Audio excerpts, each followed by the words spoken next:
Welcome everybody. Looks like we may as well just get straight into it, huh? Oh boy. Let me just move things around a little bit. That's about right. Just get it so you can see the address. I hope the audio's good. Obviously, we've probably got to readjust the audio level for the music. Mostly because it's all been remastered now. So, hello Pirate, hello Throttle, hello MZ. Thank you all for joining. So we're going to have some fun tonight. We are pivoting. I can see something interesting right here. I got buzz to burn, boys. You know what that means? We're back on the monthly training tip. So, what I've got is I've got a big plan for this Warhammer 40k stuff. So, obviously I've been an avid collector since the 1990s. I'm sure I've mentioned it before. And this model here was actually trained on pre-painted versions, right? But it was captioned badly, okay? So if you look at the prompt, it's not going to tell me what the prompt is. Come on. Anyway. Well, the training is actually right here. And in fact, I can look at it on my GitHub. So let me just quickly go over there. I'm getting ahead of myself. Let's take it one step at a time. So, this is the result of training a Flux Laura on photos of painted minis, right? But I haven't used any special captions, okay? And I think it did a pretty good job, right? But it's obviously making some mistakes, and the reason for that is because it's not properly captioned, yeah? So, as you can see, it's kind of blurring things together into craziness. It does a good job, but a lot of the stuff you see here, like, look, it's tried to write Angel on the gun, and, you know, it tried to give them wings because of the fact I used Blood Angel in the tagging, right? So, hello, Schwanley. Schwanley? Hello. Welcome. Thank you for joining. So, essentially, what I used is KJK, which is a old school way of doing the captions, Astartes, and Blood Angel. Now, that's not really a very good way to do this, and we're going to go through various ways of making that better. And we've got a whole bunch of workflows that we've already made, so with any luck, Comfy's actually going to work now. I will say that since the last time I was on, we're seeing 449 seconds of UNet loading, which is strange. But everything else is lightning fast now. So, you know, we're sort of back to the old speeds that we should have been seeing before. But we are going to be in Comfy today. But we've got a bunch of other stuff to cover. So, first things first, I remember last time I was talking to you guys about audio a lot. And I've since decided to take the plunge. So we're going to be using DistroKid, all right? It seems to be the cheapest way to get it done, so if you make yourself an album, you can throw it up on DistroKid. I think it's $30 for a year, and it's unlimited albums. And they will distribute stuff for you onto Spotify and all that good stuff. In the inside line, we currently have the first album, which I've put up there, which is 21. It's 10 tracks. They were on SoundCloud for about 24 hours, but they are gone now. The link you can find in the inside line. So if I go over to inside line, you can see there's the link for DistroKid. Okay. And again, so just giving a quick roundup of what we were just talking about. I have 96,000 buzz to burn. So we're prepping for the 40k Flux Laura. Now this is a tutorial on captioning, so we're going to teach how to make captioning more better. And what I've got for you tonight is a box art scans. So what I've done, because obviously the photography stuff will come, but that's going to be once I've actually finished painting them. Okay, a lot of them I'm still painting, right? So I reckon it's probably about 2,000 points, and it's probably like half painted, half is just in undercoat. I should get the webcam and like show you stuff, but that can come later if the webcam's even bloody working, because you know how that is. Alright, so again, 2 new albums, 25 and 21. They're all mastered and finished, so I'm going to move on to the hardstyle genre albums next. So that's the audio update. DistroKid is going to be our chosen platform for distributing onto Spotify. So if you like to make music, I'd recommend that over anything else, because SoundCloud was a joke, guys. Honestly, it was quite surprising. So that's that. Bitcoin is at 103,000. Totally unrelated, I know, but worth mentioning. It's still going up, guys. So yeah, you should have bought it like a year ago, as is often the way with Bitcoin. All right.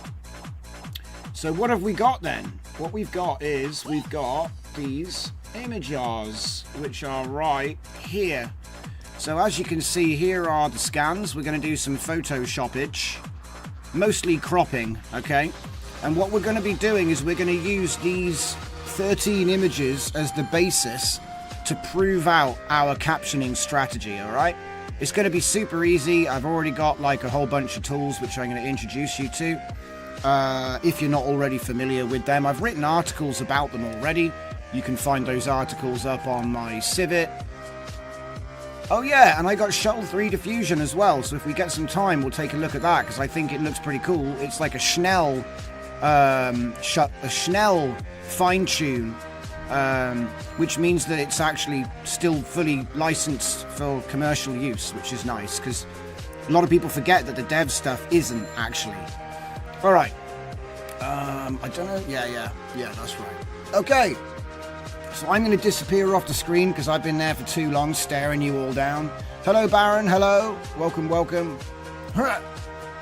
Okay. let's get into it, shall we, guys? So the first thing I want to do is I want to get a Photoshop. So there's my image. You like my album art? It's pretty good, right? Just okay. So we're going to go new. In fact, we're not going to do new. We're going to drag them all in. Up there, drag them up here. And we should get them all as tabs. So what I'm going to do is just a bit of quick cropping. Now this has all been scanned in 300 dpi. So we'll do the croppage first, I think. Just get rid of the whites. We want to have it on custom as well. Where's the settings for this thing? For some reason my other menu is all the way over there. That's no good to anybody. Come on, where's the properties for this thing? I love it when they turn stuff off. Window, actions, brush settings, no. Properties is there. Where is it though? I feel like I'm missing something. It's in here now. Got it. I even moved it. It's just weird to have it undocked like this. Okay. So I want to put it on custom. There shouldn't be a ratio, really. Width, height, resolution. I mean, I just want to be able to actually just do it myself, guys. That'll work. We'll do it like that. Yes. Okay, we'll say done. Alright, that's one. Okay, and now what I want to do is quick export that to box art. Box art scans, and then we're going to say new folder crops. Alright, and we'll say Epson 6 is fine. And then we're going to do the same thing again. Like this, something like that. Just basically chopping out as much of the text as I can, because that's going to be the same, well, almost everything. They did like some kind of box art reboot by the looks of things. Let's see if we can just get a little bit more out of that. There we go. We don't want to chop off the heavy flamer, brother. Okay. So what we'll do is, where is it? Oh yeah, that's right. You've got to go. Where's the Dunzo button? There it is. That's so weird, this thing. I'm still not used to this. I've got to admit. After all my years messing around with Photoshop. Okay, so we'll do Epson 5. And we're just going to work our way back down the tabs. I might just close this and say no, because I don't actually want to affect the original. I just want to do it in stages at this point. Okay, actually that could work. Oof, that's a bit of a strange. Yeah, we want. No, so we don't want ratio. We just want. I reckon 4 to 5 might actually work here. Ooh, it's going to cut it off a little bit, but I think we'll get away with it, guys. Okay, that's good. All right, we're getting into it now. It's going to chop it off a bit, but that's okay. We've already got enough examples of it in its full form. All right, so let's just get rid of that. Say no.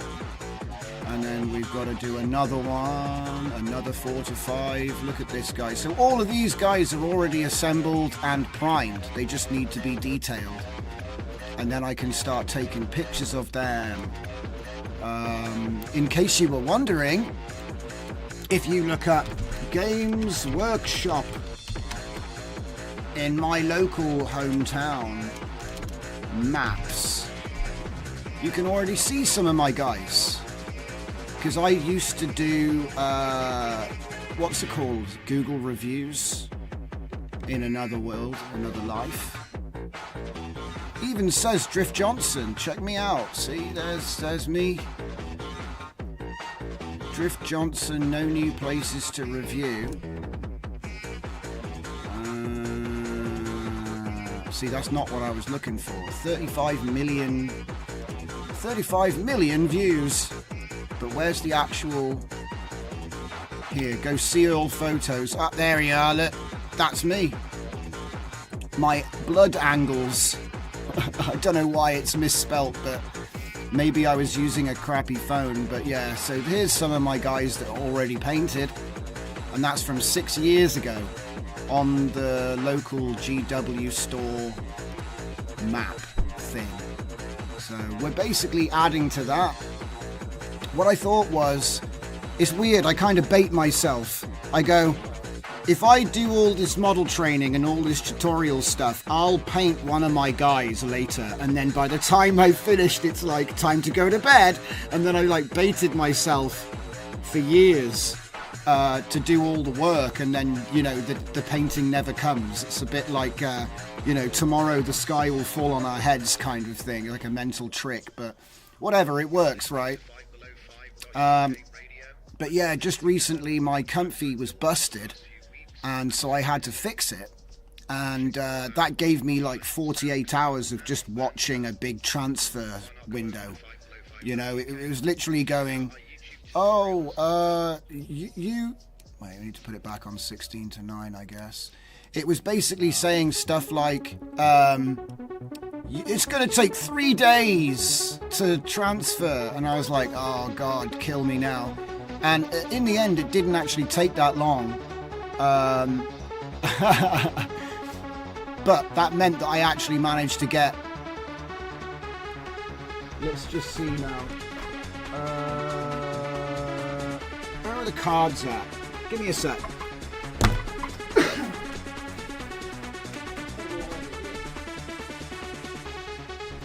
Over by the scanner. Okay. So while I've been fixing my comfy, I've done the Sanguinary Priest, the Captain with the jump pack, the Reavers I'd already built, the Aggressors I'd already built, the Inceptors I'd already built, the Redemptor Dreadnought I'd already built, the Sanguinary Guard I just put together, the Eliminators I put together, the Terminator Squad I put together, the Desolation Squad I did yesterday, and then today I did Heavy Intercessors. Excuse me. And then I've actually got Assault Intercessors left. That's the last set. I've obviously got the Primaris Intercessors, and that's all of them. But basically, I don't know, like, I've been collecting this since Blood Bowl, and my brother plays the tabletop a lot. He's the 3D printing guy in our family, right? So it might be that I even expand my army somewhat with some 3D printed stuff, which would be nice. See, I've been waiting for the 3D AI to come around and mature so that we can, like, make our own stuff. You know what I mean? I've got big plans on that regard, but we just kind of never really got there. So let's just check where we're at on the cropping here. Yeah, I haven't saved this one yet. I go off on a tangent and forget what I'm doing. Right, there we go. We'll save that one there. Kill this, and let's keep the speed up. Okay. I hope all you guys got the chance to check out the secret level. It was an amazing showing for Titus. He's turned into a bit of a legend, that man. Do you know, it's actually kind of funny. You've got to admire the sales technique at Games Workshop. I went in there the other day because I needed some paint, right? I'd run out of like white base paint, you know what I mean? Like super simple stuff. But basically I went in there and they had Titus behind the counter. So you can actually buy a figurine of Titus now, main character from Space Marine 2. I'm sure you all know it, but just in case people didn't know. And the funny thing is, I collect Blood Angels, right? And so, do you know what the dude said? He goes, you can paint him red. I couldn't believe he said that. I was like, listen, mate, I know you're trying to sell stuff, but he's an Ultramarine. You can't paint him red. That's like some kind of heresy. But hey, maybe he collects chaos, I don't know. Right. Funny though, I just thought it was funny, you know. It's like, oh, you could just paint him, and you could just paint him whatever colour you want, okay? But it's kind of like, really? You know, would you make a white Darth Vader? I mean, you could do a white Darth Vader, but it would just seem like, but Darth Vader's got black armour, right? I don't know. It's just, maybe I'm just overthinking it. It's like, you can do what you want, really. Do you know what I mean? But it is worth, I think it's worth, the lore accuracy, I think, does matter. So let's just get that to there and there. That looks pretty good to me. Let's speed this up so we're not just doing crops and chatting all night like this. Although I do enjoy you guys coming in and sitting over my shoulder. You get to see what the hell I'm working on now. What is that crazy Johnson doing now? So we're going to have to cut this guy's feet off by the looks of it. He's got a bit of a strange rotation. I don't like that. No. We're going to have to do a bit of a free rotation here. See, where have they hidden the free rotation buttons now? Normally there would be a free rotate. Rotate? No, I want to do free rotate. Let's see. Control, Shift, Alt. Control, Alt, Shift. No. Ah, here we go. See, this is what happens with Photoshop. They got so many bloody features. It's like, where is the simple arbitrary? Do I have to type in a number of degrees? Let's go with 4 degrees. Ah, I went the wrong way. Right, this is why I like doing it with... Hang on. I think we got it.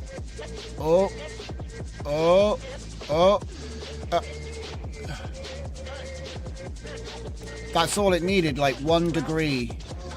Okay, and now we can go back to the croppage. Okay. Oh wait, why is it suddenly giving me free crop? Look at that. It gave me all that nonsense. And now it'll let me do it. Isn't that weird? I think that's a bit weird. Alright. I'll take it. So, export. And we'll save that. And then we don't save the original. Thank you very much. Still trying to shake this cough, guys. I do apologise. I tried to mute it. Sometimes I didn't get there in time. Nasty dry cough going around this winter.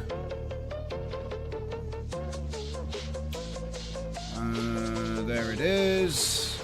Okay, so yeah, like I said, they rebooted the box art at some point.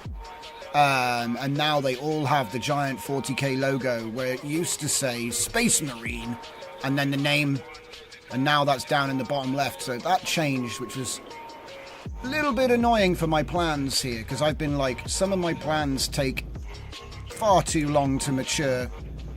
And like I said, this has been something I've been working on, because I was like, I can't do it. I can't chop the boxes apart until I've put them together. Drambuie. That'll fix it. What's Drambuie? Is that like a medicine for coughs? Sounds like it. Definitely. Alright, so let's just export this one. Yeah, it's funny actually. I get to talk to the guys up at the Games Workshop quite a bit. They're pretty cool in there, like I say. I was talking to them about the, the tool that we made not so long ago for tracking armies. You know what I mean? The roster, 40k roster tracker. I was talking to them about that, and it's funny though. It's weird. It's like GW kind of turn a blind eye to that battle scribe thing, but I think that privately they don't like the fact that they're monetizing it in a bit of a strange way.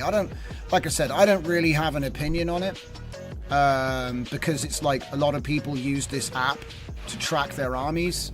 But the thing is that the reason it's so accurate is because the community is contributing to the catalogs to keep them up to date.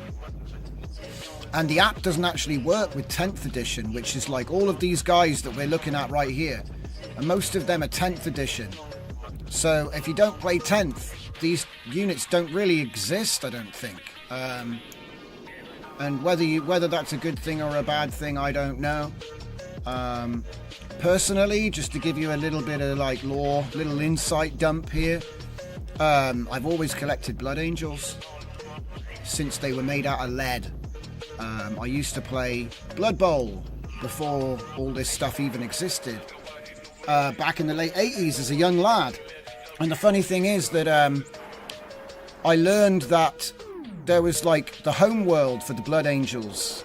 They got absolutely wrecked, so they all got wiped out in the lore. Spoilers.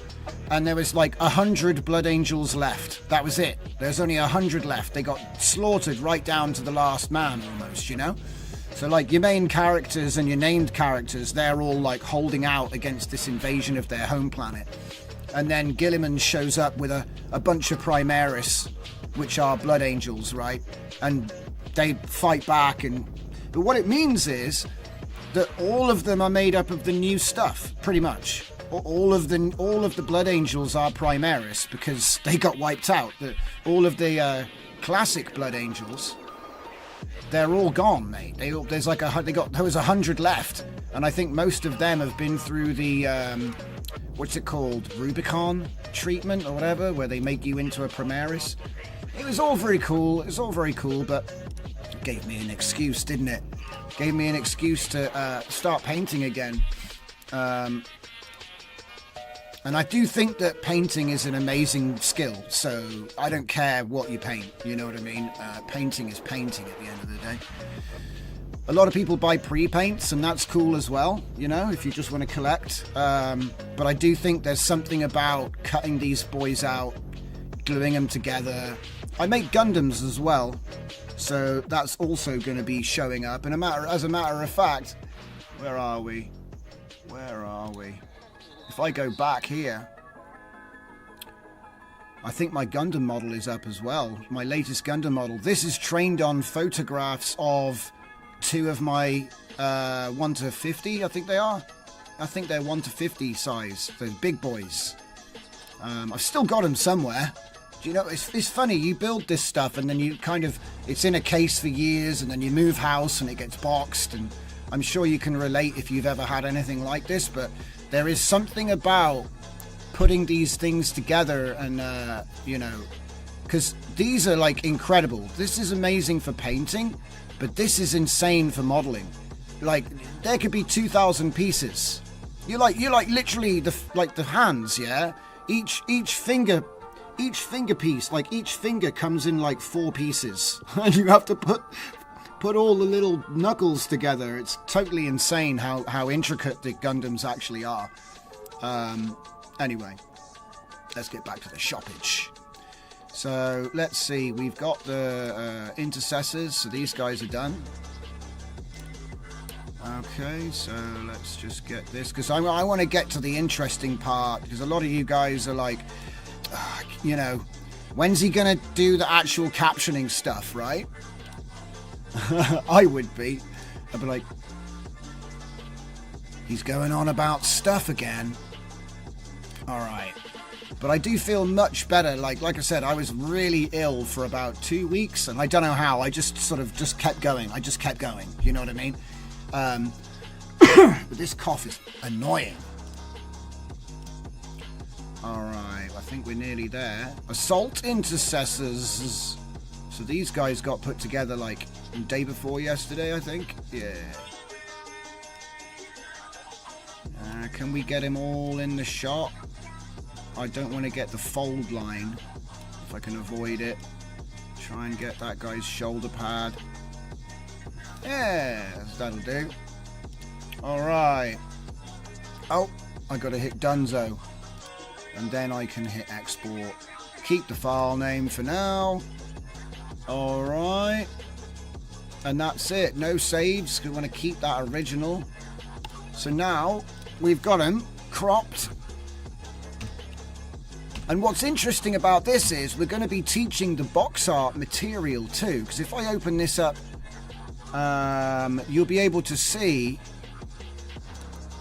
that we've actually got the print grain here, which I think is going to be a cool experiment, because basically, whenever I do anything, there's always like multiple things that we're testing out, right? One of them is going to be, can we get it to not blend all of these different unit types together? That's going to be number one. Number two, how good is it at spelling the Warhammer 40k logo at the top? Because that's Flux. It should be able to learn that. We'll see if it can do it. It might just spell it really badly. We'll see. But because it's box art, this is obviously, it was printed at 300 DPI, right? Well, whatever it was printed at. The point is, the scanner has managed to keep this RGB noise.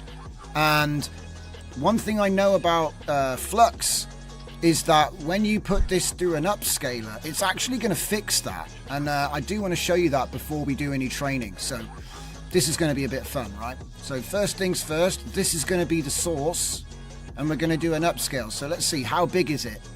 What, 1131 by 1415? I think that's all right. What about this one? 20. Oh wow, so we might have to downscale it as well. Okay. So we'll do a 2x reduction of size and then a 2x upscale, and that should leave us where we started. Okay, so that's going to be number one. So let's get on and do that, because that's going to be something easy to do. How old is the box? I could probably guess the DPI on year. Do you know what? The funny thing is, this is 2015. That's 2015. That's 2015. That's 2015. That's 2015. You know, because they used to have this style, where at the top it would have the name, like I said, the faction, and then the unit. And then all of the new stuff, which is like post-COVID, is now like this. You know, it's got the big brand at the top. And instead of having just a bunch of pictures of the painted dudes, you see how these are quite bland, right? It's like a painted dude. This is just what it could look like once you're done. But since COVID, they really pushed the boat out and they went with a diorama. Yeah? So he's actually got like good terrain. And if you notice as well, look at the background, right? Wait a minute. Is that the same background? Hang on. Hey! It is digital print, yeah, because it's 300 DPI scanning. If I printed at a lower DPI, it probably wouldn't be that bad, but one of the experiments with the box art Laura that we're going to be training today is I want to see if I can teach Flux that print. And it might be, this is going to be a huge challenge as well, because if I'm being real, guys, Flux is quite... There's one weakness of Flux, is that it's too good, right? It'll try to make everything too good. And so when you're trying to teach, you know, like a little thing like this, it will actually be like, nah, photo, mate, photo.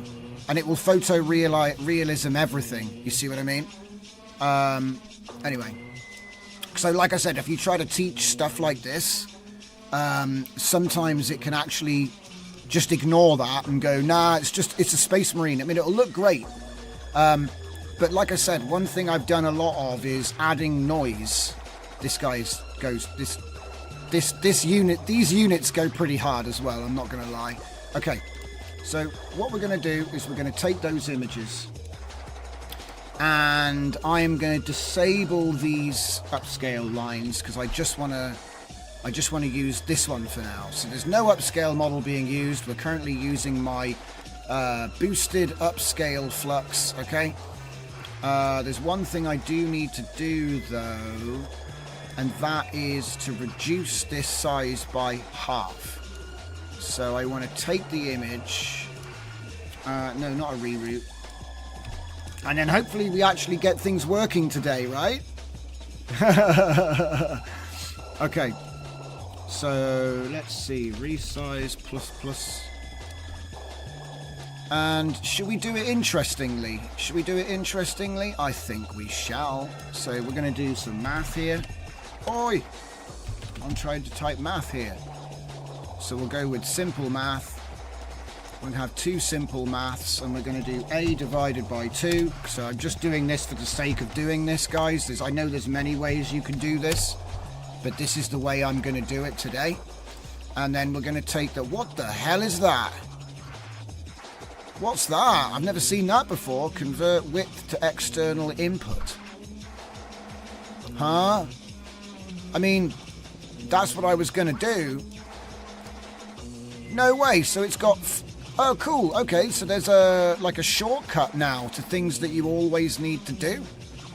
That's pretty cool. I've never seen that before. Like I said, this is the latest Comfy. It's got tab support now. And more ways to use all your memory. So here we go. We put the image in here, right? We're doing A divided by 2, so we'll chuck it into A, chuck it into A.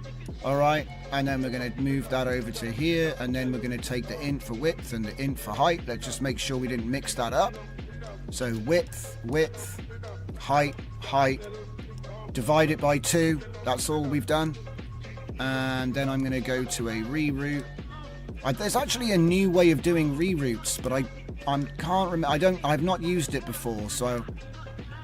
Okay, so now what we do is we put that in there, and we put that in there, and we're good to go.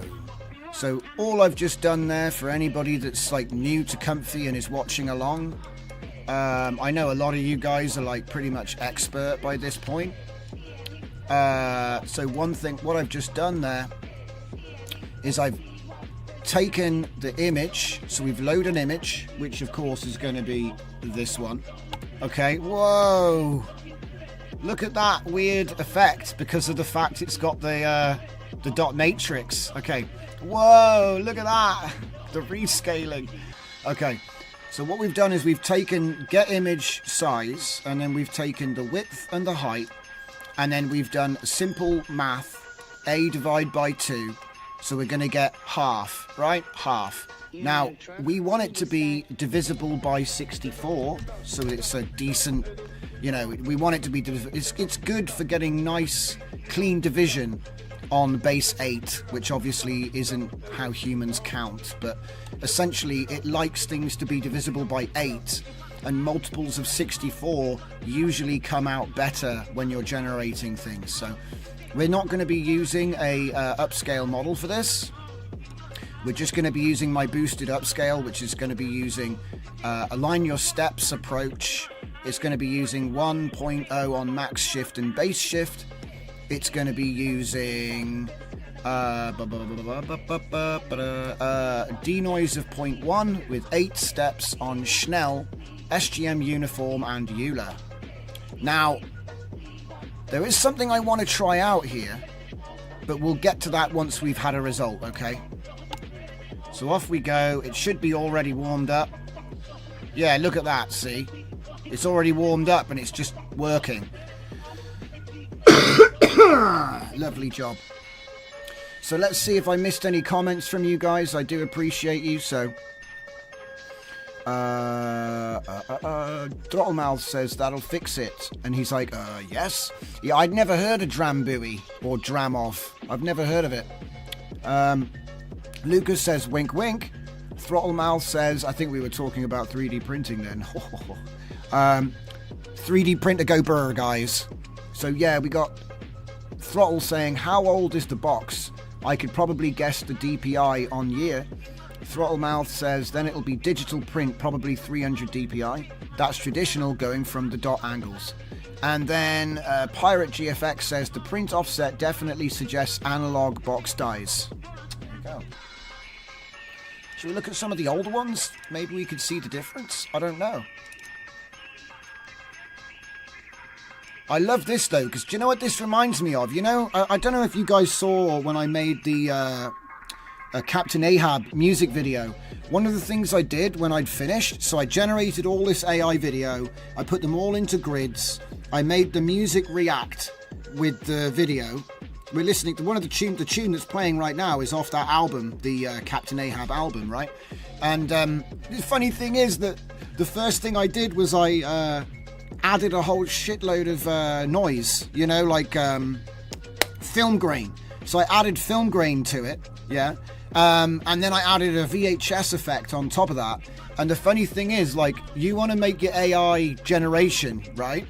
Well, it's not going to look real unless you do this on top of it. You see what I'm saying? Like, CMYK dots, says Throttle Mouth. Angles look set at 45 degrees. So it's just interesting, you know, like to make it look real, you actually have to make it look worse, because in a way, AI Gen is too good. Do you know what I mean? It's too good. When you look at it up close, it won't look like this. And then when you, well, anyway, whatever. You could just argue, oh, this is just a difference between printed medium and or whatever. Because obviously if I go and look at one of those generations from my AI model, this guy won't have any noise. There's no noise on this at all. So it almost looks like, it looks fake because it is. But one way that you can make it look more realistic, I mean, look how big his backpack is. Sometimes it cracks me up, the mistakes that get made. Man. It's not bad though. It's not bad considering how bad the captions were. The captions were extreme. It took me 10 minutes, maybe less, to do the captions. And I'll show you. Like I said, the reason V1 is there as a comparison to show what happens when you do the same caption route for lots of different units. So he's getting very confused in some of these pictures, because it's confused every unit type into being one thing. So, I mean, look, it didn't do too bad, but look, like, what the hell? What's going on here? This guy's missing an arm. Oh, look, my assassin's in the background, but not really. And these were the good ones as well. Like I said, look at this. Blood angel, so he must have wings, because it's an angel. Angels have wings, right? Oh yeah, and then of course I messed around with my detailers. The detailers can actually make a big difference. So, no LoRa loaded. That's what you get from the prompt with no LoRa. And then this one with my model, my Space Marine model. And then this is adding in other LoRas that I've trained for various different things. And you can see the difference. Not the true world is usually the winner. But it was interesting to see the effect of the other models in the stack. Let's see, did I do another one? So this is like the Holy Bullet, which never came out because I got sick.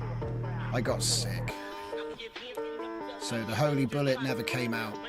But we'll come back to it. Okay. Alright. Billy Nom 8. I always struggled with this. When I do photography, I have to make it look as good as possible, and when I do CGI, I have to make it as imperfect as possible. Yeah, it's true, and one of the things that I learned from professional photography was that often the difference between an amateur shot and a professional shot is you've added in film grain and made it look a bit, you know, you have to try and make it worse. Because the problem with pro photography is it gets too good and people think it's fake, so then you have to kind of scuff it up a little bit.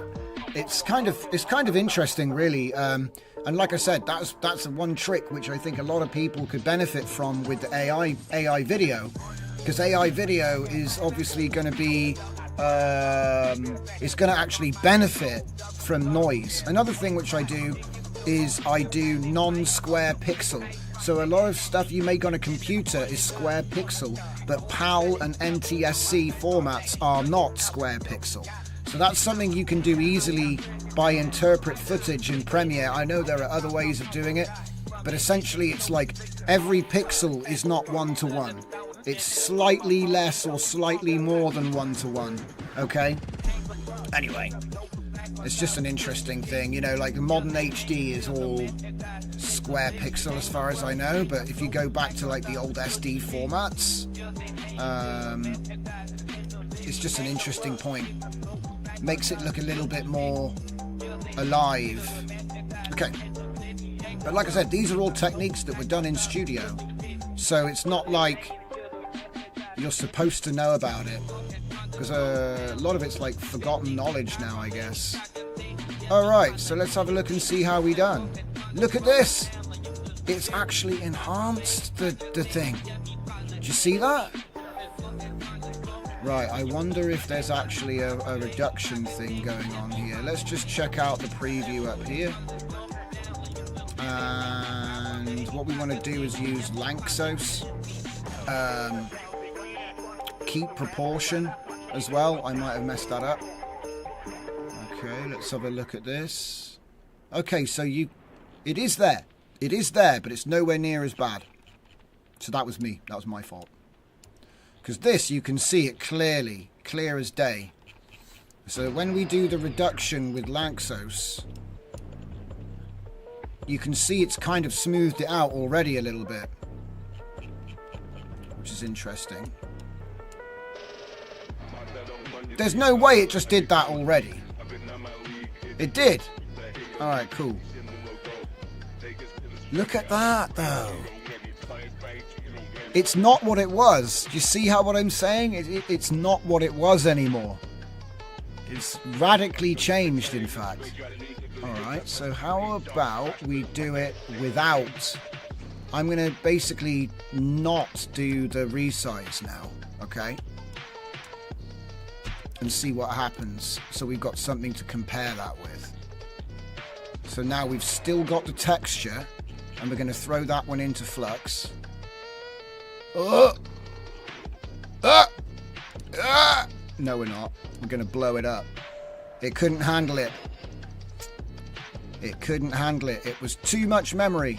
Let me see if there's any way I can... Here we go. Let's try forcing these to CPU. And that's even on FP8 as well. Let's see if that gives me the overhead. It might just be too big. Because it is pretty big. It was what?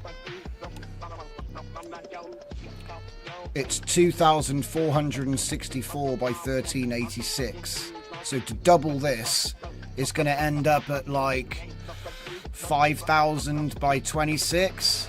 So that's like a 4K 16:9, which is probably too much. I think this is going to blow up as well. So what could we do? What could we do? Well, we could reduce it by, instead of doing simple math and doing it to, what we could do is we could reduce it to 1920 by 1080 maybe. Yeah, let's do a primitive and just run that. I just doing a bit of investigatory stuff right now. So can we have a primitive though? Can we have that, please? There we go. Right, I'll take 2. And we'll go 1 for width and 1 for height.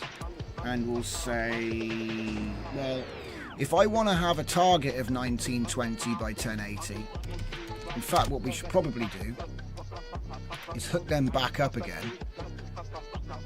And then, get back in there, right? So what I'm thinking is, instead of driving, I'll just drive these. Won't let me do it? Okay. It's got to be math int. Using simple math int. Right. So then what we'll do is we'll say, I want it to be 1920, and I want it to be 1088.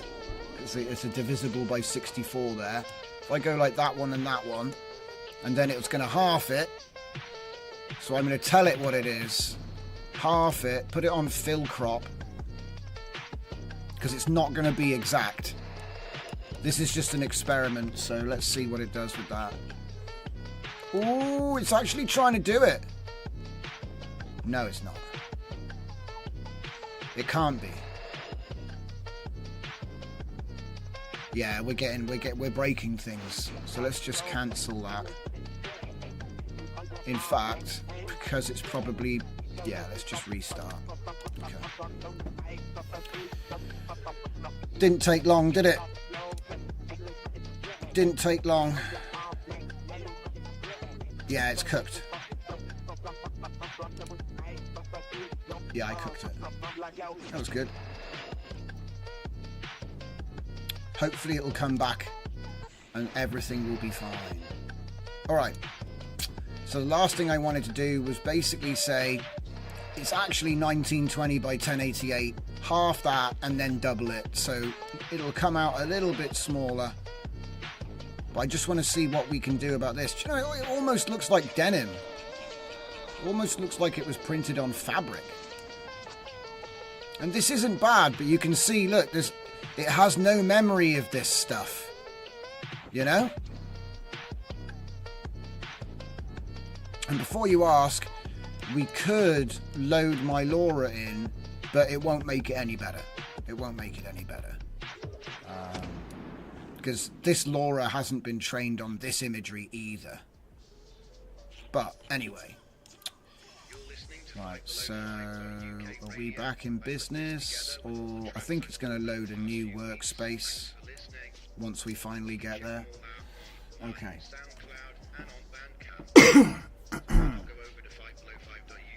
Now, where is this? There's this. Okay, so what we're going to do is we're going to copy the crops. Go back to box art. We're going to say dataset. Dataset. I'm going to select them all and hit F2. I'm going to call this one 40K box. Okay, 40K box. And then I'm going to go over to my GitHub and I'm going to go to one of my repos, which I made for this exact purpose. It's going to be caption root. I'm going to be taking a copy of that and I'm going to go open in terminal, and we're just going to git clone my caption root script. Okay, now close that, open this up, take the two scripts, paste them in here, get rid of the folder, don't need it. Okay, now what this does is pretty simple. It allows you to do fast captioning. Okay, now there's only 13 images here, but you'll see what I mean in a second. All right, so we're going to run that. Oh, that wasn't me. There we go. So we're going to run this, and it's going to give me a prompt. Say, please enter the caption root phrase. Right. So what I'm going to call it is 40K box art, all one word. Or should I? No, I think first time around we'll use like an XKX type thing. So it'll be XKX Warhammer 40K box art, comma. I think that should be all I need to do.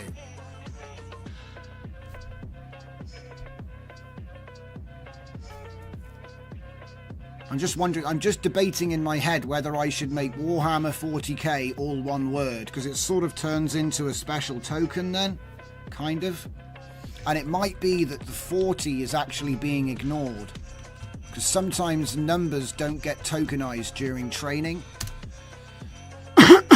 So I think I'll do that actually. Alright, so that's now done. So what it's done is it's basically just prepared these, so every single image now has a pair. Okay, so I hope you can see that. So every image in this data set now has a paired matching file name text file, and they all start XKX Warhammer 40K box art, right? And so my idea is I'm going to have to open up each one of these. All right, so for that we're going to use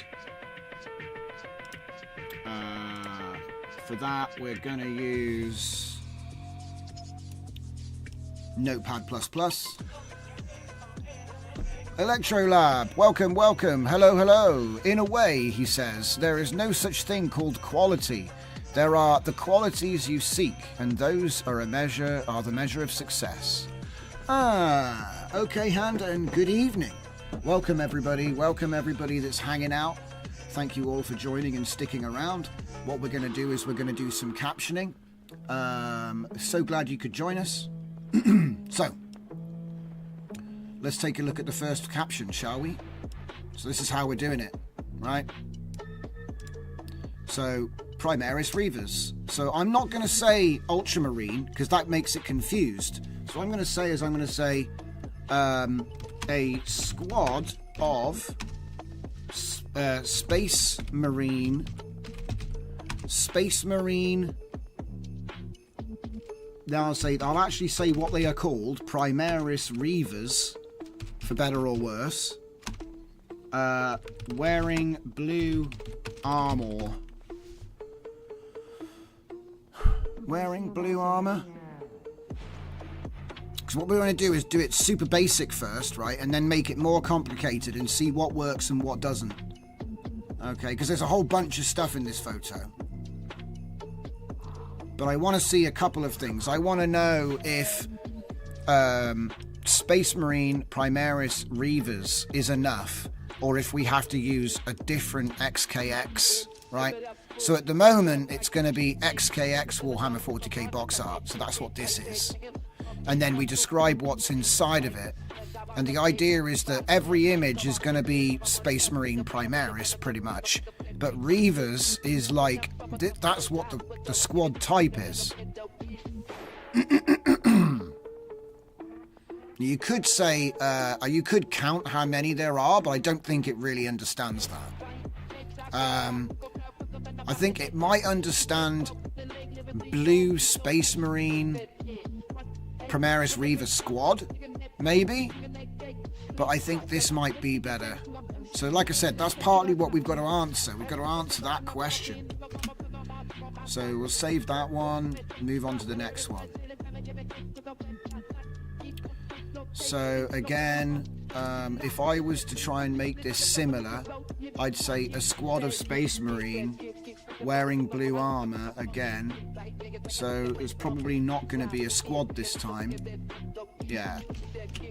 So I just edit that statement there. So I'll say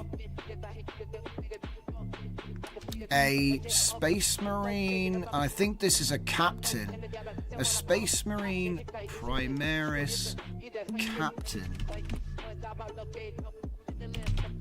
wearing blue armor, jump pack. I think that it should be able to understand jump pack. Jump pack and chain sword, holding a bolt pistol. It might be able to figure all of that out. It's also got a red cloak on, but I don't want to overload it with terms. I should probably say with a jump pack, holding a chainsword in one hand and a bolt pistol in the other. That might work, actually. I've seen that work before. I'll try that. It might get really confused, but I think that that's blue armor with a jump pack. Yes. Like I said, this is like tricky because you just got to see which ones work and which ones don't. So then we'll go for the next one. Oi. Oh, yeah, my bad. Right, there we go.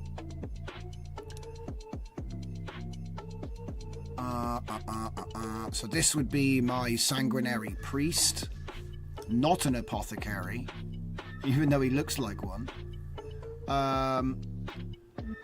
So let's just go here, and I'll say a Space Marine. It is Primaris. It is Primaris armor. Sanguinary. I hope I spelled that right. Sanguinary priest.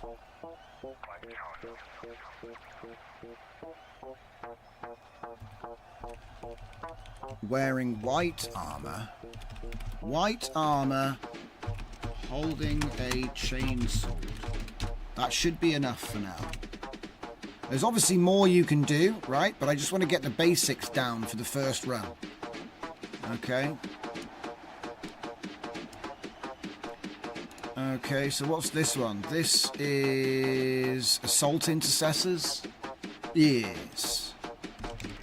Okay, a squad of Space Marine Primaris Assault Intercessors. See, we're trying to figure out what it can learn. Wearing blue armor and carrying weapons. Because there's so many of them, it's kind of hard to be like holding a chainsword and a bolt pistol, because I guess most of them are, but not all of them. This guy's got a power fist. I don't know how the hell you distinguish. The guy in the middle has a, but I think that would come at a later stage when you're making the captions more complicated. Right now, what we're trying to do is get the color nailed and see if it can learn the terms, so it can learn the difference between Assault Intercessor and Primaris Reavers. You see what I mean? So let's see if it can figure it out. It's always a case of suck it and see, to be honest. So next one, and like I said, if I go through this at a decent pace, we'll be able to start a train like now. Okay, so for this one is going to be heavy. These guys are heavy intercessors. I love they call everything intercessors now. It's kind of like becoming a bit of a meme. So Space Marine Primaris heavy intercessors, wearing blue armor and holding heavy bolt rifles. Except for that guy, which might confuse everything. But everyone else has got a heavy bolt rifle, so I guess we'll go with that. Okay, so the next one is Primaris Intercessors, the classic. Now these are all Ultramarines, but there's a couple of Blood Angels in the mix where I'll say red armor, and that will give me the opportunity, and this guy's in white armor, so that'll give me the opportunity to see if it can learn to transform the type by color, which is another sub-objective, I guess you could call it, right? Okay, so we've got this one open, right? Primaris Reavers, no, they're Primaris Intercessors. Intercessors. Wearing carrying bolt rifles. Just normal bolt rifles, mostly. Yes. Carrying bolt rifle. In fact, isn't that just a bolter? We'd call them bolt rifles, because I think it would understand what a rifle is by where it is contextually. So, like I said, there's lots of little sub-objectives we're trying to test for here. So what have we got here? Oh man, what are these guys called? They're called Desolation, the Desolation Squad. And, I mean, rocket launchers, I guess? We'll call them rocket launchers, for a lack of a better term.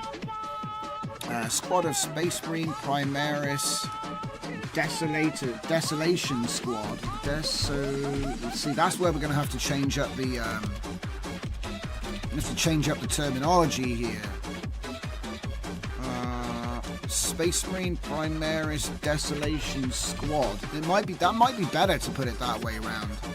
Wearing blue armor, carrying, I'm just going to say rocket launchers, even though they have got a specific name. Because it's like a crack rocket launcher or something. They've all got funny names. But I think, like I said, I don't want to go too far because we're trying to test what is going to take and what isn't going to take. And it might be that we have to be clever by using terms that the model understands. Because, like, what the heck is that? It's like a rocket launcher with two rocket launchers on the rocket launcher. Because, you know, you need more rocket launchers on your rocket launcher. Okay. A lot of people complained about these guys, by the way, when they came out. Apparently you could, like, table 5 or 6 of them, just sit at the back and just absolutely blast the entire gameplay, the entire tabletop. And they had to be rebalanced. Because people were cheesing. People were cheesing with them. Okay. Ah, the classic Terminator Squad. Space Marine Primaris Terminator Squad, by the way. Because it is actually a different proportion. They don't have the stubby legs like classic Warhammer 40k. They've been reproportioned. That was the whole point of Primaris, I think. I think they were like, they didn't like the look of the stubby Marines, and So it's all been like much better proportion now. Anyway. So Primaris Terminator Squad wearing blue armor, carrying, and these are, I'm gonna go for it. Storm Bolters. We're gonna see if it can figure that out. Because we've got a lot of examples of them, but it might get confused with the Heavy Flamer. So that would be unfortunate, but it is what it is. Okay. So what's next? We've saved that one. Yeah. Good. Nearly at the end already, guys. Making good progress. So this would be eliminators, and they would have... You could call them sniper rifles, but I think they do have a specific name. Let me just find out what it is.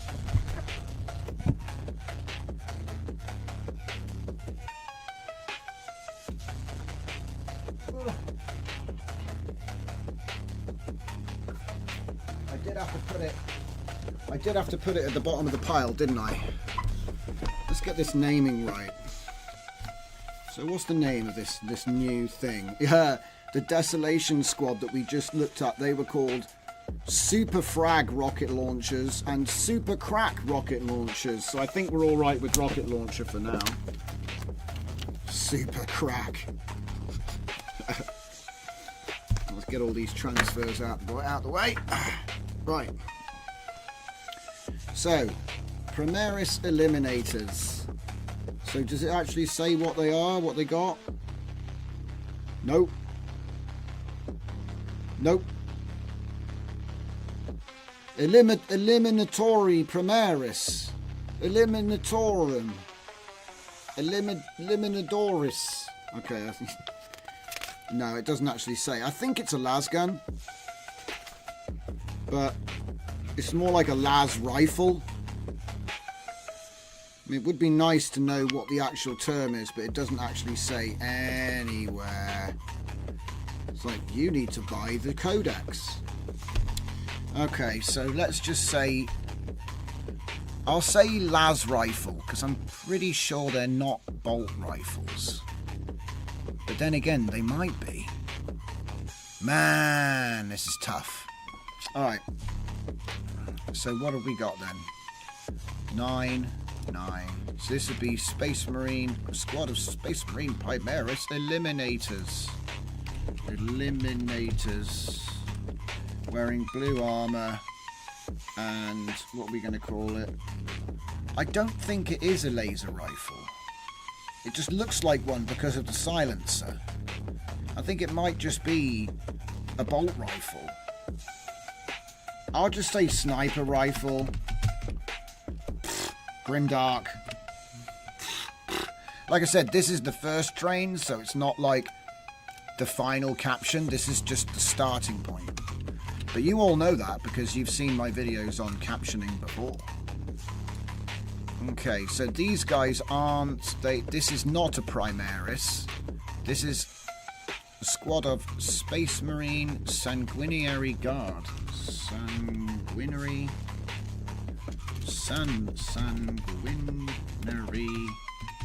Guard. Yep, that's how you spell it. Sanguinary Guard wearing gold armor. And again, this just gives an example so that it can learn the difference.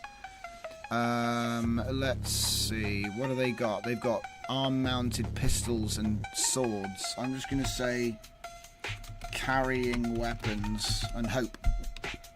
Because it's like sword or spear. It's not really both, it's, you know? It's like it might actually be worth cropping these guys individually and then training them as individual crops. You see what I'm saying? It might actually work better because you can say holding a sword and a pistol, you know, firing a wrist-mounted pistol and holding a spear. So that's 3 different images you want to teach, really. But for the purposes of the first run, I think this is going to work. So carrying weapons.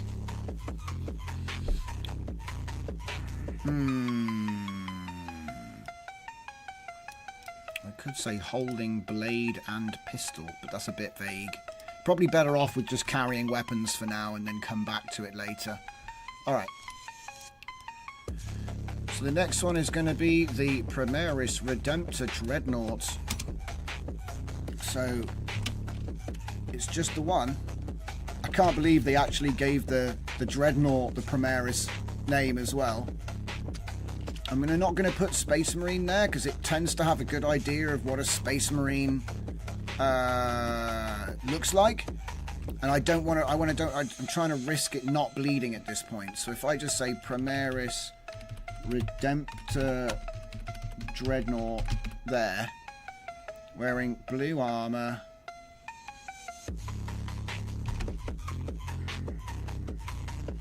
with a plasma cannon. And Gatling Fist. I mean, it's tricky, this one. Because it's almost like trying to throw too many terms at it when it doesn't necessarily really understand what the hell. It's like, oh, so many new words. Okay, so this would be Primaris Inceptors. So, squad of Space Marine Primaris Inceptors with jump packs, wearing blue armor. Are the jump packs wearing blue armor? Wearing blue armor and then dual wielding plasma pistols.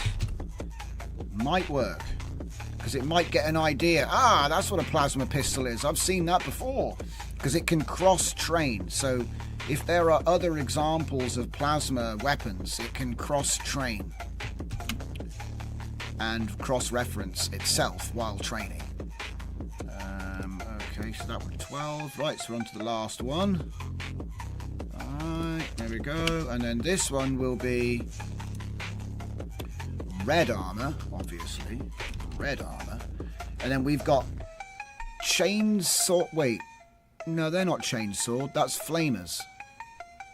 So they're flame fists. Power fists with flamers. Man, it's kind of like weapons with weapons on weapons. Because I think it is called a flamer fist. So obviously they're called Primaris Aggressors. Wearing, and I'm going to say heavy red armor. Because these guys are pretty chunky. Heavy red armor. And dual wielding again.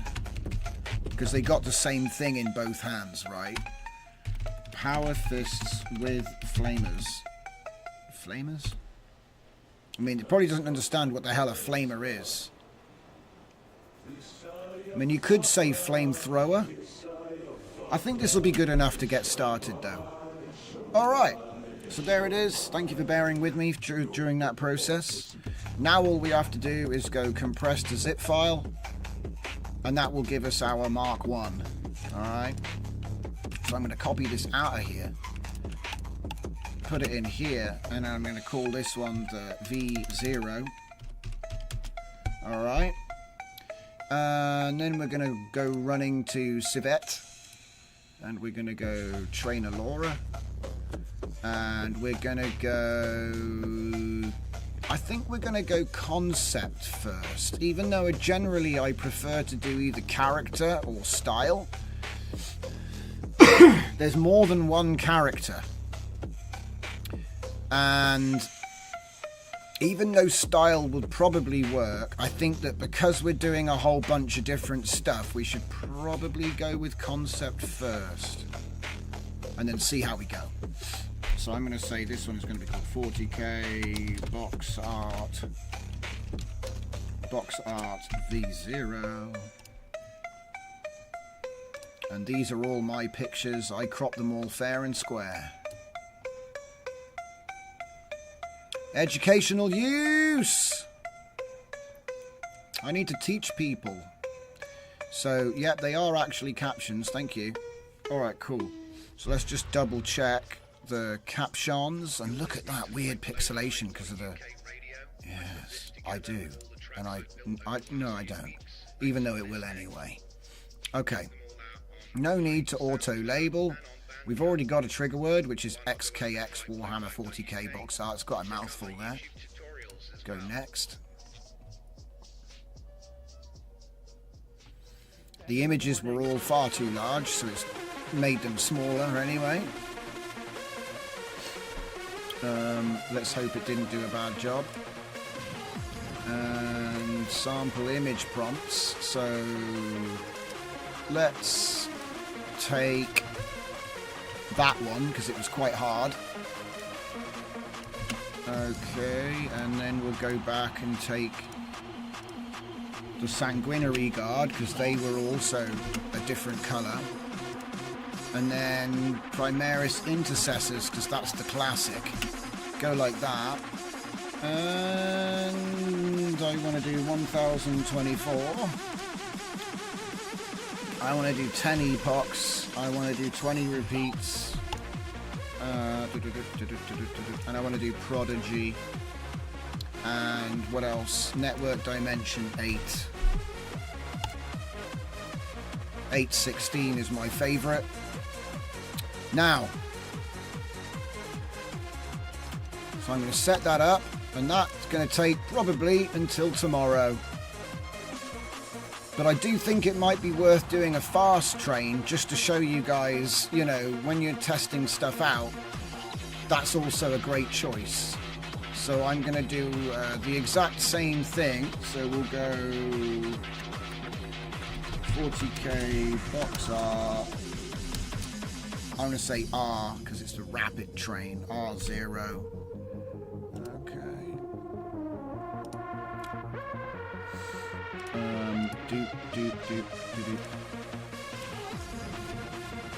Go like that.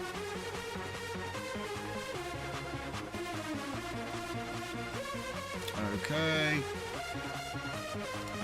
Yes. They're my scans. Lol.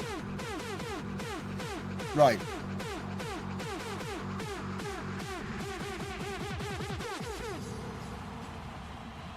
Okay, and then develop in flex. Let's go with that one there. There. Oh crap.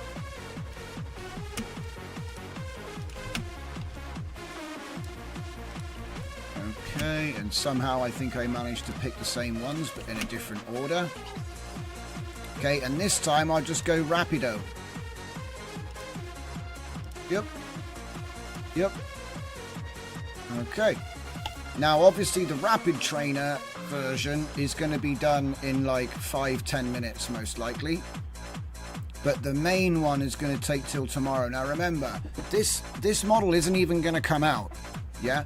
I'm training this for myself so I can learn which tokens are actually going to take and which ones have no effect.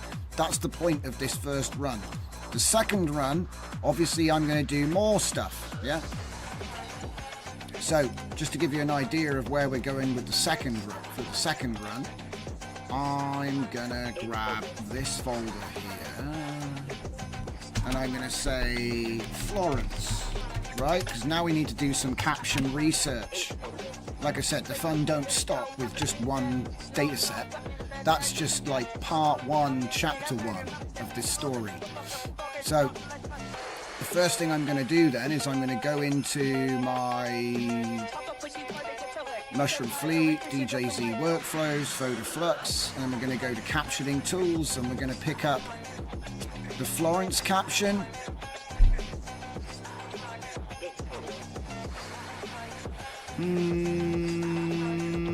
I actually think that this one's going to be more efficient. It's newer. I think the video one might actually be newer because it doesn't... Yeah, for what we're going to use it for. Alrighty. So, let's... Oh, wait, we're already using this one? Hang on. Ah, no, hang on, we're here. Right, okay, cool. So what I'll do is I'll chuck this in here. and currently it's set up to do video. So what we'll do is we'll swap it out for load batch, load image batch. Yes. And then I can just do, I'll take this directory here, put that one just there, and then put that index there, put this path there, get rid of this, but not until I've remapped everything. So image goes there, file name goes there, image goes there, file name goes there, and then this is no longer needed. Slide that down. So now we've just essentially converted it so it doesn't load videos. And then I'll call this one 40k box arts. That's the project name. It's on 0, on fixed. That's a good start. Wait, where'd my thing go? I probably didn't press OK. We want to say Florence 2 there. And then trigger token. I mean, we know what that is. It's going to be this. It's going to be like that. That's pretty much what it's going to be. So let's just do one. So it's going to do this one first. And remember, I'm going to have to sort of merge what I've got with what it gives me. This isn't going to be a straight overwrite. So it might take a second to load this up for the first time.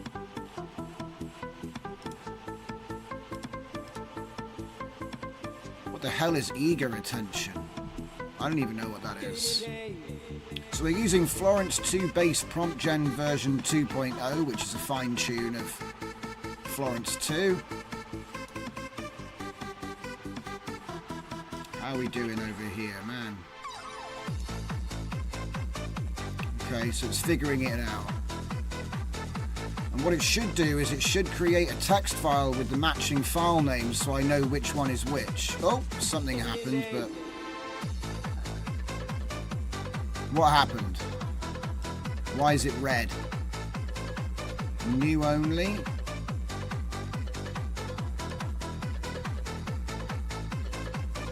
It should be output.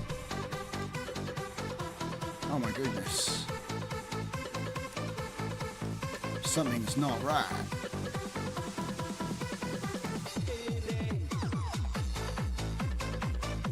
Oh, okay. I don't know why, but the first time it ran, something was obviously not correct. That's all right.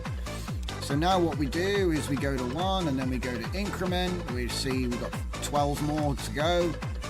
So let's go with 12, and off it goes. Okay, and as you can see, it's got a whole bunch of extra stuff which wasn't in my captions, yeah?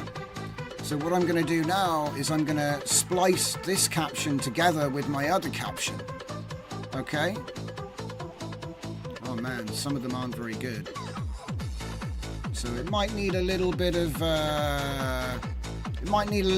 like manual cleaning up. But again, it's only 13. There's only 13 of them. How are we doing? Probably going to be a little bit longer than I thought. The fast mode is fast. No, it's done. I was wrong. No images available. Come on, mate. Don't do me like that. No images, so I'm going to have to download it and figure it out myself. That's okay. That's okay. It's not the end of the world. But you saw how quick that is. Like, the rapid mode is good. If you just want to find out, like, are my captions actually worth...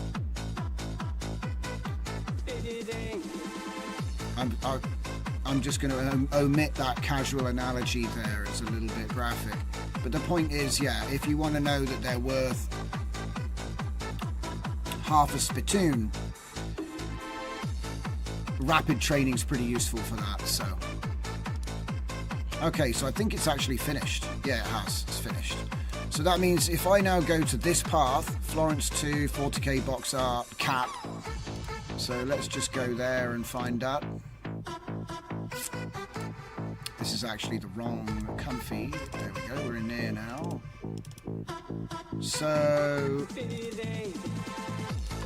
output, Florence 2, 40k box art, cap, there it is. So now what I need to do is basically combine these, alright? Which is going to be fun because there's no bloody line wrap on. Can we have line wrap? Man! Why is there no line wrap in this app? Do I have to ask Claude? Where have they hidden line wrap in this?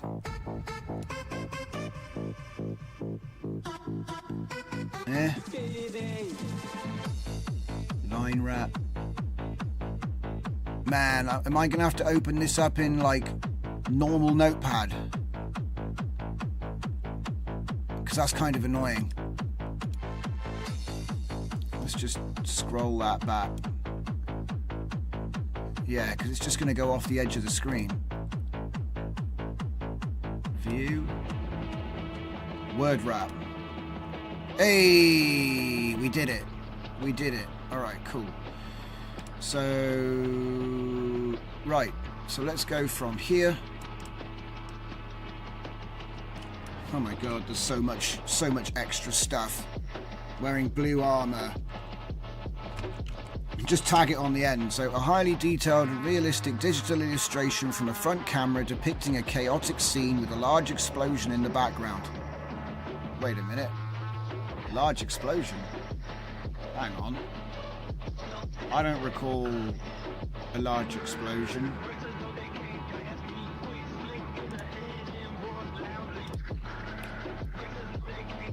Oh, okay, fair enough. I stand corrected. Alright, fine. Image is dominated by a large metal sign that reads Warhammer 40,000 at the top with the text 40,000.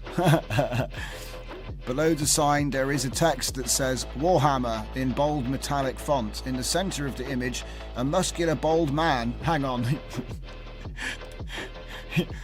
In the centre of the image, a muscular bold man with a stern expression stands in a line holding a large gun in his right hand, surrounded by smaller, muscular blue soldiers with various weapons in their hands. The soldiers are positioned in a dynamic pose, facing the viewer, and appear to be in the midst of a battle. The background features a large, fiery orange and red sky with smoke and ruins, adding to the intense and chaotic atmosphere of the scene. It's not bad. It doesn't contradict anything which I've already said either. So yeah, save. And let's go on to number 2. Copy that one. Now I'm going to try and speed read these because if I read them all out it would take forever.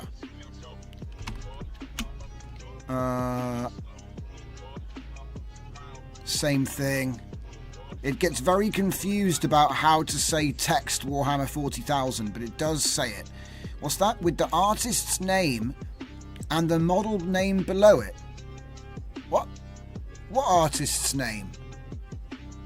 Huh? No, it's not. That's a lie. The image also shows the flames and smoke in the background.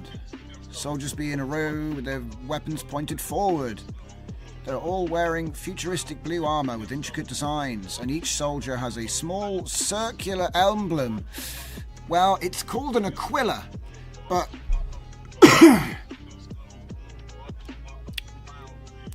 I'm going to change that to golden winged emblem for that one, because it's an aquila. It has a golden skull, a golden winged skull emblem. That might be too much, That might be too much, but we're trying to push the boat out for the version 2, if you see what I'm doing here, right? Let's just grab that text there. Okay, and then we'll get back to the actual image. This is what we're doing. Hang on a minute. Something's... Oh, damn it. It changed the file names. Hang on.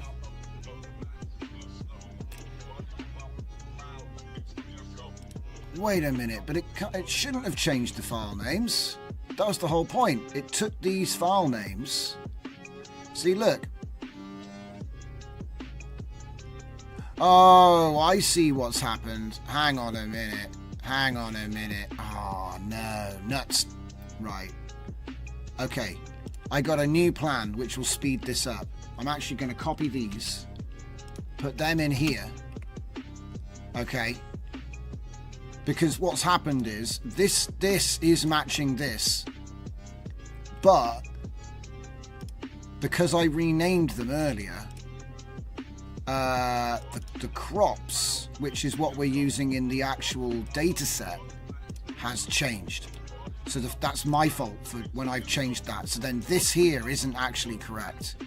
So what I actually need to do is I need to take my bit and put that into the correct one. So Space Marine Primaris Reavers. So if I find the Reavers, that's my fault, that is.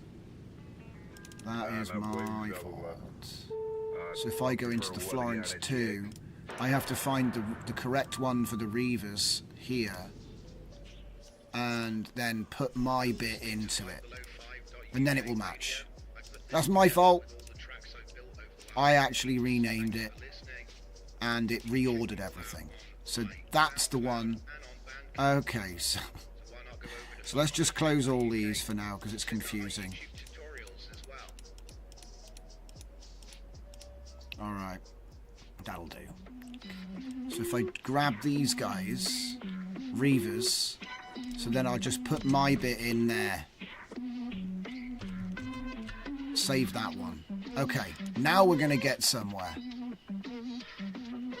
And then what that does mean though is I'm going to have to have an extra tab here. So open the extra tab and just bring that one up here for a second. Right. Reaver's wearing blue armor. So number 2, Primaris Captain wearing blue armor with a jump pack. Yeah. Okay, copy that. Because this is basically, I was mixing the captions up, which is not what we're trying to do. Not what we're trying to do. Oi, get back in there, you scum. Right. So let's see. Primaris Captain. Right, so I need to find the one with the jetpack now. What the heck is it doing now? Ah, oh, jeez. It's trying to confuse me. Just close that for now. Okay. So I need to find the jetpack. I made my life difficult there. I shouldn't have bothered renaming it. I should have done that, like, last. Or never, actually. Right, there we go. So we want this guy. And again, we're going to put that there. Save it. And get to the next one. And then the next one is just my stuff. So, Sanguinary Priest.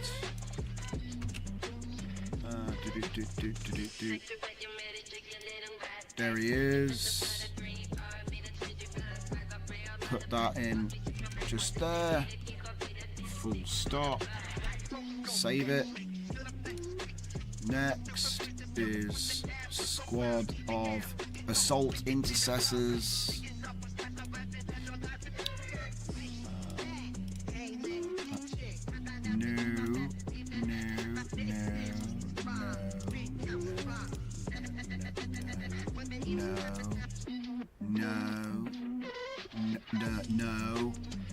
Yes. So, I don't think we'd get to do this part tonight, to be honest. I thought this part would be, like, done, like, off-stream or something, you know? I don't think I'd be able to get this done this quickly. Intercossers? Damn it! I messed that up, didn't I? Intercossers. Hell yeah. So let's see. Is that these guys? No. Wait. No. Heavy intercossers. Yeah, it's this one. Hang on a minute. That means I just messed something up. Right, actually, it's that one, and they should be intercessors. And that means that the last thing I just did was assault intercessors. In the morning. That's these guys. Right.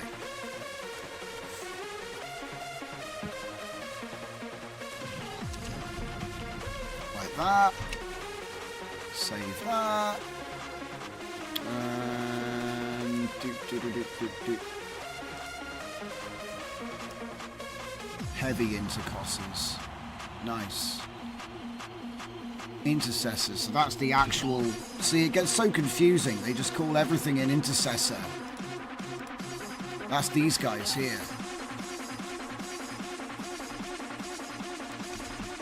Firing through it.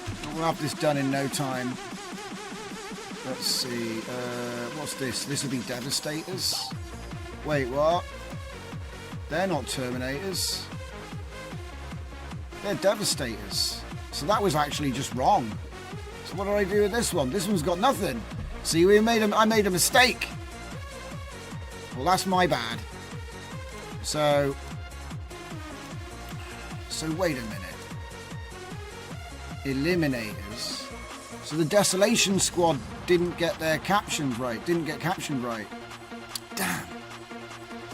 Oh well. You can't have it all.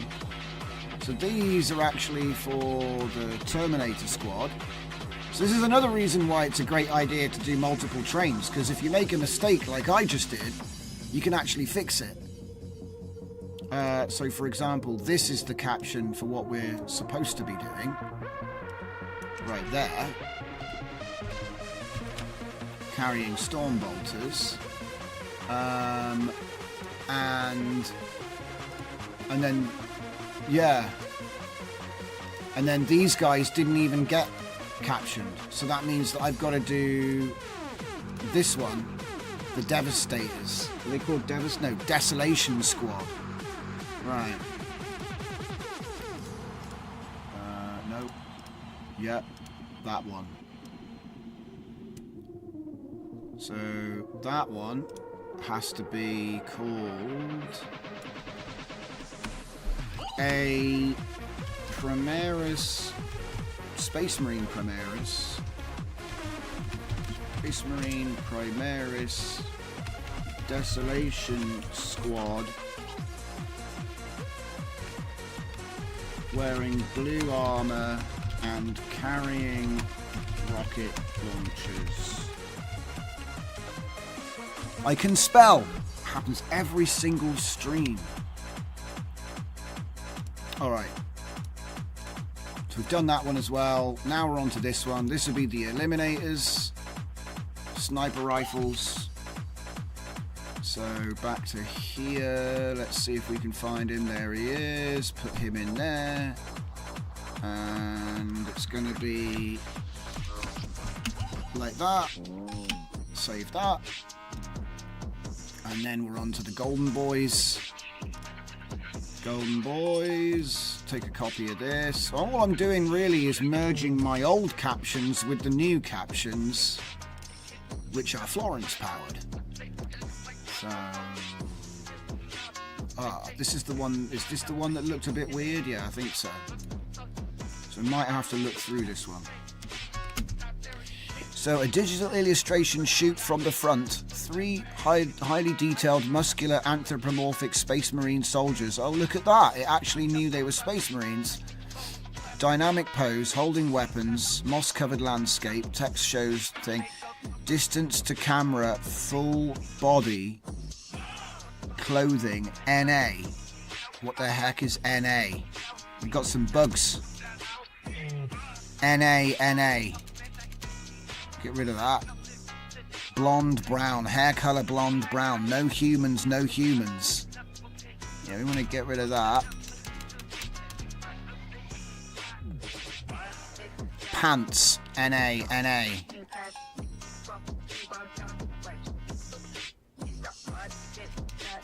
It's trying to do all kinds of crazy stuff here. Shoes, none. Alright, calm down. So it's not perfect. Every now and then it's going to make weird stuff. Ear, no human. Calm down, mate. Sometimes it's best to just say nothing at all. Okay, cool. We've done that. Next is the Dreadnought. With a plasma cannon and a Gatling fist. So where's the Dreadnought? There he is. Put him in here and copy this. So what's it saying?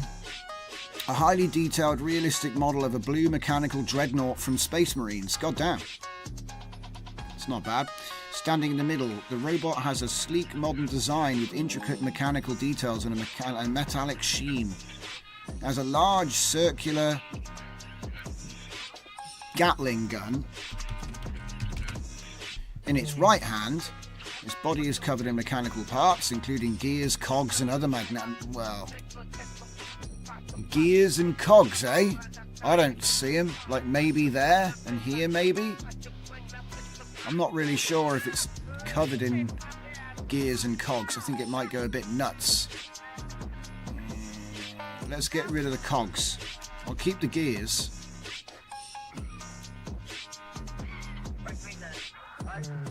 Background is a dark, starry night sky. No, it's not.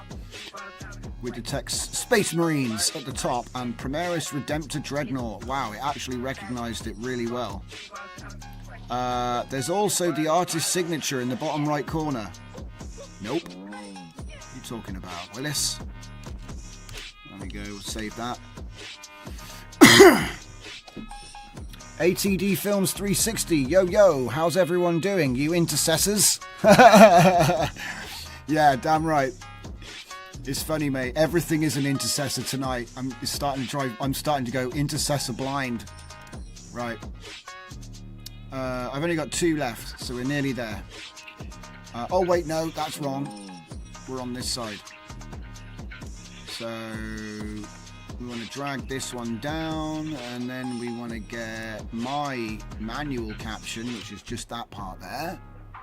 And then we're going to inject my caption in the middle of the auto caption and hopefully get the best of both worlds. Now, obviously, after we've done this training run, we'll be able to compare the difference, which is the whole point, by the way. And that's why I'm going to be spending the money on the instant train as well as the long train. So the long train we'll take a look at next live, but the instant train we're going to be comparing tonight. So stick around. You're not going to be let down. All right. So what have we got then?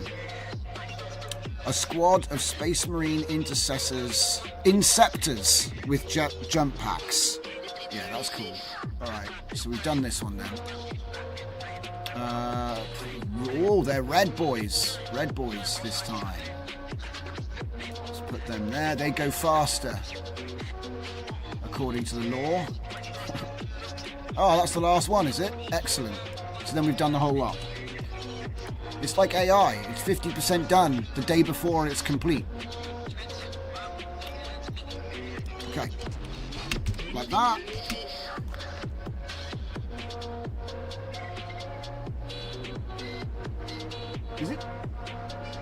Is it windy outside, or is there a helicopter above me?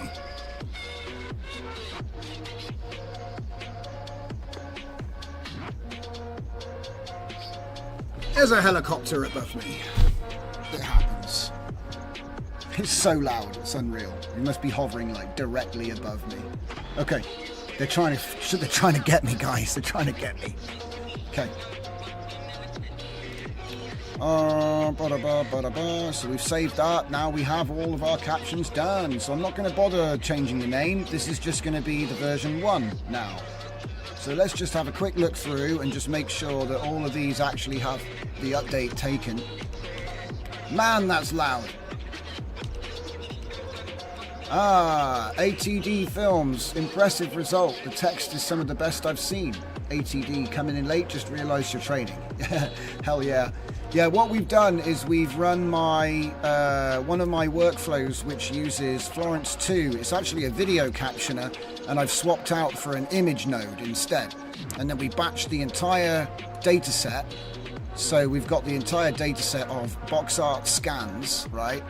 And we've already trained the first lot, which only had extremely basic captions.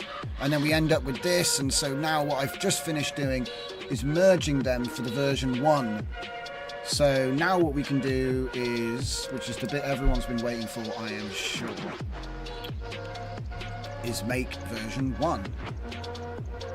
So we're going to take this and we'll go here, and we're going to call this one 40k box art V1. Uh-oh, they're coming into the building. It's fine. Just keep going until they pull me out of here. Right. So what I'm going to do is I'm going to then look, almost the same size. Obviously a little bit more text. So okay. So let's go to the thing and do the thing with the thing. Train Laura. Don't give me that 404 nonsense. I don't believe you. 40k box art V1. Okay, yep, then I scanned them myself. I scanned them and cropped them fair and square.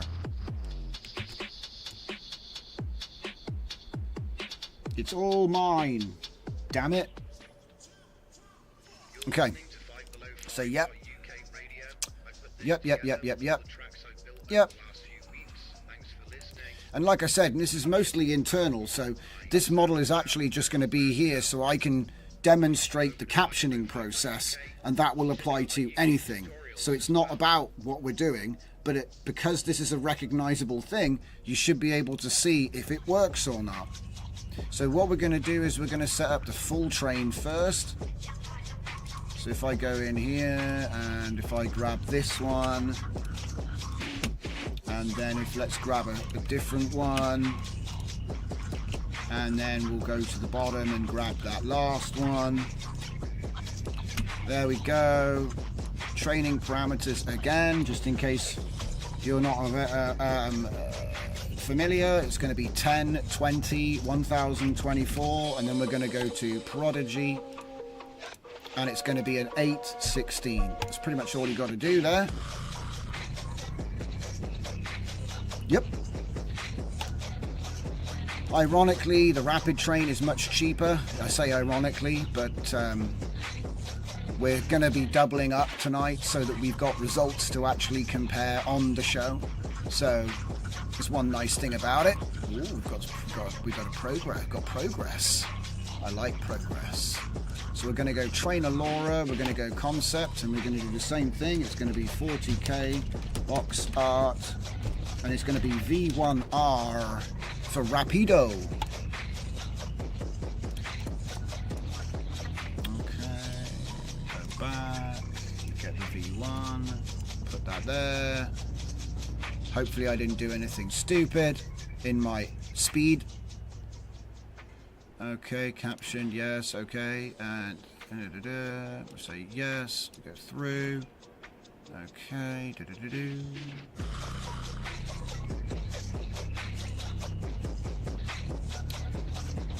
and this one we're going to do probably slightly different prompts, but only because I'm just picking them randomly.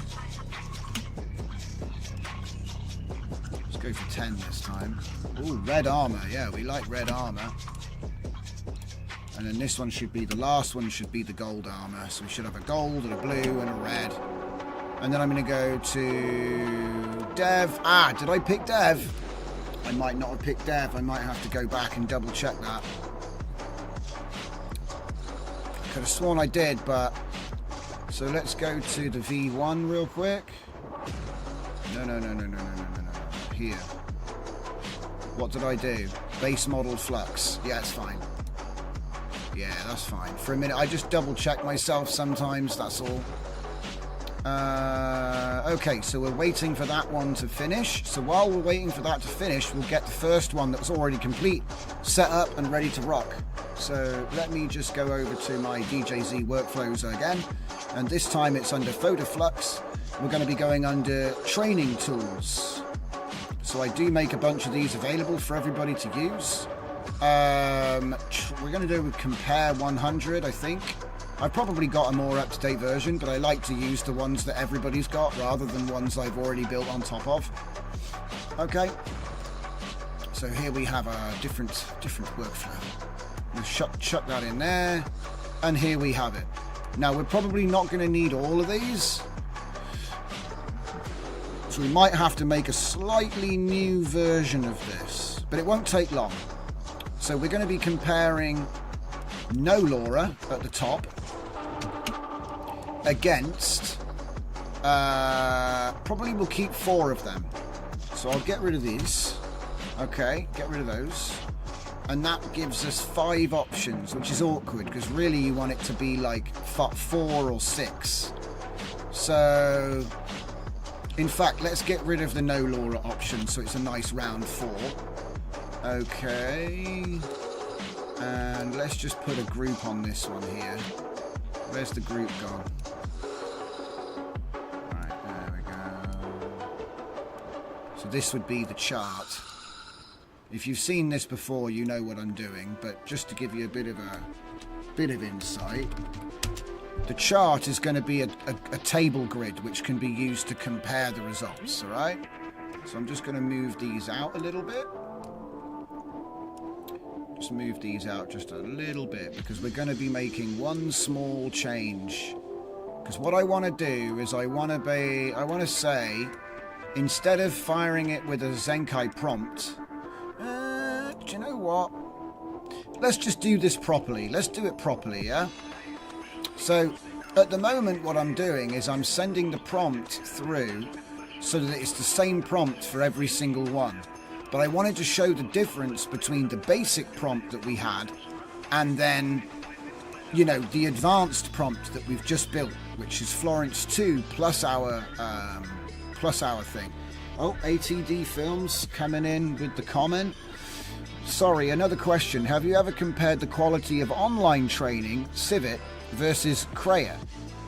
Well, presuming they should all be similar. Yes, I have. I've compared... What's the name of the other place?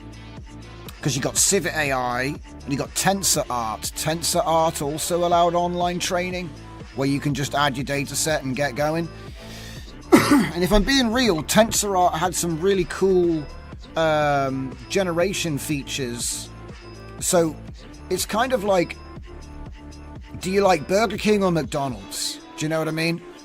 Neither is going to be as good as actually grilling your own burger on a barbecue at home, right? Neither will be as good as that. But both of them will have things on the menu that you have zero effort to enjoy. Which is kind of where I think things like Civet AI and TensorArt fit in. It allows you the ability to get a burger that's the same every time, and if you enjoy it, you will continue to enjoy them every time, right? So you've got consistency, ease of access, very low effort, but you got to pay. Do you know what I mean? Whereas if you have a barbecue at home, you got to know about the meat, you got to stand over it and cook it, you prepare all of your stuff, and that does mean that you get exactly what you want, but you might burn it as well, and then it's on you. You can't just be like, make me another one, this one's burned. Do you see what I'm saying? And so I think it's a good analogy. It's a fast food analogy. Do you want convenience or do you want control? If you want control, you're going to do it all yourself at home with like Man, I can't believe I'm drawing a blank now. You could use One Trainer, which is a nice UI version for LoRa training at home. Or you could use... There's a whole bunch of them. We all used to use, like, collabs. And we used to use the actual scripts, which a lot of these tools are actually running on. So, like I said, I have compared the two. Let me just see if I can show you before we move on. If I go to published, get rid of these notifications here. Flux Gym, yeah. You can even train Flux in Comfy UI. Do you know what I mean? There is... Kijai made a way to train things in there. But if you see, I've got my DJZ Assassin Carb. This is an original model that was retrained, but he's based on a test set that I gave out. Here we go. Flux Assassin Carb Flux Dev Test LoRa Collection. There's a whole bunch of them where I've retrained that guy many times. Here's another one, Assassin Carb trained on SDXL. So it's the same, like, 10 image data set that I just keep training on different models. So whenever, look, here it is in Cascade, right?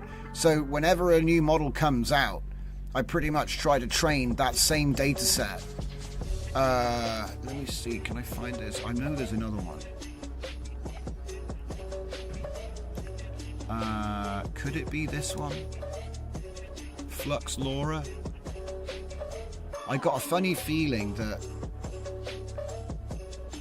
one of them... it's not on here because, of course... Yeah. It's not on here. It's not on here because it's on TensorArt. So if I went on TensorArt, I could show you. And I think I did a video at the time that showed the output. You know what I mean? So I've used the same data set on 2.1 XL Cascade Flux, and also Flux on Civet or Flux on TensorArt. And you know, you get similar sort of images out of all of them, really. But it's one of those things, you know. It's because it's so subjective. So it's like, if you might prefer this sort of look, but you might prefer this sort of look, which is actually this is a lot more faithful to the original model. And then here's another different way of doing it, because we were looking through different recipes, you know, different config setups, right? This is very faithful.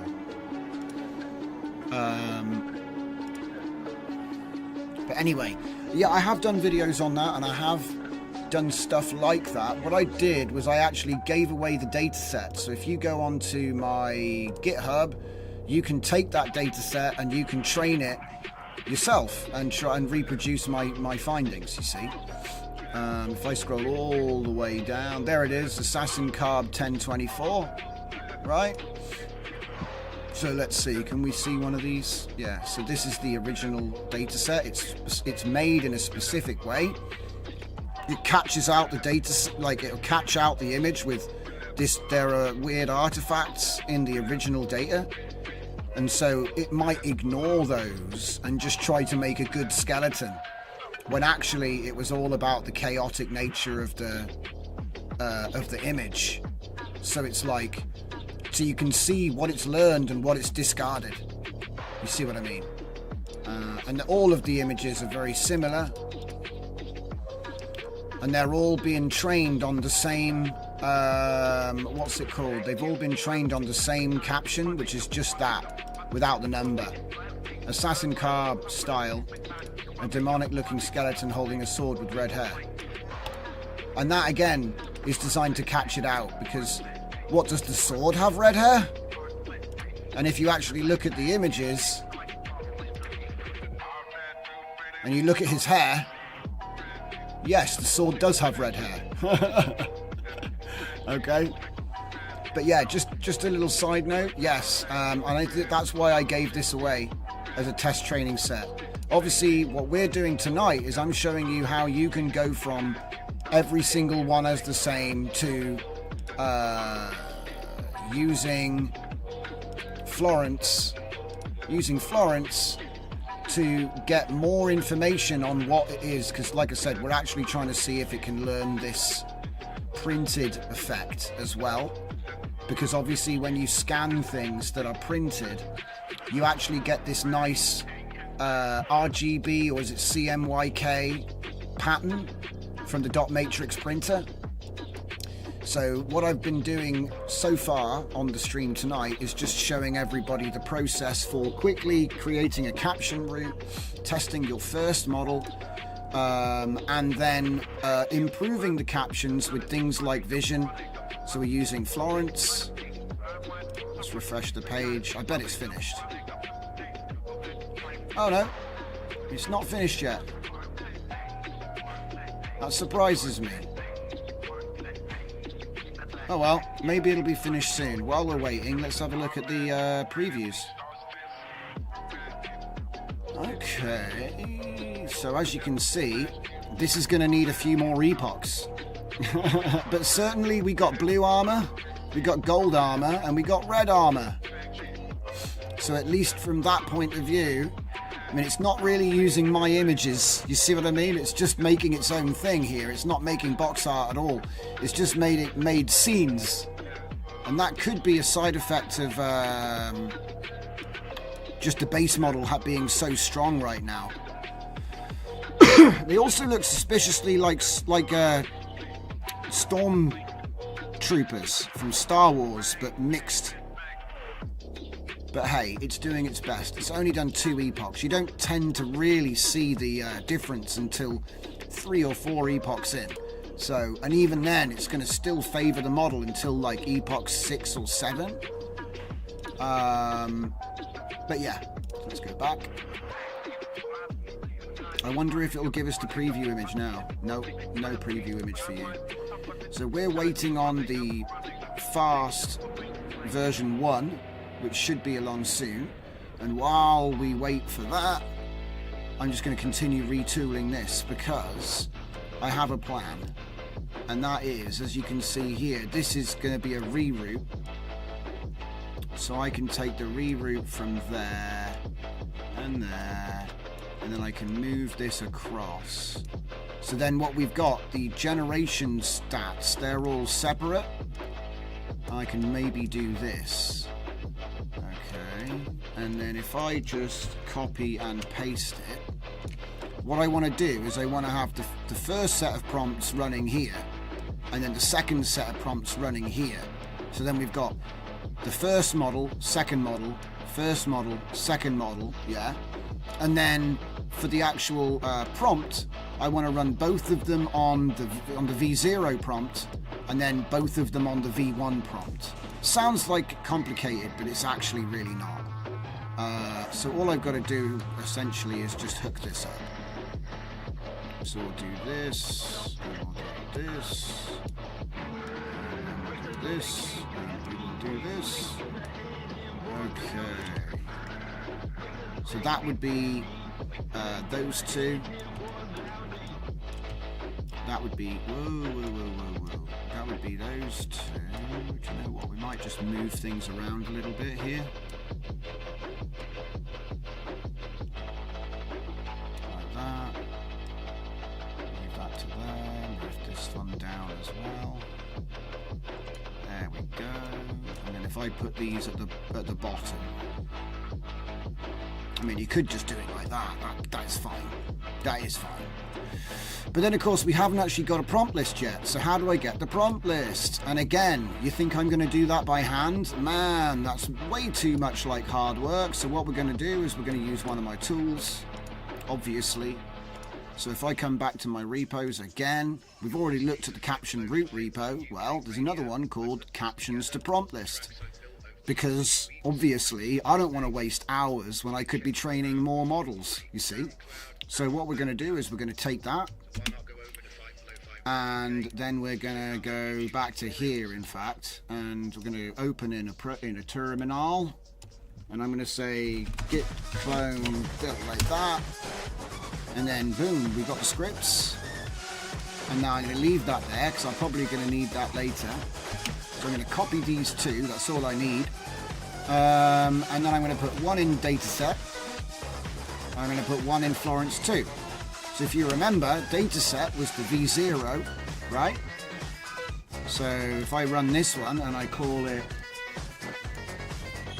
40k box art V0, okay, it's just collected all those captions into a single prompt list named that.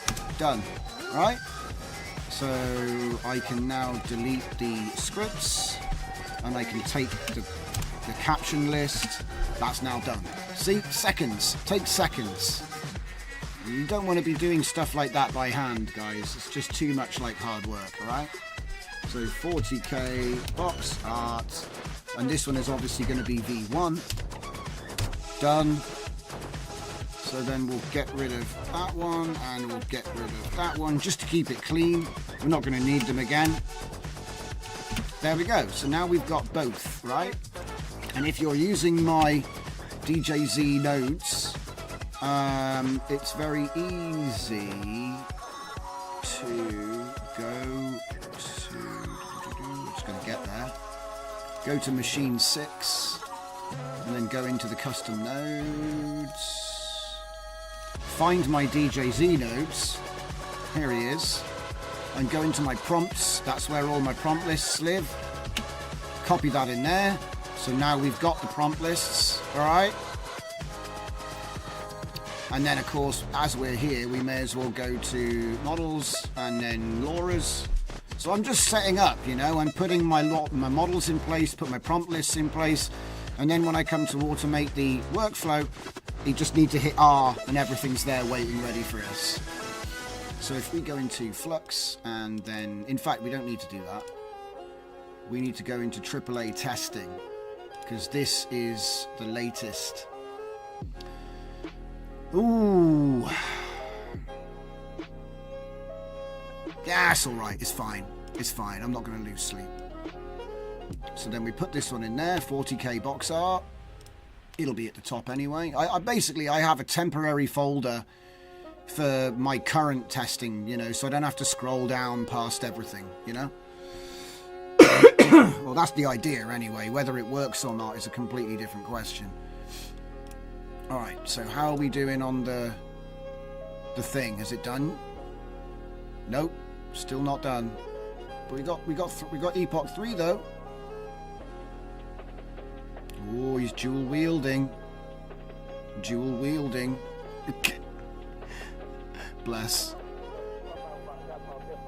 It's doing pretty well considering it's Epoch 3, so. But it's on a cosine, so what it's going to do is it's going to get better, and then it's going to get worse, and then it's going to get better again. So that's okay. It's that S-shaped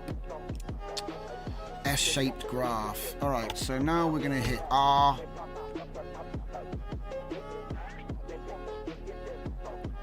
And we should be able to say box art 0 and box art 1, like that.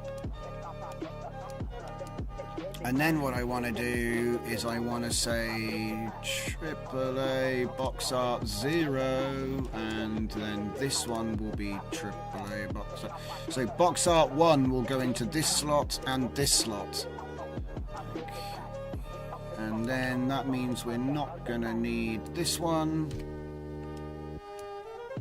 So that's going to mean we've got these two. I think that's it. I don't think it's going to need to be...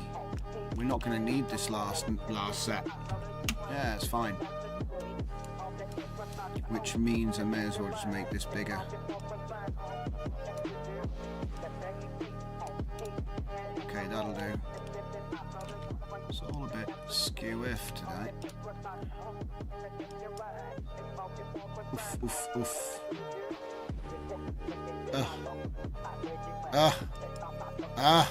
There.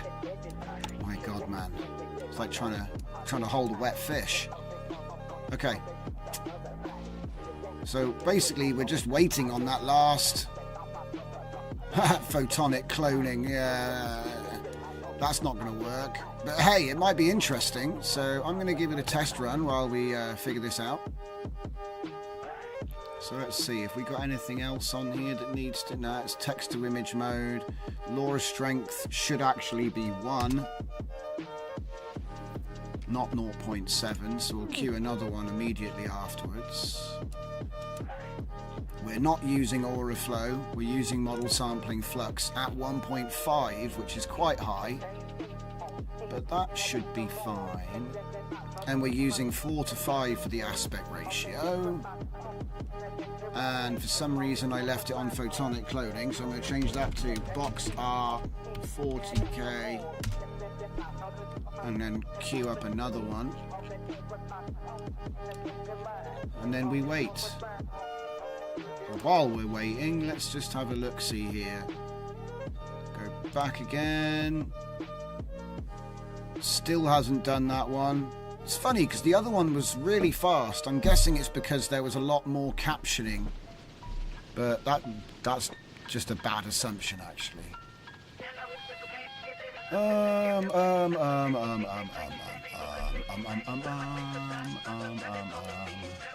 Right. Meanwhile, I got a new thing, so let's have a look at that. Let's do run web UI and see if it's broken. Uh-oh. No module found named Gradio. Well, that's not good.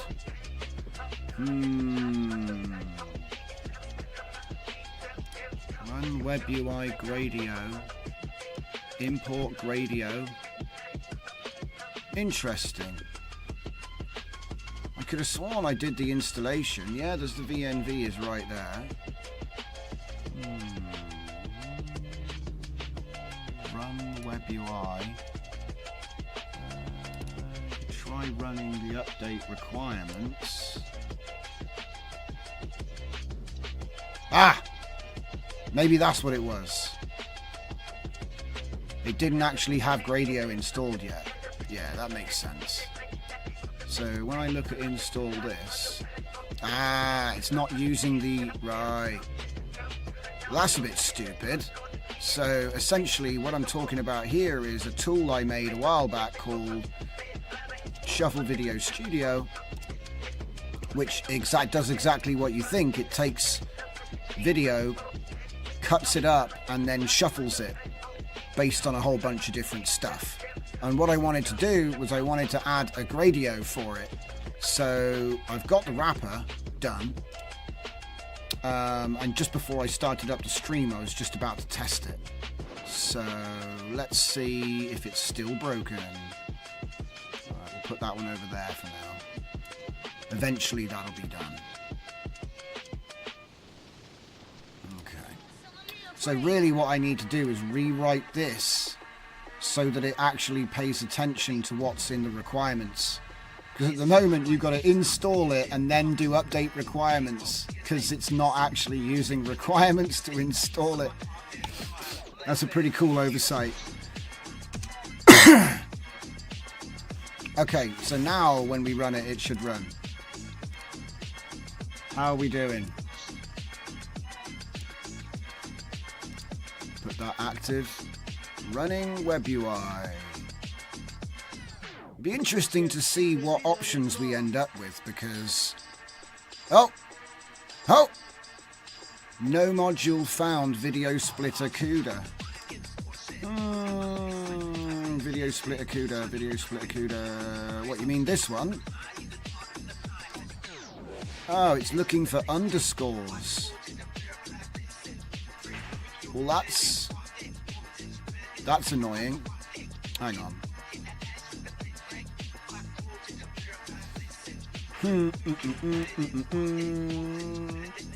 Python web UI. Where is it?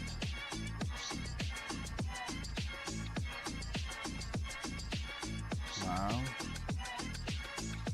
Did I scroll? I must have scrolled past it. Derp.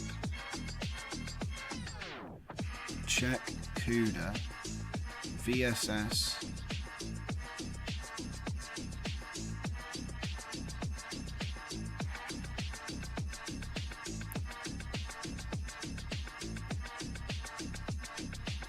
Split video, CUDA, yeah.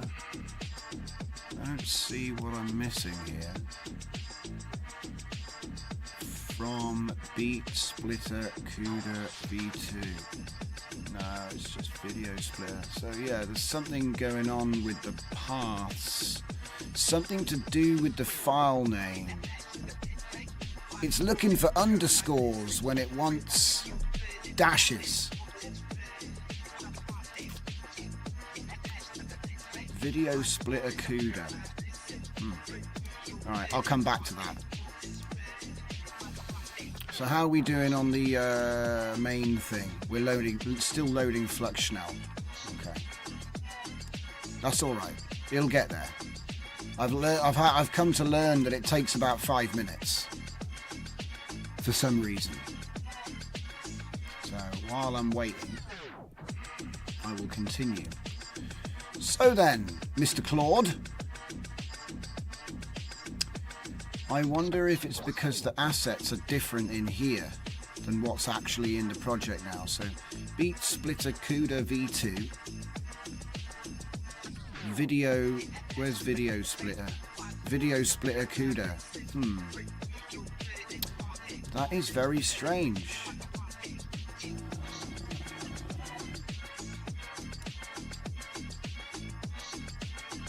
Let's get the error one more time. And I'll just parrot it back to Claude and say, "Oi, Claude, what have you done?" Oh, wait, hang on. Here. Okay. So, yeah, run web UI. Yeah, see, no.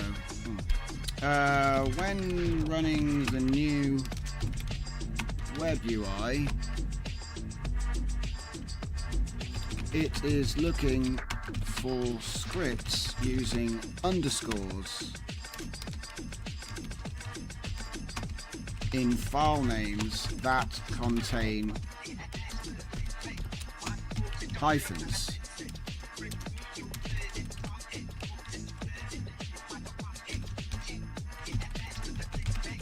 And I know this is like a convention thing, but I'll be honest with you, it kind of is annoying that he keeps on switching between the two all the time.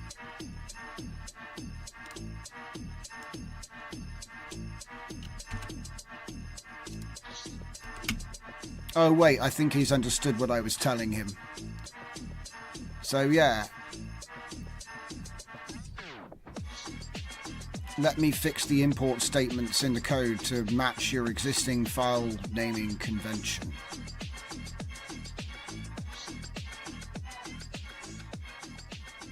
Import required modules. Import dash is that.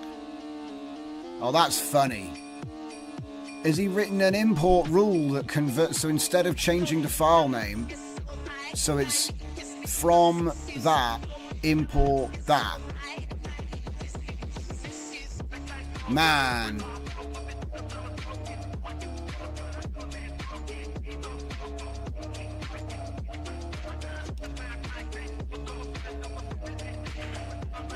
He did. That's exactly what it's done. Okay. All right. I'll take it. Can we have just use Notepad for now? Save it. Do do do do do do do do do do do. Right.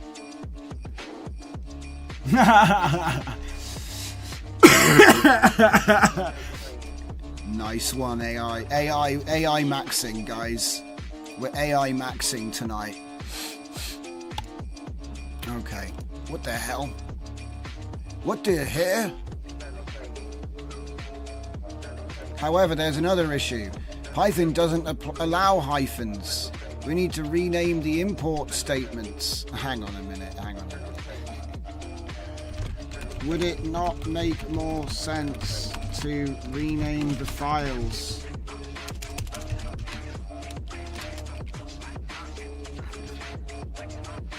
Rename the files and adjust it all so it's right.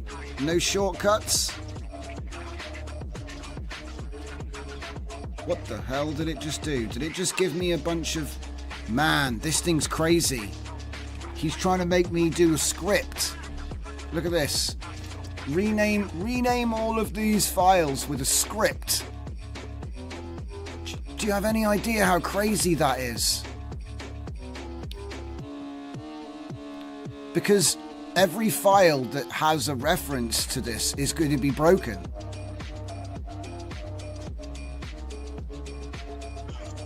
So what did he say? He says, these need to match. Let me fix the import statements in the code. And then it's like, here's the correct. So he gave me the code and then he immediately corrected it again.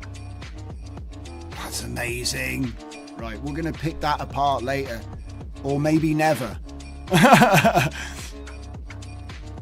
How are we doing over here? Still not done.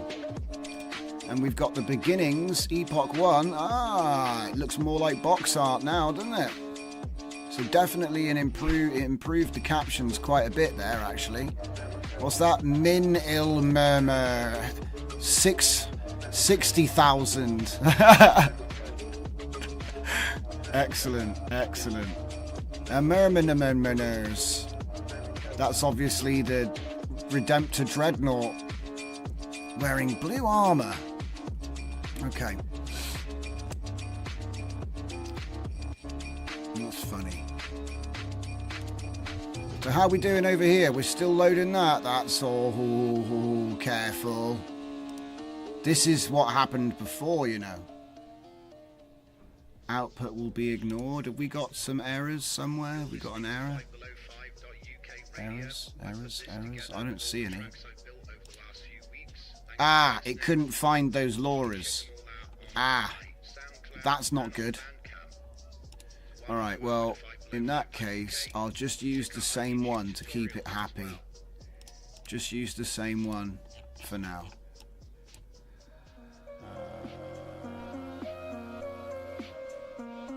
Although, it is a bit weird that it still hasn't loaded this, because I had this problem before, where it would take like 5 minutes to load Schnell. In fact, 500 seconds is closer to 10 minutes. And what it turned out to be in the end was that my C drive did not have enough space on it. And I was like, okay, fair enough. I'll make some space.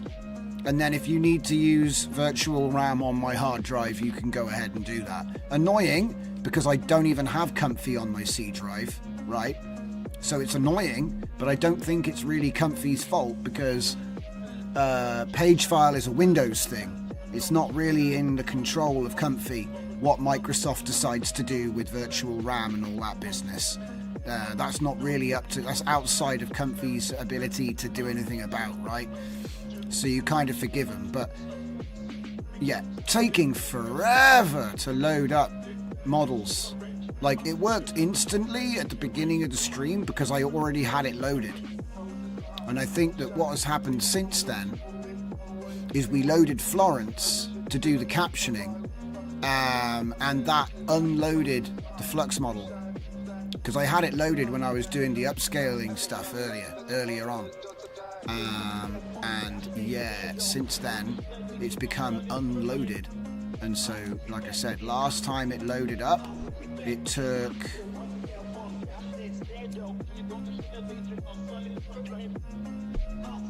see, it's nice and fast when it's warm, but when it's cold, look at that, 449 seconds to load 11 gigabytes of VRAM.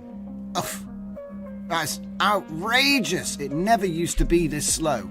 I've got a brand new hard drive which I'm running Comfy on. It's a brand new installation, so you can't blame the hard drive, you can't blame Windows, you can't blame custom nodes.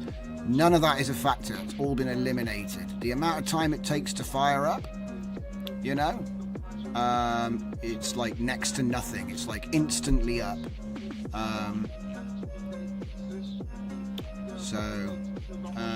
So anyway, 600 seconds, guys. It's insane. So I don't even know how long it's been running for, but you see, this didn't take any time at all. 0, 0, 0, 0, 0, Yeah, so normally it takes like no time, but for some reason, oh, you wanna load up Schnell? It's kind of ironic that Schnell takes 10 minutes to load now. I don't know what it is. It seems like something in Comfy changed, if I'm being completely honest.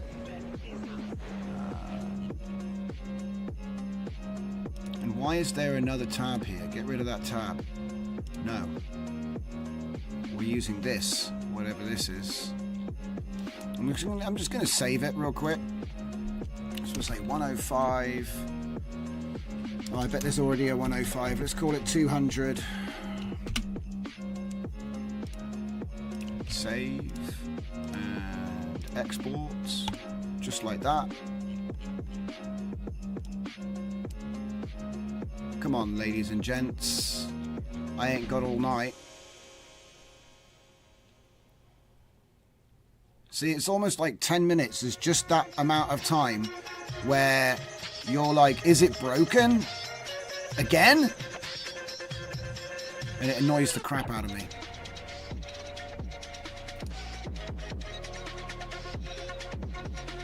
So I think what I will do is I'll continue working on the wrapper here, because it's just annoying me. And otherwise I'll start getting impatient. I'm going to put a time on it. So if it hasn't finished by past, which is 6 minutes, I'll restart it and assume that something went wrong. Because, like I said, it shouldn't take that long anyway. How are we doing? Still hasn't finished this one. Makes me worried, that does. That, again, this should have finished too. See, now I'm getting, like, impatient. Alright. So neither of these are actually good, these aren't good solutions. Because if I rename all of these files, where is it? If I rename all these files, yeah, it'll break the command line implementation of the tool. And it doesn't make sense because it was working fine. You know what I mean? It was working just fine. So what we might have to do is we might have to go through the entire project and update every single file one by one just to do something this small, which is change it from hyphens to underscores, which is like very annoying because I know that this works, you know what I mean? It's all functional.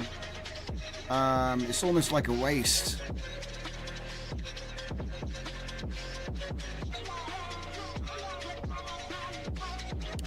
It says here I can use import lib to do it dynamically.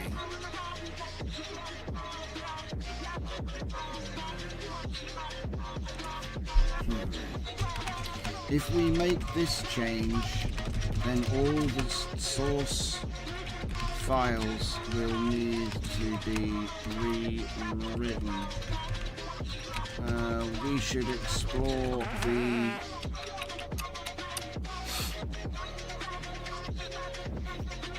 import lib approach first. Damn it. Because that didn't work.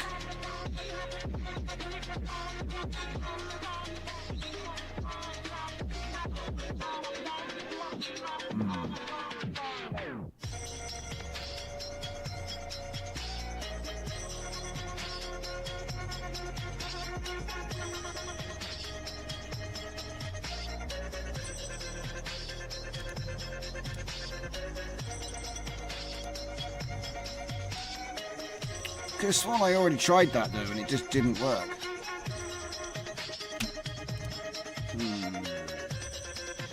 It didn't work.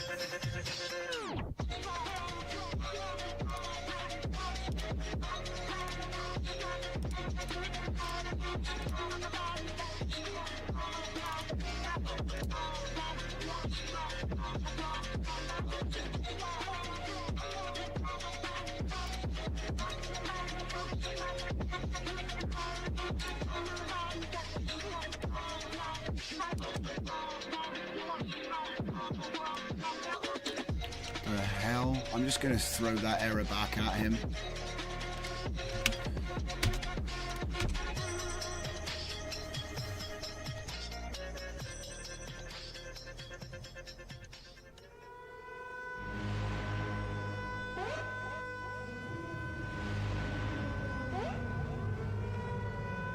Okay, let him write the code. Still hasn't moved. Yeah, your time's up. Your time's up, Schnell. We haven't got all night, you know. Useless. I don't see it moving. Oh wait, there you go, it's moving. Alright, fine. How annoying, huh?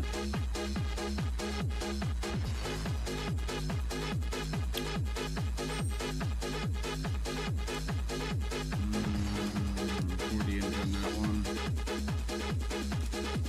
Okay. Whoa! He's trying to hijack my screen. Hijacking my eyeballs. Okay. So how are we looking? We've got the same LoRa loaded every time. We've got 0 and 1 again. Okay, so now let's go, because if it's going to take forever to load up this bloody model, so annoying. Like I said, so if in 10 minutes it hasn't loaded, I know something's wrong. It's just annoying how you've got to wait 10 minutes to find out whether it even is working or not. Honestly, I don't know why that's like, is that like a new feature? It's pretty useless, to be honest. It never used to take 10 minutes to load Schnell. It never used to take that long. I don't know why that is. I've tried all kinds of stuff. Activating high VRAM mode as a switch when you start the Comfy up. I've tried adding CUDA malloc again, because apparently they removed that for some reason. Didn't really tell anyone, like stealth patch note style, right? All kinds of weird stuff like that. So anyway, benefit of the doubt, we'll give it, what is it? Because like I said, when I had it work, it took 490 seconds to load that 11 gigabyte model, which I don't remember it taking that long in the past. Maybe I just never noticed it takes that long. I don't know, but regardless, it's annoying. Anyway, 10 minutes, man. Do you know how long 10 minutes is? Like an eternity in this space, you know? Like, it takes 4 seconds to generate an image, 8 seconds to generate a video. What, you want to wait 10 minutes? Drives me nuts. Okay. Anyway. So how are we doing?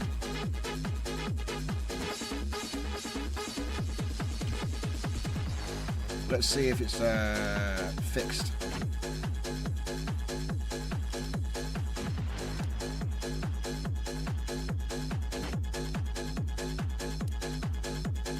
More errors. Oh, it's trying something. Hello, I'm getting discorded from Mr. Throttle.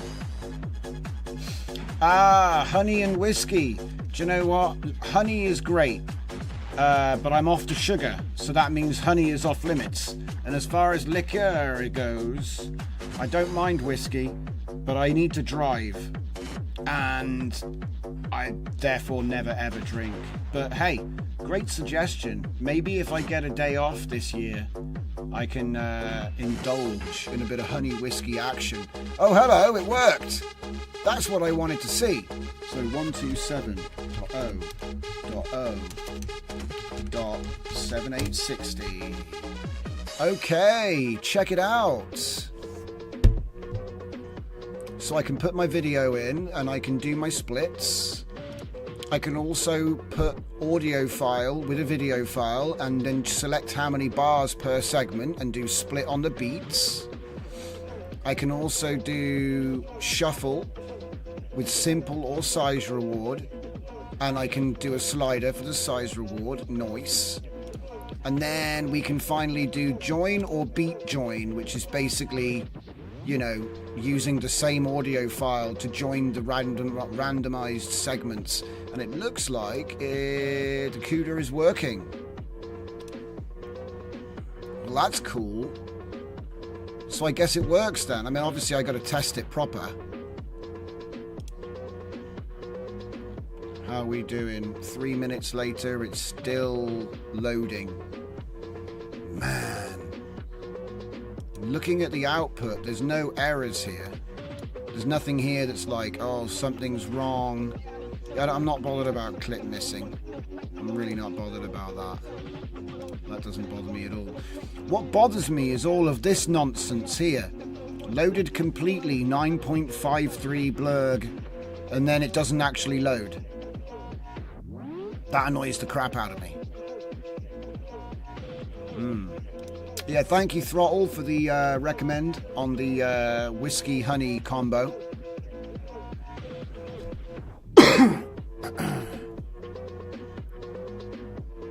Man, do you know what? It's getting to the point where if I'm doing a show and I don't want to risk this happening, I have to get it loaded before the live stream and then not do anything else with Comfy except for what it's loaded for. Because it did work. I know it did work. It worked fine. But this cold start is a absolute disaster. I'm just going to be real. You can't wait 10 minutes to load a Schnell model. It's just, that's outrageous. If they like, oh, we did it to make optimization. Yeah, you didn't need to do that, guys. It was working fine. Anyway, I get a little bit like, because it's sort of like there's no need to reinvent the wheel when it works. It works fine. You don't need to make a square wheel because it's more optimized, guys. You know, it's like, yeah, but now it doesn't turn. So, all right, well, while it's doing that, it's only actually using 11 gigabytes of the video model, so I should be able to get away with doing this. So what I'll do is I'll find a video. Let's see if we can find a video.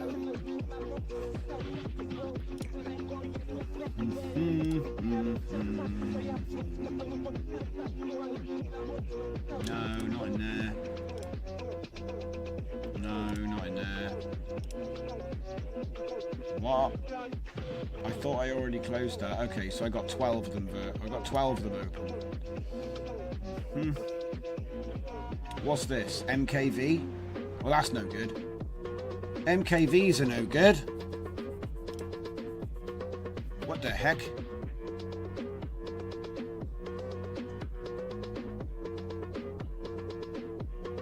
What?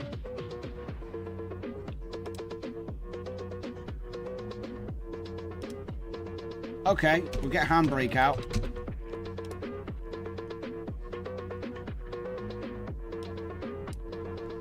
And we'll get some footage. And we will start the encoding. You're listening to 5below5.uk radio. I put this together with all the tracks I've built over the last few weeks. Thanks for listening. You can check them all out on my SoundCloud. What the heck?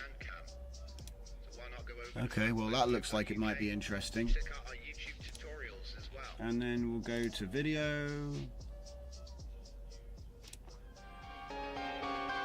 It's finished. So I'll chuck in a video and then throw in an audio.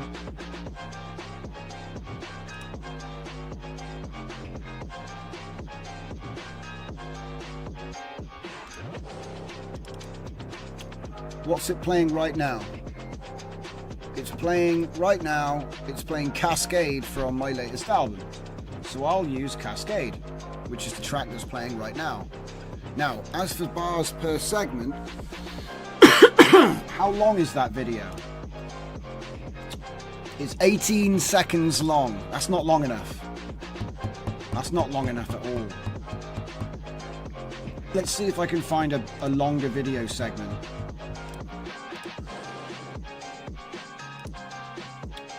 OBS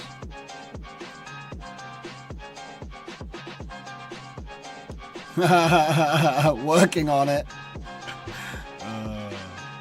So let's organize this by size. 27 minutes. God damn. So what is that? Nope. That's actually a tutorial of some kind. Nope. Nope. This is all tutorial stuff. Can we get some, like... Can I get a... That's weird. Videos? Ah, okay, right. I need to go to a different folder. Hold up. Okay, what's that? 19 seconds. 19. They're all 19 seconds. Have we got anything that's longer than 19 seconds? I bet it's because it's like action replay or something.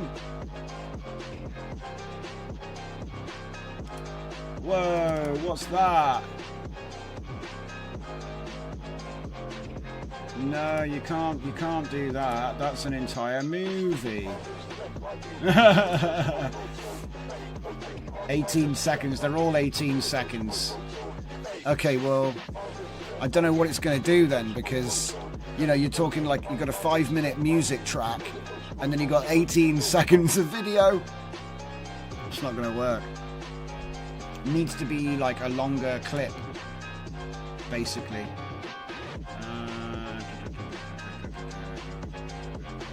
I mean, I suppose I could chuck them all together real quick. It's gonna be a couple of minutes in there. Yeah, okay, right, let's do it. We got time to burn, because it's not doing it. Again. Such an annoyance, it really is. It's getting to the point where I might restart the computer just to prove that it's not that. Because I get annoyed, you know what I mean? I get annoyed. Like, why? There's no good reason.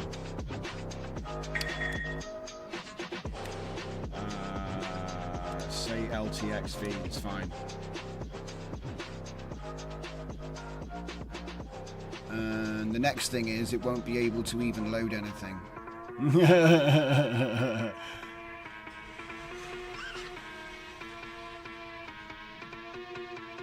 What happened to Handbrake? See, we're just opening programs now. I'm just going to keep opening programs until something works. 22 20-second clips. You'd think that maybe one of them will be fine. So, what are you doing? You see what I'm saying here, guys? What's going on? Are we moving or what? Yeah, we are moving. Wait, we get another bar. I thought it had finished loading and now it's back to not again.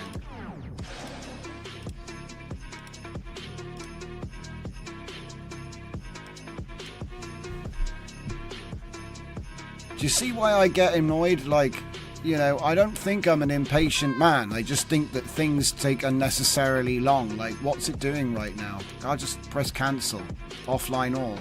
So what, it was trying to load things that don't exist anymore? Yep, it was trying to load stuff that doesn't exist. Amazing. Amazing! Saul Goodman. Right. Yeah, so anyway, what we're going to do is we're going to just close that.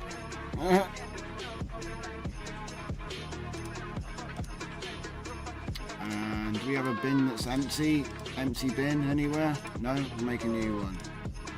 Call it HD. There we go. And let's see, 19 jobs remain. So we're slowly making clips, right? So I'm going to make one long clip so I can test the Shuffle Video Studio. Get rid of that for now. Here we go. I suppose I could get rid of some of this stuff. Yes. Get rid of that. Get rid of that. What's that? Whoa, Kazoo Racing fork truck. Hell yeah. This is the clip I need. This is the clip I need for the Shuffle Video Studio. Hell yeah. That's what I'm talking about. Kazoo Racing forklift. Oh yeah. That's how you win with style.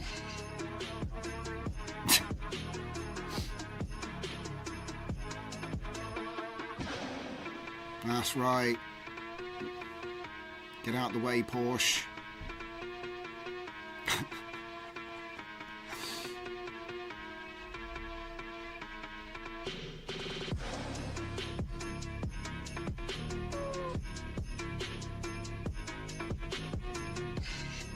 All right. I still can't believe it. Look.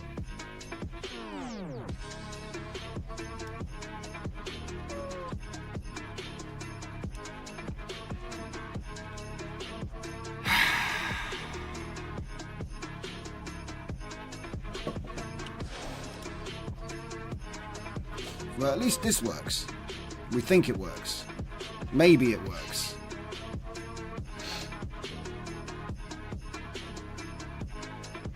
I'm currently converting MKVs to MP4 so I can put all of those clips together into a long line so that I can put them into this so that I can see that it actually works. That's what I'm doing right now.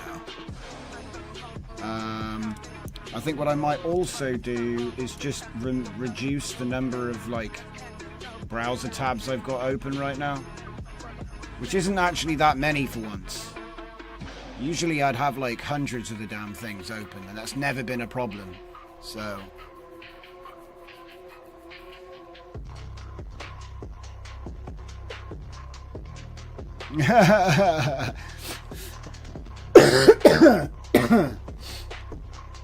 Electrolab says, Saul Goodman, originally known as James Morgan Jimmy McGill, is a fictional character from the television series Breaking Bad and its prequel, Better Call Saul. Never mind, not important.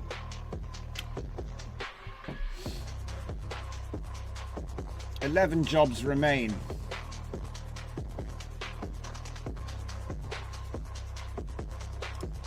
So that should be fixed.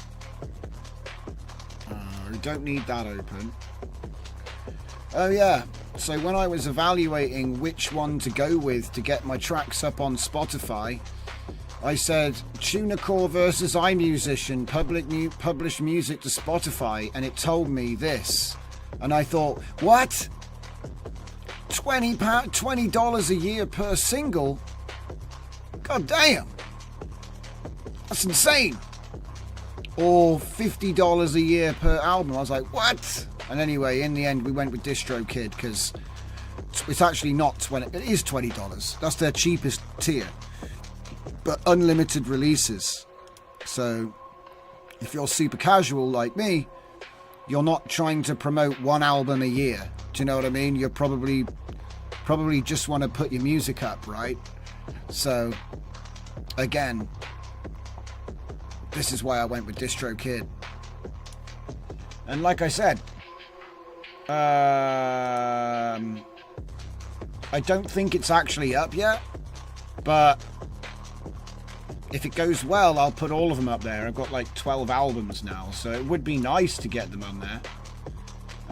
SoundCloud was supposed to do it, and they were an absolute nightmare. It was just constantly more rules and more hoops to jump through. Like, it was actually more work to use SoundCloud to distribute music than it was to make the music in the first place.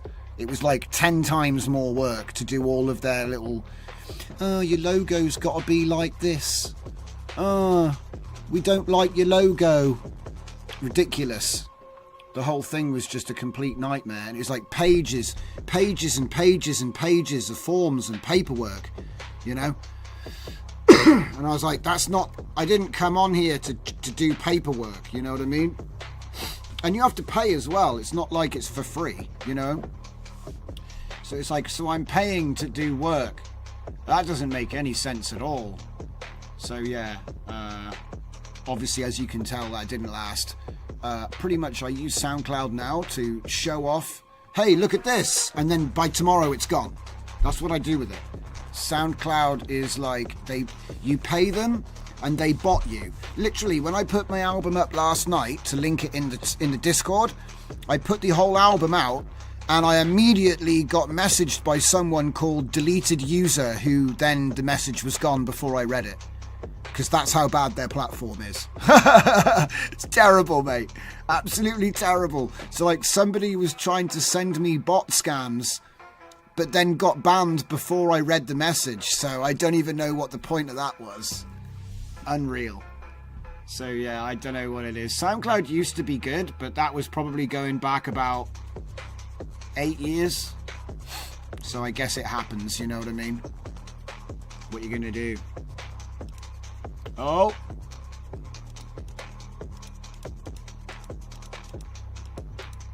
And I think is it finished? No, there's one more left.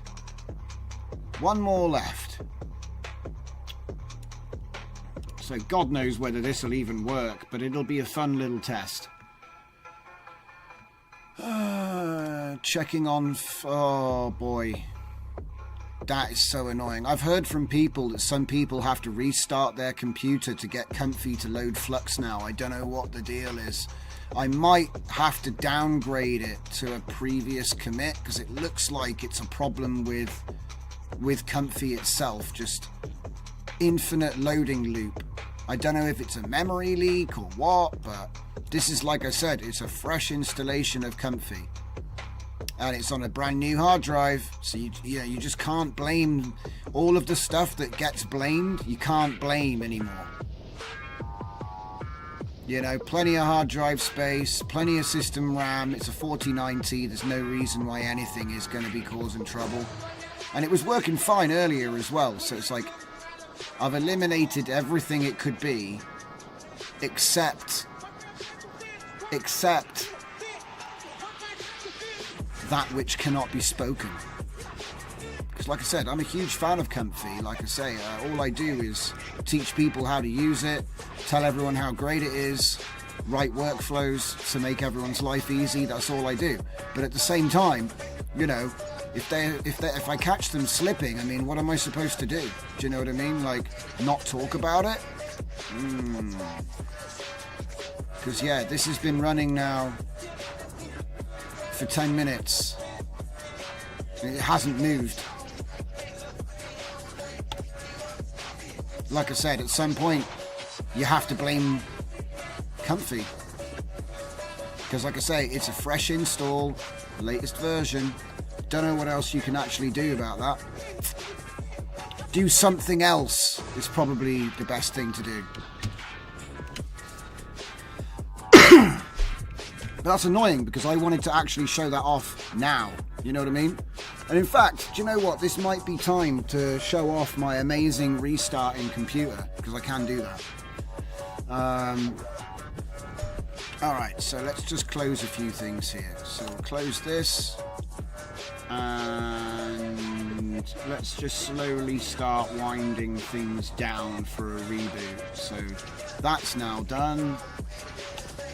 So this is going to get shut down, so there's no point having that open anymore. What's that?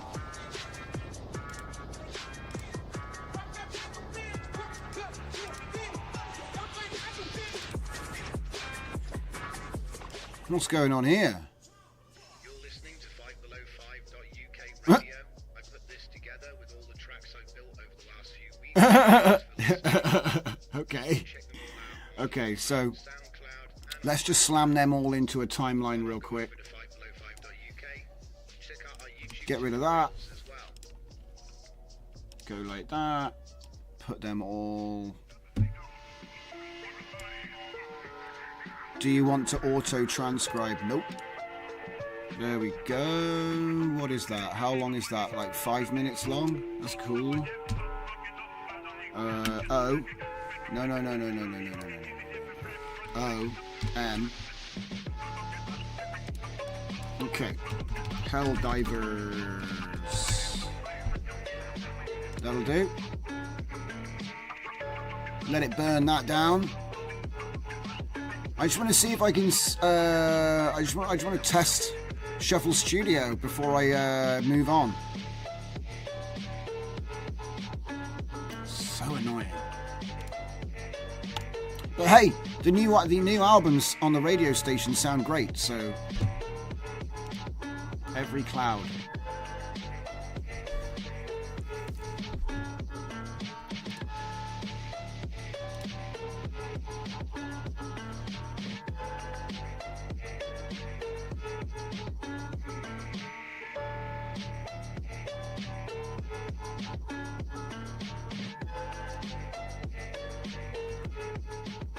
Save that, kill that, get back to here, kill this, and then open another folder, JCam, and 22, go to date, up to the top, Helldivers, like that, and let's see, cascade every bar, let's go for 2 bars.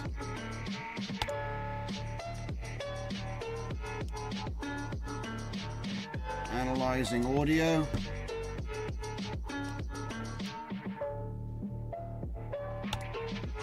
Let's see if it can do it.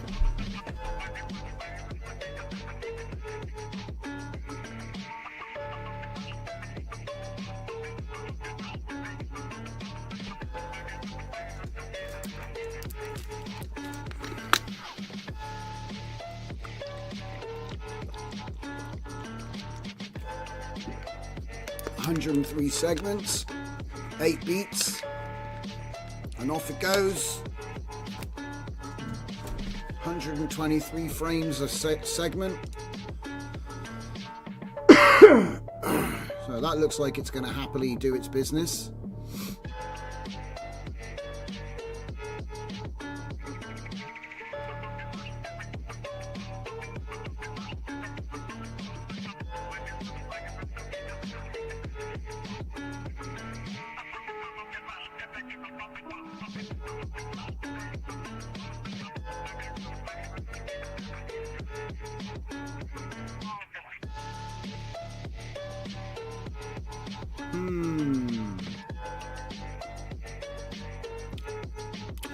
In case you don't know what Shuffle Video Studio even is, it's a tool I made 2 months back. There's a video explainer and various output videos on the channel. And then I added in beat synchronization and CUDA acceleration in an update. But essentially what it does is it gives you a way to split videos into segments, and then if you use the beat synchronized version, you can synchronize the splitting and the randomized, well, the splitting and the shuffling with the tempo detection, right? But the main thing which I did was the shuffling.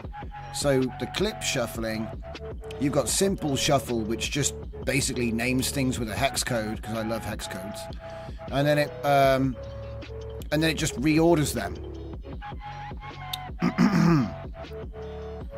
Are we getting 5090s? Man, the only thing I haven't changed is my 4090, so yes. Yeah, I'm getting a 5090, yes. It's probably going to be the last big purchase before the end of the tax year, you know what I mean? I'm hoping that they actually do, because that's the thing. If Nvidia released the 5090 at any point between January and March, they're probably going to go 10x on their stock price again, because like everybody is going to go and buy one. In fact, it's going to be a shortage. To be honest, it's like, are we getting 5090s? Will they make enough? Will they make enough that everyone can buy them? Honestly, I'm not sure if there's going to be enough to go round, guys. You know, and the price is probably going to be like ludicrous. I don't know if you guys remember during COVID there was that GPU shortage, and even a 3060 was going for like £1,000 when it was only ever worth $300. You know what I mean? I think when the 50 series comes out, a lot of people are going to be rushing to buy them, even if they don't get 90. You know, any 50 series GPU is just going to sell like nobody's business. So yeah, I'm a big proponent of Nvidia. I think they're going to do very well. So I think they're going to do very well. I mean, I heard that somebody leaked the SKU, so that means it's right around the corner. It won't be long.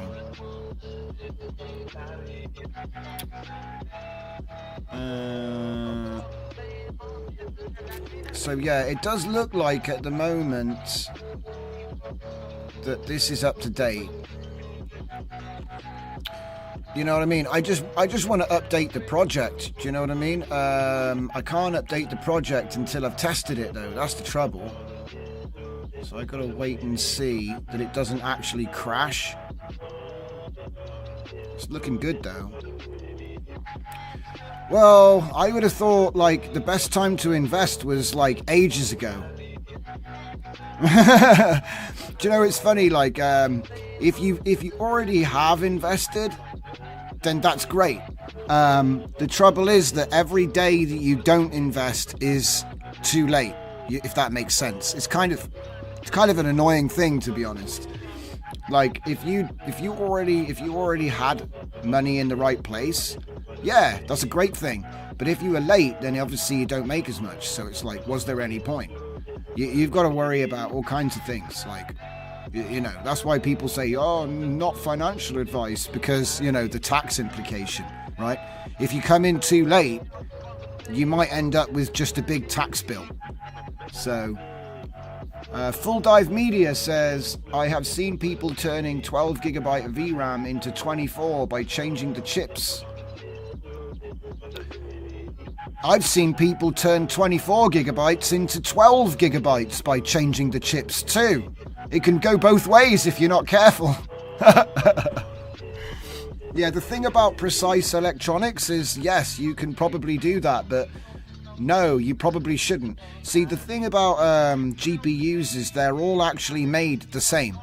And then the ones that don't pass quality assurance, the ones that fail, right, they get some of their chips burned out.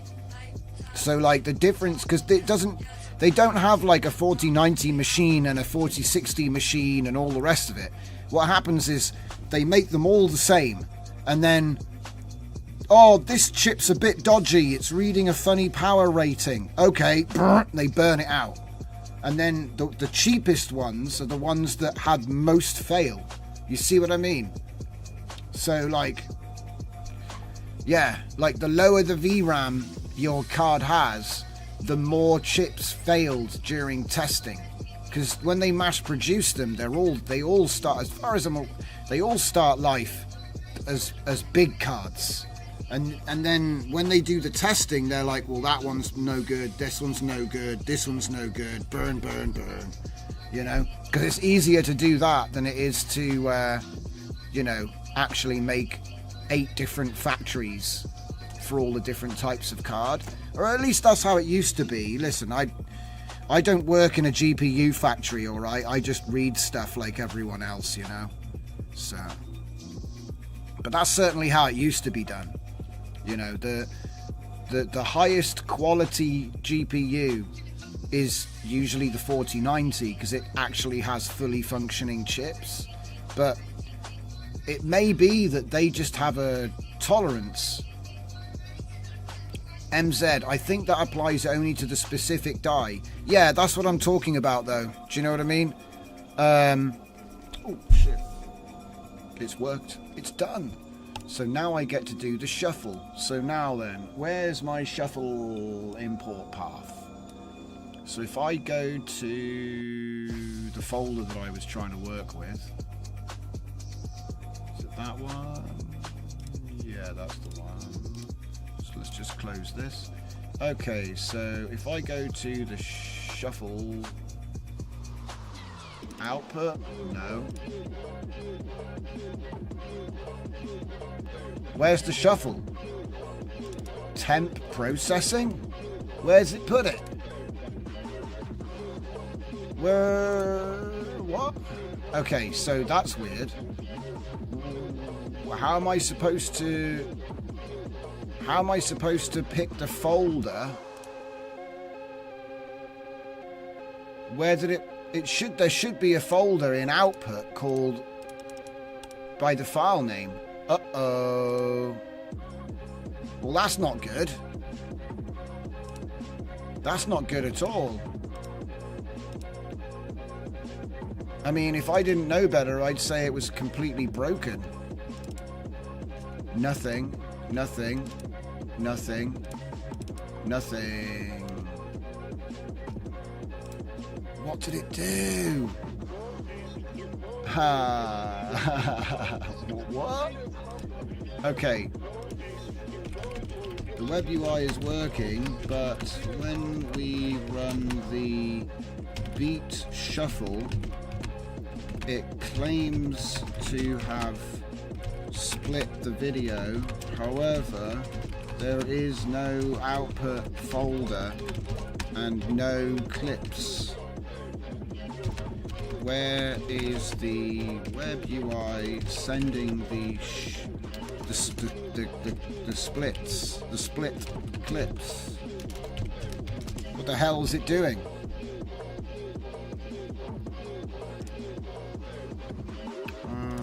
Web UI should have been running Beat Splitter CUDA v2, which is here. Create output folder based on input file name. So what the hell? But how is it able to sit there and run for all that time? Oh, wait a minute. I've just found it. It sent it to app data local temp. Oh my god. Okay. Hang on a minute. I think I found it because it was in the log file, but that's redunculous. Okay, so so it did work. It just put it to a really weird location. It's probably like a web UI standard. So we'll put that in. I want to say size reward. And how long is the track?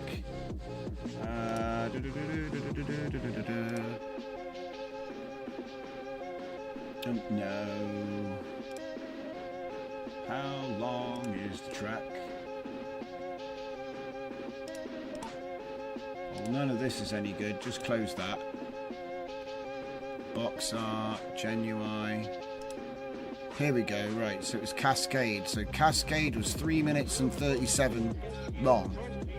3 minutes and 37. And then this was 5 minutes, I think. So let's say I want to keep half the clips. It's probably reasonable. Oh! Size reward shuffle takes 2 positional arguments, but 3 were given.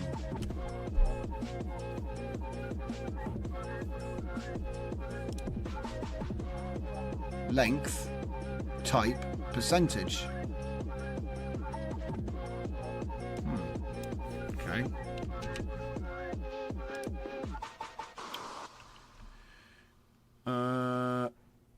Web UI, Gradio creates temporary files, provides paths. We need to properly blah blah blah blah blah. So it was a load of stuff. Temporary files were deleted.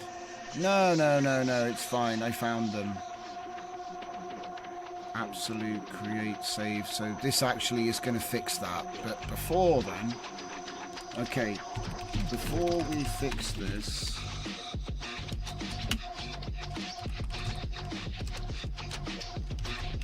shuffle size reward has a new problem that is more important.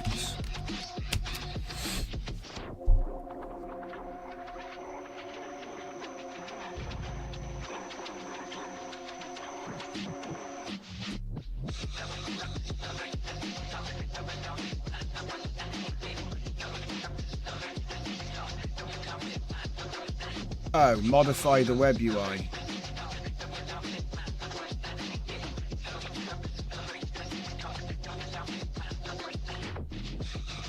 modify the original, or create a wrapper function. Well, I don't really want to break the original CLI, because the CLI works fine, so let's try doing a wrapper function. See what it does.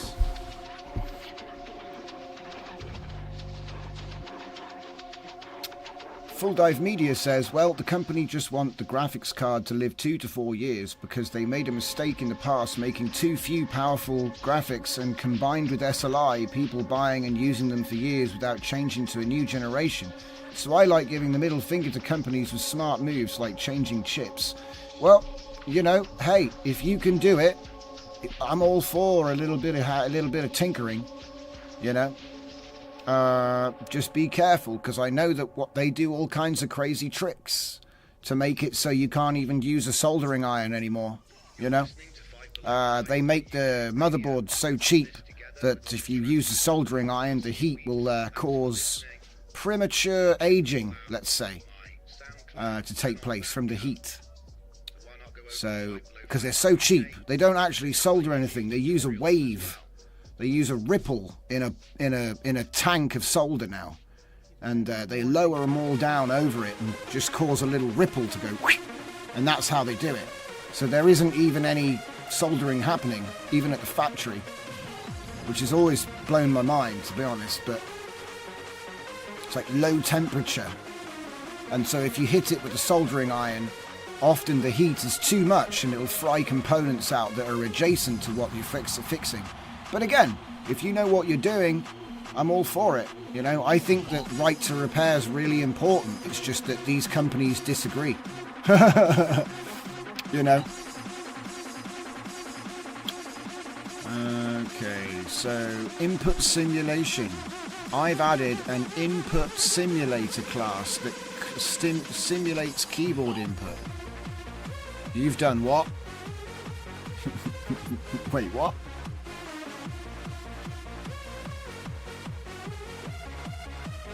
You've done what, mate? I'm trying to find it. Have I gone past it? Import hyphenated file.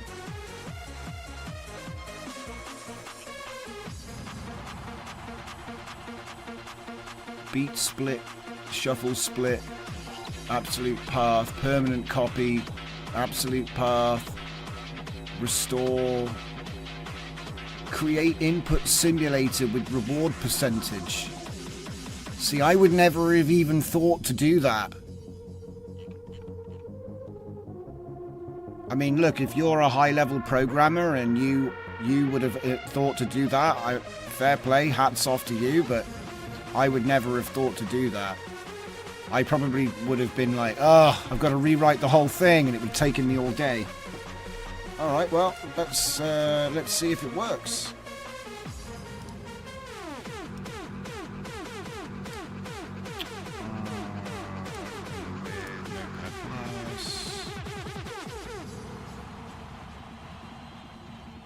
Come on.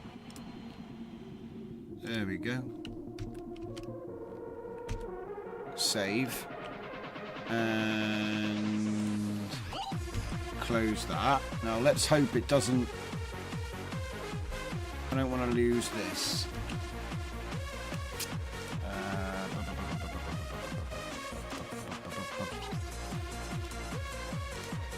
I found it. Right, okay, so let's just copy these. Copy that. And take that to shuffle video. And then H divers. There we go. Now we're safe. Alright, cool. So kill that.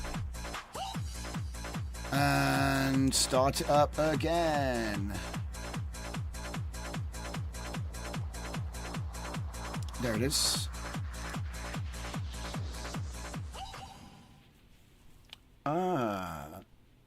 Full Dive says, hopefully open source community reach to a point that with something like 3D printing in the future, people can 3D print their own hardware.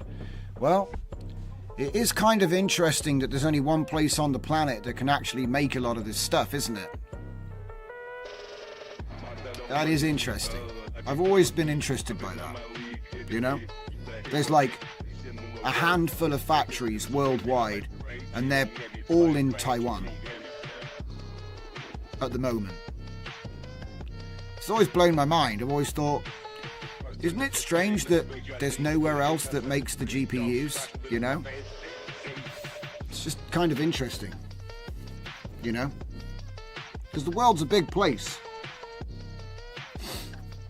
Anyway, you would have thought there'd be like one in America and one in Japan, and like, you know, there'd be in all the every developed nation would have its own chip factory. You know what I mean? That's what, you know, you think in your head, but often that's not it. It's like, actually, there's this one island off the coast of China, and they make them all. You know? It's just kind of interesting. It makes you wonder. I'm not being like conspiratorial here. I don't really know why, you know, it just makes no sense. You'd think like, yeah, why not Canada? Exactly. You'd think it would be a great place to make some chips, you know? It seems like the only type of chips we make in Great Britain is like potato chips, deep fried potato chips. I don't know.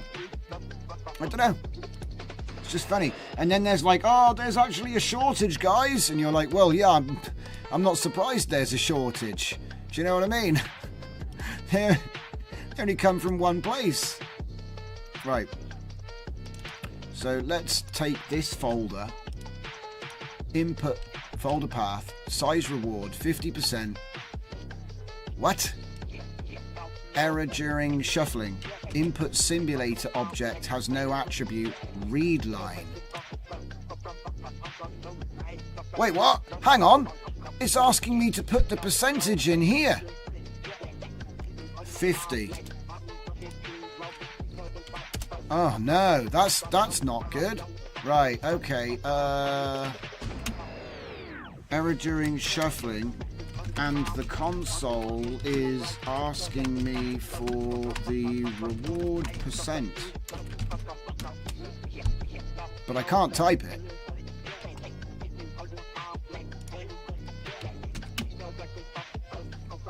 That's not good.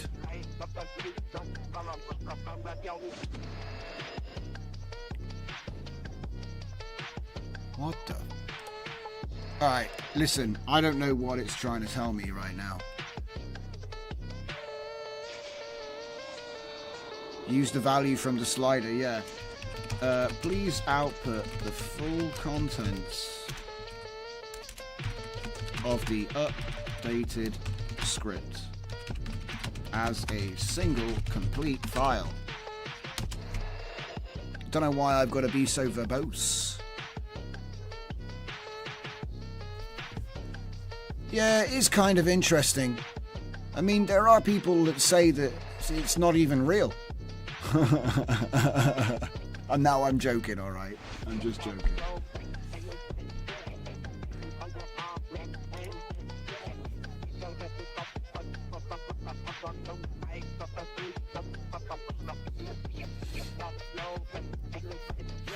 Oh, yeah.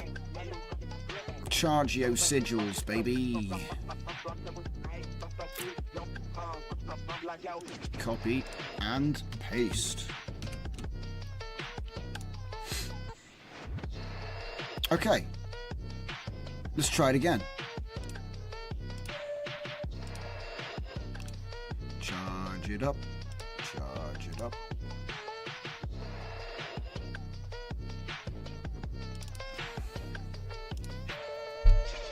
How are we doing? How are we doing?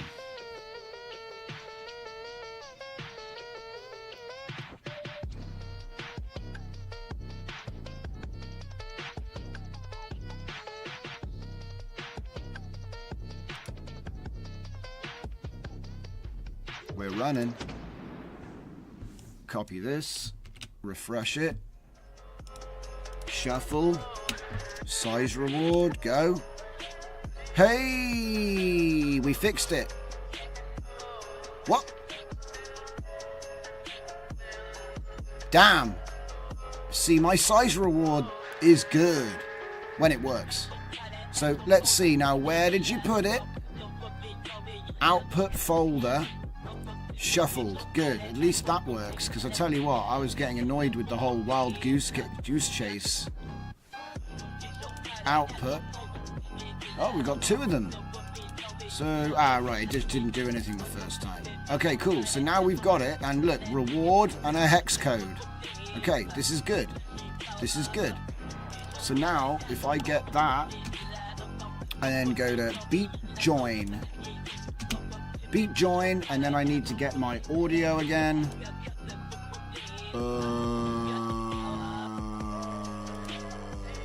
Cascade is what I used, I think. Wasn't it Cascade? I swear it was.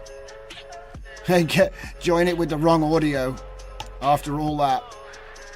Now this is the one that broke sometimes, so let's see if it works.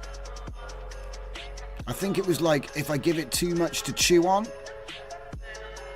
Okay, audio is longer, audio will be cut. Sounds good. I mean, to be fair, you don't really need to do this because you can just take the clips and put them into an editor with the audio, but I wanted to be able to do it all in one, you know? Because they're technically already beat, split, and shuffled, so it doesn't matter. Or it shouldn't matter.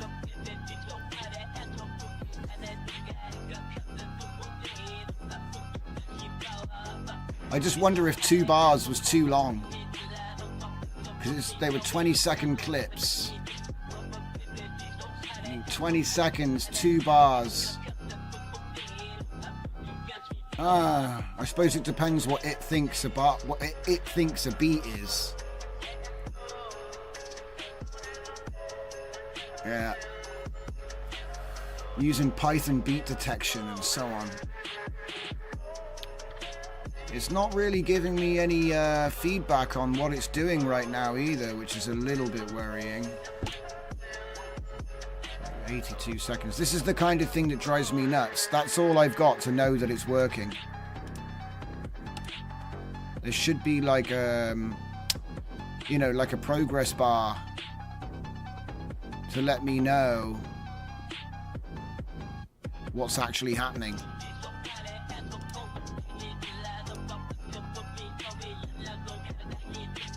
Yeah, sure, save it. On my computer. Yeah, sure, save it. Yeah, sure. Yeah, sure, maximize compatibility, it's fine.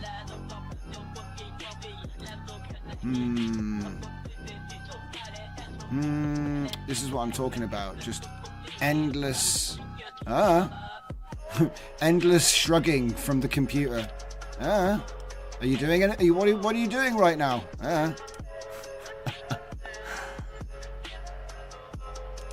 I mean, I would say this works.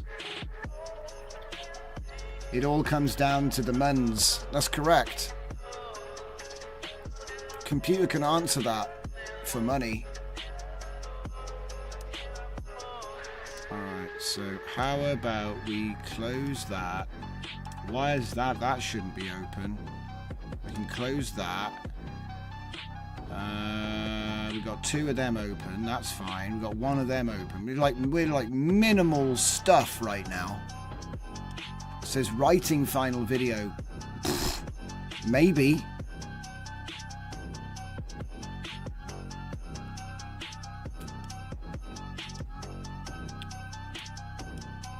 Oh, it's done.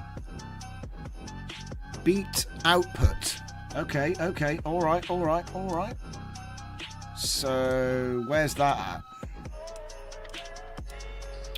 Go back. So it wasn't actually that long, actually, in the end. I was just being a bit of a schizo nightmare. So there it is. We have a video. It's 3 minutes and 28 seconds long. I'm just going to stop the music so it doesn't double play. All right.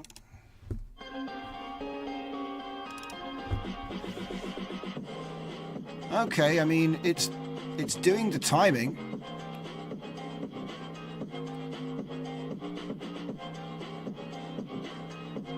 It's not bad, actually, for an automatic edit.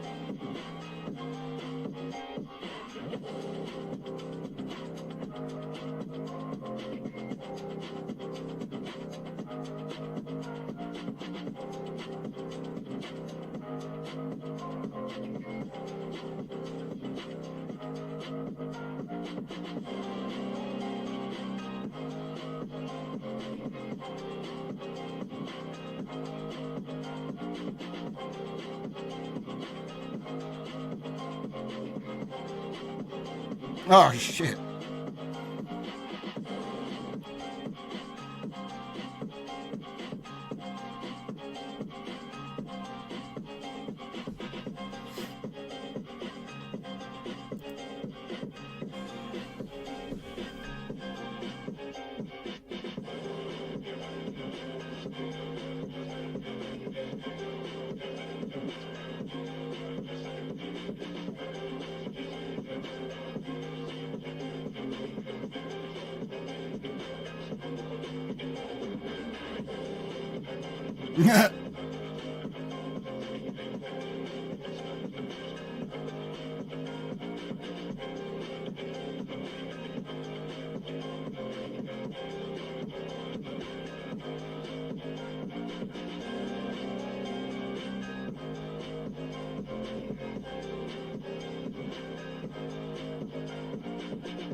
Loads of clips of me just lying behind a rock.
Good times.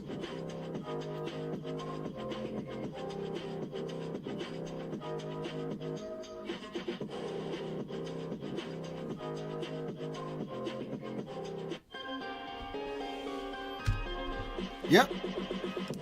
I'd say that one came out pretty good. Do. So what am I doing?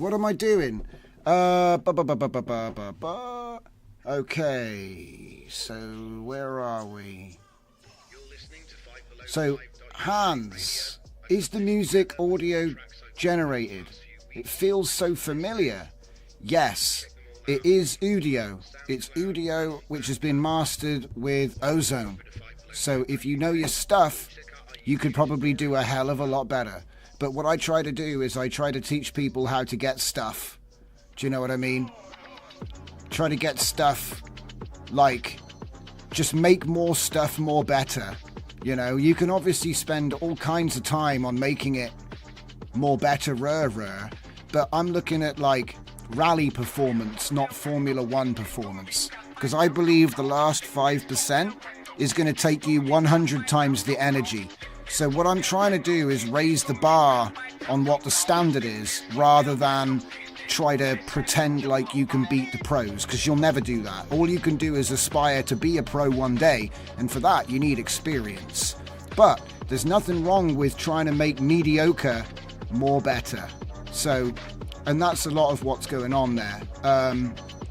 So what we were just looking at was, so yeah, the music that you're listening to right now is playing on my radio station, which again, it's all part and parcel of trying to give people more capability, okay? So like, if you go to my website and then you go to the radio section, the music that's playing on the stream right now is a random track from one of the 12 albums that I've made on there.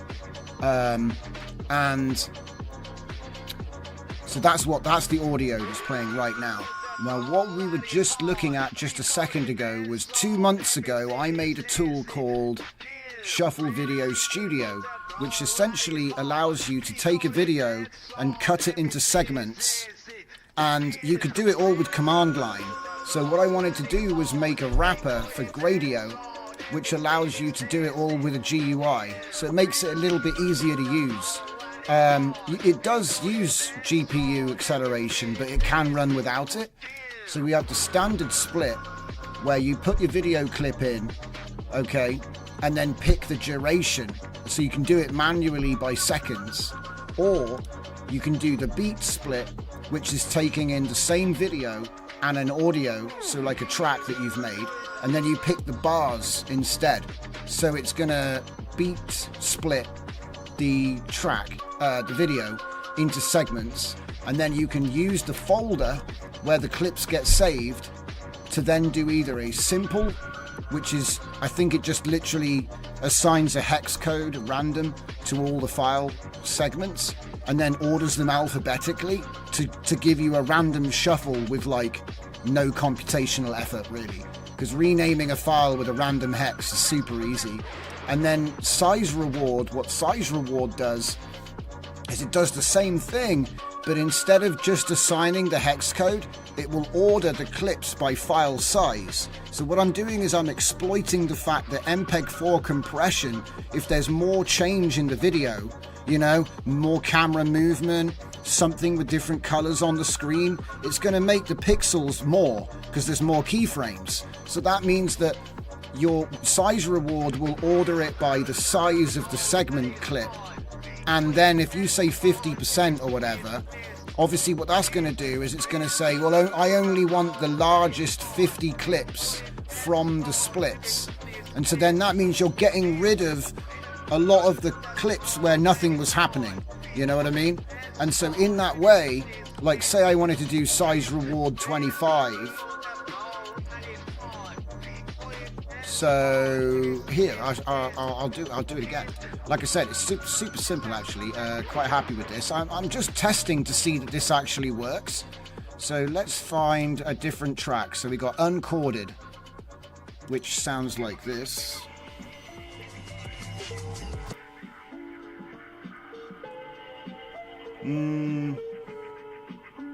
Nah, not this one. What about this one?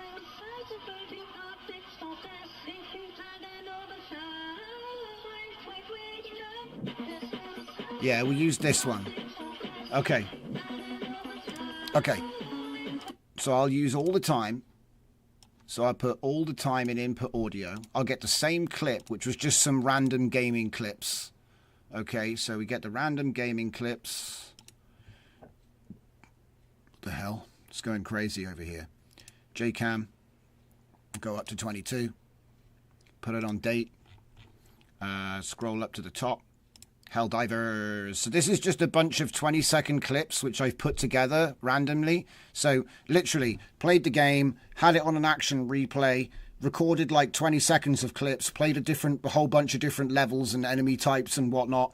By the end of it, I had about 23 20-second clips. I put them all together. It's 7 minutes long. So you chuck that in.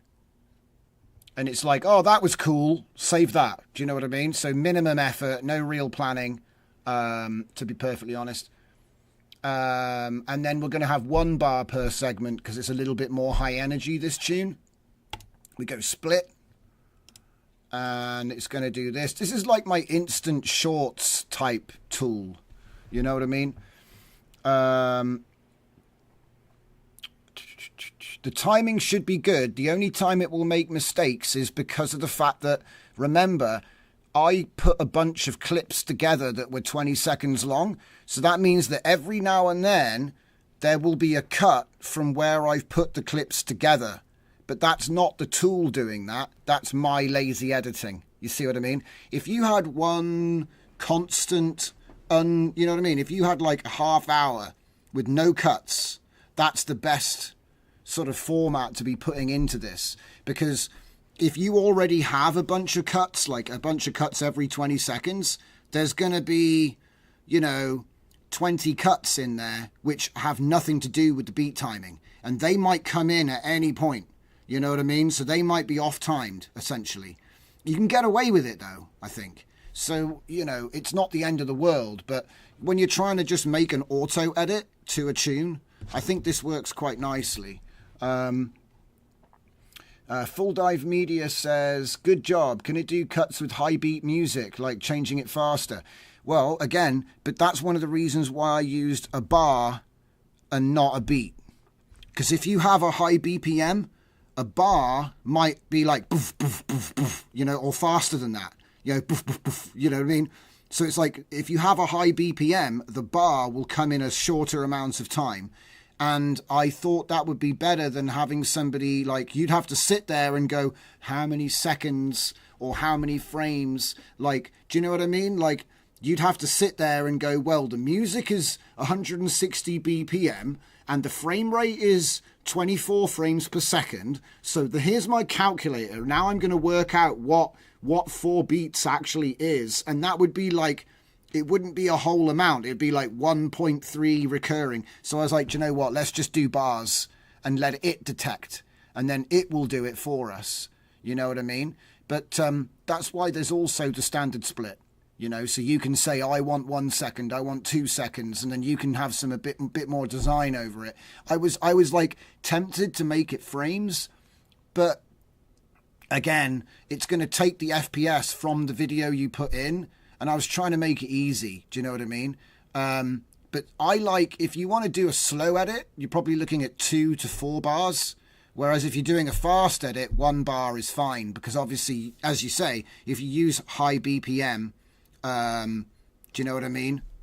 If you had to use high BPM track, then it should automatically figure it out, basically. The whole idea was to try and make this as automated as possible. Let's have a look. Somebody says, Electronic Music Art Collective, hi, what are you doing? So much technology and no inspirations in the moment. Us too, yes. We learn much from you. Thanks a lot. MZ is like, thank you, sir, I believe. And then yes, I get from Electronic Music Arts. Full Dive Media, thanks for your efforts. It means so much. And then ATD Films 360 had to pause due to phone calls, so just listening to you kindly answer my question. Thank you very much. Appreciate it. That's what I'm here for. That's literally why I do the live shows. I want to answer people's questions. I do my best to give people a good answer. Let's just turn this music back on while we're waiting. Get back to the radio. What's this? Second Spear from the album Mongol. No, from Captain Ahab. That was a fun album. That was making a Captain Ahab. Man, what a cool! That was such a cool, fun. That was a fun project for me. Okay, what do we got? Electrolab, a simple randomizer of bars per segment can make it fluctuate between 1 bar and 2 bars. Hard to explain, but can introduce variability in fast, slow editing. It's an interesting idea, you know. That is an interesting idea. I wonder if there's a way to make it fluctuate, like you say. So it's like, but you'd have to give it a sequence, you know, like every other, you know, or something like, so it's like, maybe you want like a pattern selection or some kind of expression, you know, so you could say like 1, 2, 1, 4. So it's going to do like a different number of bars depending on the expression you put in. Oh, that might be something that could work. That's an interesting idea, you know. I'm going to write that down. SVS expression based bars / timing, because you could have a formula which, you know, changes it up. Be interesting. I'll give that one some thought. I've written it down anyway. Maybe something will happen with it. But you know what? I open sourced this under MIT, so if you ever wanted to take a crack at it yourself, you feel free to fork the project and, you know what I mean? Have at it, mate. And you might even find a way to make it better, and then you could even do a merge, you know? So it's a community effort, right? But I'll have a look at that as well. That's pretty cool. So, Electronic Music Art Collective, you know this great tool, FYI. Full Dive Media, yep, the slider is an amazing idea. Pirate GFX Productions, rather than a long video, can a batch of videos be loaded? What I've done, I actually did do something like that. Not Full Dive Pirate. There is a feature which is called Comfy Convert. Okay, let's open this up. So what I did was because I wanted to use it with mochi clips, and typically mochi clips are all the same length. So what it does is it looks for videos which have the 5-digit numbering and changes the prefix word to clip, right? And essentially what it is let me just show you. So you put all your videos. So say you've got a bunch of clips. Say you've got a bunch of AI clips, right? Not just one long video like we just had to look at. And what you do, let's go back here. Put it into this folder, Comfy Convert, right? And what you do is or of course you can just put these files into the folder where the video files are. So you know what I mean? I've just tried to make it easy. So you put all of your clips into this folder and then you do rename batch.bat. And what it does is it renames all of your clips to have the same naming convention. So look, donut, that's how they come out of Comfy UI. And then when you run the script, Python rename files donut. So it even has a filter, you know what I mean? And then what will happen is it'll look for any video, any files that start with donut. This was obviously made for Comfy. So it's made to take Comfy clips, stuff that Comfy has made. So whatever the prefix is that your output videos were using, for me it was donut. It makes them into the clip format that Shuffle Video Studio looks for. And so then what you can do is you can use the shuffle straight from there. You know what I mean? Well, that was the idea anyway. So I kind of tried to do that. But I'm sure there's more I could do with this to make it a little bit more robust. But essentially, yeah, my idea was instead of taking one long video, I could have a bunch of clips that I already have, and then I could just shuffle them and put them together to a beat. Bloody hell. Have I got any more? Right. So yeah, that was the idea anyway. But this is just an example of what you could do. And again, you know, you're welcome to like rewrite the script, because you can just download the script, drop it into ChatGPT or something like that, and then say, I'd like you to rewrite this for this idea I've had, and it should figure it out. That's one of the best things about LLMs is you can take script that works and then adapt it to other purposes. Anyway, so let me just see, how are we doing? It looks like we're done. So, oh wow, look at that. It actually saved it to a, that's weird, actually. I wonder why it did it. I don't know if you remember, but earlier we did this and it went to some weird app data folder, which is bloody strange because it shouldn't have in it. Anyway, so output, beat, split, input, video.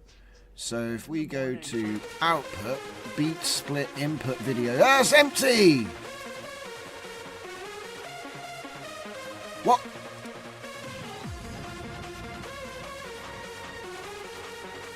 Wait, what?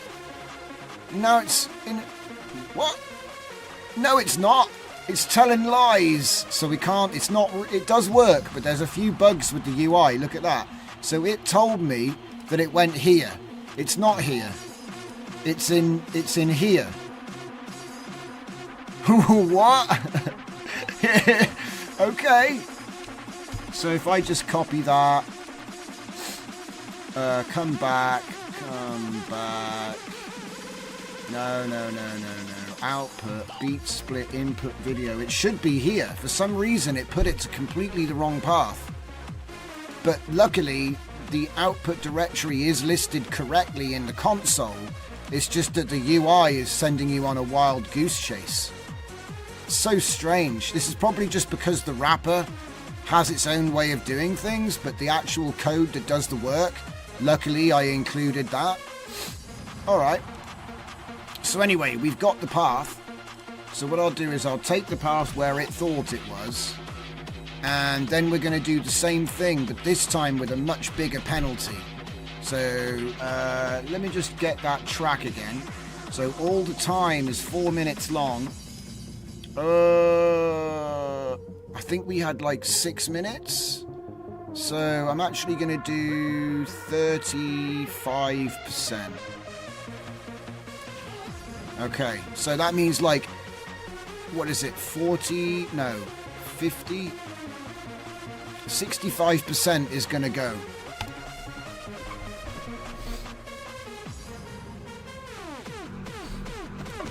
It is, it's like a little treasure hunt, that's right.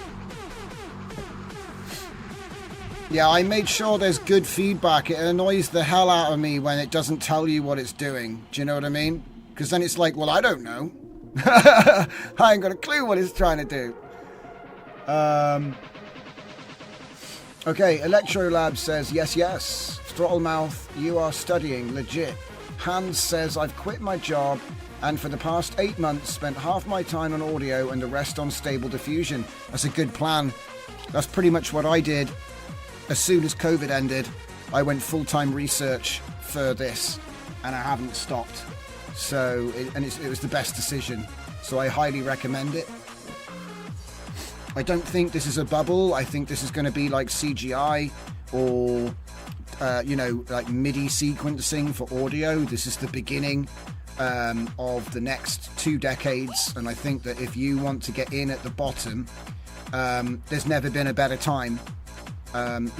Yeah, sure, they call everything AI right now, but that won't last. Give it another 3 years and everything will have its own little name. Everyone's just still early. So yeah, definitely put the time in. It will pay off. Okay, Full Dive Media, lol, Electronic Music Collective, Music Art Collective, cool. Python talk well on the console. Full Dive Media, it's a mini treasure hunt. It is indeed. An Electronic Music Art Collective, FX. Yeah, exactly. What's FX? What does FX mean? Do you know what I mean? In a way, that's kind of like, you could talk for half an hour just on that. It's like, what does FX mean? Yeah? What does that even mean? We can have a little discussion about that. Anyway, MZ, will do, boss. Pirate GFX Productions, Comfy UI will force me to be a coder. No, it won't. It'll force you to be an LLM prompt coder. Why code when LLM can do it all for you? I say, get yourself your first month crash course on Python and just read up on programming concepts. Don't worry too much about being the world's greatest Python coder, because to be honest, the LLM is going to do a lot of it for you. You just need to catch him when he makes mistakes. It sounds difficult, but the annoying part of coding, which was typing everything out by hand, that's a thing of the past. And so if you have a good idea of how to program, it doesn't matter what language anymore, because you'll get an LLM that'll write the language. You just need to be able to spot syntax errors and occasionally call him out on his BS, because you will get gaslit by an LLM. He'll be like, but no, this code does work, and then you'll be like, no, it doesn't, and be like, all right, fine, you caught me, but I don't really know what I'm doing, so why are you even asking? The amount of weird answers I've had from LLMs is kind of funny. Right. And sometimes you get to see them happen live as well. That's part of the fun of it. That's one of the reasons why I love doing the live shows, because you never really know what the hell's going to happen next. Okay. So we've done our shuffled output, so I'm going to copy that. Now, again, am I being gaslit here? Shuffle Video Studio output 515. So let's just check that is actually where it is. Output 515. What's it doing? Yeah, the clips are there. Okay, cool. So if I now go beat join, change the folder path, change the tune's going to be all the time, and then join with audio. Now remember, this is the one that takes a little bit of time, but it should work. So there are a couple of bugs, couple of boogs with this system. Mostly it's in the feedback. It tends to tell you that things are in places that are empty. So like the output status should always match what the terminal is, and that's going to require some code changes. But this is actually working. This is actually working. And also, guys, I've got to say this. Every single like custom node that I've ever made was made with an LLM, okay? Because I like to practice what I preach. I'm not going to sit here and say, you should do this, you should do that, if I've never done it and never succeeded. I'm only going to tell you because I've done something and it worked, and I've done it many times and it continued to work. So I'm happy that it's not a fluke and anybody can do it. Because even though I do bring a certain skill set to the table, I like to try and approach things like I don't know how to do anything. You see what I mean?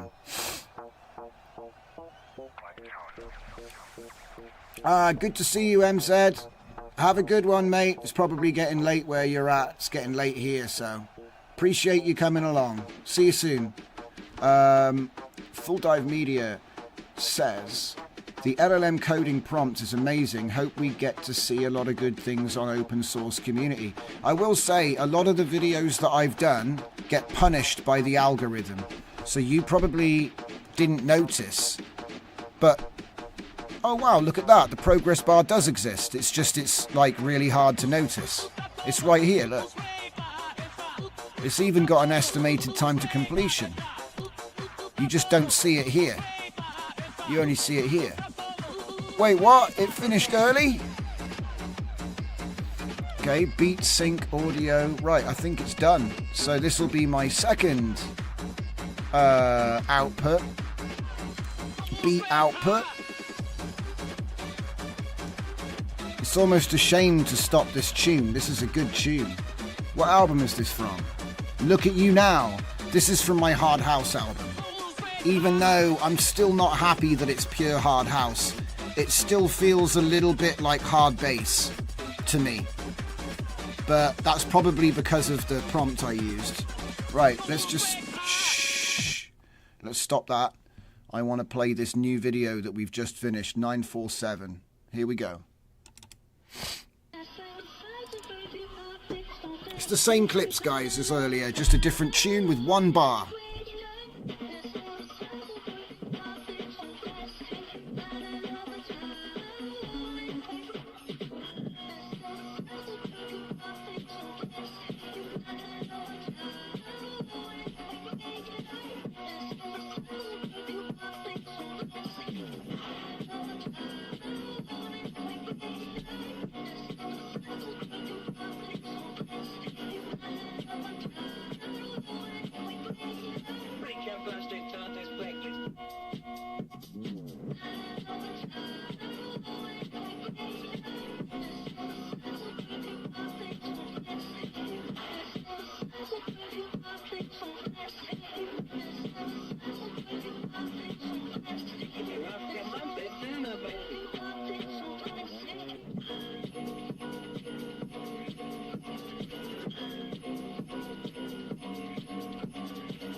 Not bad. I think 2 bars was better, but then it was a different tune, wasn't it? So I think it kind of worked either way. But yeah, like I said, if back when I was running a YouTube content, if back when I was doing YouTube for gaming content, if I'd had a tool like that to auto edit all of my clips, I would have just been like, oh man, this is so easy. All I gotta do is just save some clips and run it through this thing, and then it just gives me an AMV like that. It's too easy. It's easy mode. Because here's the thing, if I had used a track that was only a minute long, you know what I mean? That's a YouTube short, you know, with no effort. YouTube short, beat synced clip, you know, super sick death clip thing, right? Damn. So I guess there it is. So yeah, it does work. I just think it needs a bit more. I need to do a few things, a few bits and pieces just to get it polished. Because at the moment it's doing some weird stuff like this is the biggest problem right here. It tells you where files are and they're not there. And unless you're looking at this, which I can't rely on the user to look at the terminal. Because the whole point is they're probably looking at this. I don't even know why it tells you that this is where the file is when it's not there. But anyway, like I say, it's probably just some kind of weird offshoot of the fact that it is, you know, it's using a montage reference, and this is where it thinks it should be, but it wasn't there. It was here. It went there instead. It went to temp processing when it should have gone to beat split input video. And to be honest, it's not supposed to use a video with a time and date. It's supposed to use the name of the video. So I don't, like I said, there's some boogs.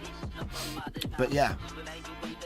So I think that what I'm going to do is I'm going to test something, and this time I'm not going to cook my entire machine, because this is what I did last time I tried to do this. So we close this, we close this, we close this, we close that, and then we've just got the two. Alright, so let's do it. Let's do it.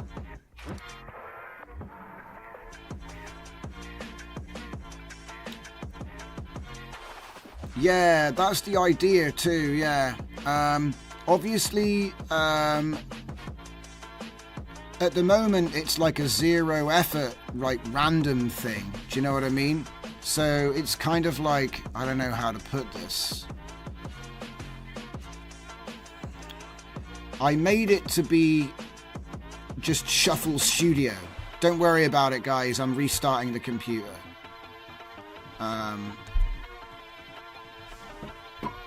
It is coming back, I'm sure.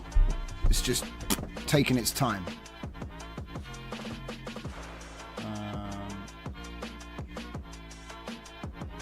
So Electronic Music Arts Collective, FX Idea. Oh crap. Ah! I know what it is. It's the fact that I've got a memory stick and a hard drive plugged in. Give me a minute. I love it. Oh, I'm going to restart the computer. Computer's dead. That was the last time, guys. It's over. No, it's fine. It's fine. It's just because I had a USB hard drive plugged in. It was trying to boot from my USB hard drive because, of course, that's what I wanted, right? FX Idea. You can extend the shuffle mode with GLSL filter from Shader Toy for a video filter. Another thing worth writing down. That's almost another whole tool on its own. Premature finish. Full Dive Media, I think it's a nice idea if it could take a few videos and jump between them with the beat. Yeah, again, that comes back to the expression-based stuff. So, like, maybe you could have more than one video, and then you could say, you know, flip-flop between them. See, the way I was doing it, right, just so you know, is I would take a video and I would do the split, right? And then I'd put all the splits in the same folder, because remember, you rename them with a hex code, right? So if you rename them with a hex code, that's millions of potential file names. They're very, very, very unlikely that it's going to collide. So what you could do is you could take a bunch of clips and then you could merge them all into a single folder. Well, that was the idea anyway. And then, of course, you can then run shuffle on that folder again, right? So you could take shuffle and do the penalty mode, and then have it so you could have like 5 videos get split with the same BPM, because you're using the same track, right? So you have the same track with like 5 videos, split them all, but then you merge all the clips into one folder and then run shuffle with size penalty on that folder, right? And then that it'll do that. It'll take the most interesting clips. The only problem is that because it doesn't really have intelligence, you know, you're going to end up having it like, because I remember I've used the MP4 compression as a way to determine what is more interesting. And the problem is that when that'll work against itself, but if you had like a bunch of fighting footage and then a bunch of ducks on a lake, right? When you do the penalty, the fighting footage is going to be more data than the ducks on the lake. And so what's going to happen is you're just going to end up with fighting footage. Do you see what I mean? Because there's more movement, more colors, more keyframes. Whereas the ducks is like, it's going to be super slow, all the same, very little movement. So again, like I said, it's a shortcut. So what I think I might have to do is include some kind of more advanced shuffling algorithm, basically. Okay, we're back in business, believe it or not. Let's see if we can get Chrome open, shall we? Let's see if it'll actually work this time. Give me my tabs. I need all 69 tabs back. Give me my tabs. Yes, give me all of the tabs. Right, that's obviously dead. Okay, so let's see if we can get this damn thing to actually work this time, because I tell you what, that was annoying me. I've only restarted it to see if I can prove something here.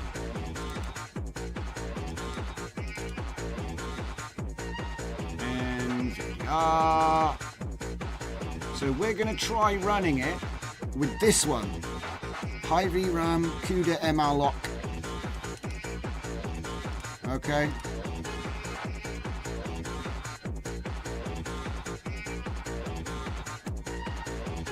Let's see if that training's finished. Oh, come on! I had it on rapid training. You've got to be joking. Oh, wait. What? It failed? Oh, no! It's broken. There's no way that that's finished. There's no way that that's finished. What? It's finished. How? That should have taken 24 hours, dude. Right, well, I guess I gotta do the thing then. Alright, well, I guess I gotta do the thing. Give me a sec. I can't believe that. I can't believe it. I can't believe it. Right, come on. I thought I wouldn't have time to be doing stuff like this right now. Showcase. So, I mean, shit, which one is this? Box Art VO. V0. Okay, so 40k, box art, V0, basic captioning, and yeah, save that. I mean, shit, that's not come out too bad, actually. I'm not gonna lie. I mean, it's not great, but it's not bad either.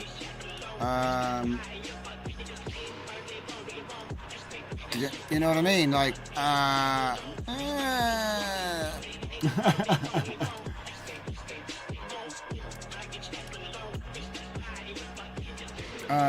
yeah, I picked showcase. Take that off. Put that on there. Right.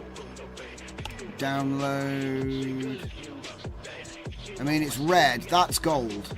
Typically, it's Epoch 9, which is actually the best one. Typically. It's because of the S shape. Do you know what? I might just point this out. This is an interesting little point, actually, for all you guys that are still hanging on. So, like, if we have a line and a line, okay, and we want to show... Christ.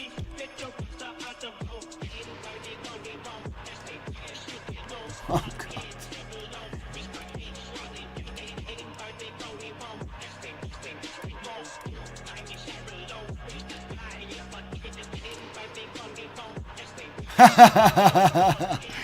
I'm just gonna draw it. I'm just gonna draw it because this is so let's see now. It's gonna be no. It's gonna be I can't do it. Oh my God. Stop stealing my thing. Still not right. There, that's it. That's it. Okay, so this would be the learning rate, and this would be the epochs. My multi-million-dollar research software here, guys. I've got a tablet over there. I just can't be bothered to plug it in, all right? Yeah, please use Inkscape. No, I must use Paint. This is the pinnacle of Microsoft's coding prowess, okay? It doesn't get any better than Microsoft Paint, guys. Okay. Yeah, next time I'll plug the tablet in, guys. Honestly, I swear. So, the idea is that when you use cosine, so let's just type. Should we just type cosine? Okay. Doesn't get any bigger, huh? Okay. So when we use cosine, it's going to start off with a relatively low learning rate, and then it's going to really ramp up the learning rate, and then it's going to kind of level off a bit and then almost drop off. And so what ends up happening is the sweet spot is around there, which is usually around 8 or 9. Okay? If you can even read that. But what it also means is that you get some really interesting ones around here too. They tend to be coming in at like 5 or 6. Okay?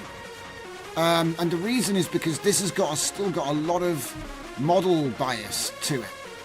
So it's your stuff, but it's incorporating a lot of the model bias.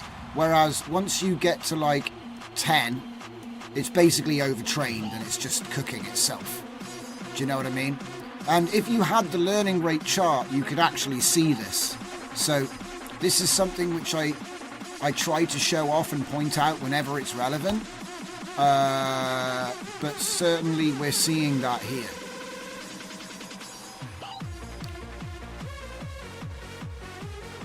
See what I mean with the Epoch 7? The Epoch 7 actually looks pretty good. In fact, you might even say Epoch 6. Look, see, 6 and 7 look really good. And then as we get to Epoch 10, it's kind of cooking its own brain a little bit. And the reason you know is because this is supposed to be a sanguinary guard, and he doesn't have any red paint on him at all. But this is the last one that's still gold.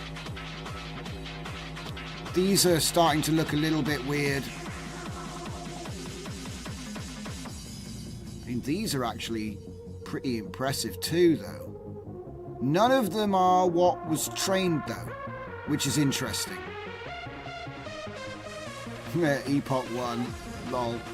So I'm only going to take from Epoch 3 onwards, because the testing software that I've built in Comfy, it starts at Epoch 3, and I test all of them at once.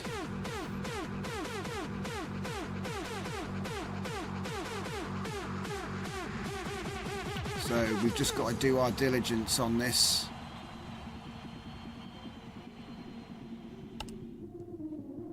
Before we go nuts.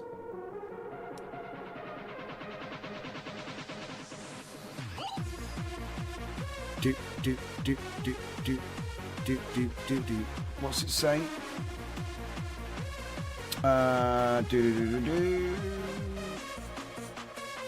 Define that low beat cut to certain video or section of the video, or jump to high action video in high beats.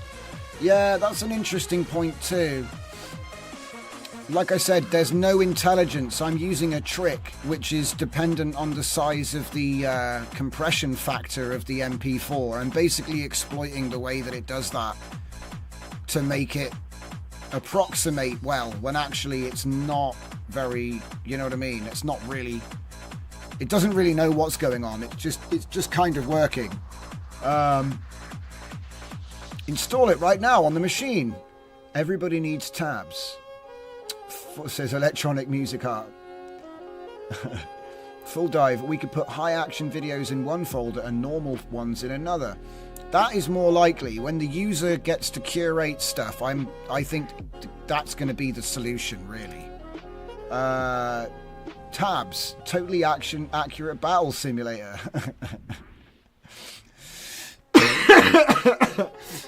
Oh dear. Right. Pirate GFX. Could it be made with intelligent with YOLO to track, caption and log while splitting so it knows? Yes, but then it would take like 100 years. At the moment, there isn't really an efficient, fast captioner for video. All you can do is kind of go, pull frame 1 and caption that, please. And even that can take a long time. Because, like I said, you then have to feed it into an LLM that's aware of the output and then have it manage that. And it's like, before you realize it, it's like taking forever. What else have we got? Could it be made intelligent? Yeah, I've already said that. Please use Inkscape. Yeah. We'll use something. All right. So we've got 5, we've got 9, and we got 10. So we need to grab all these. It's kind of difficult, actually, because as they get better in some ways, they get worse in other ways. Like, I think that Epoch 7 is actually looking pretty good. It's weird though, because he's starting to turn into an Imperial Fist. The golden boys are going yellow. They don't look like this, you see.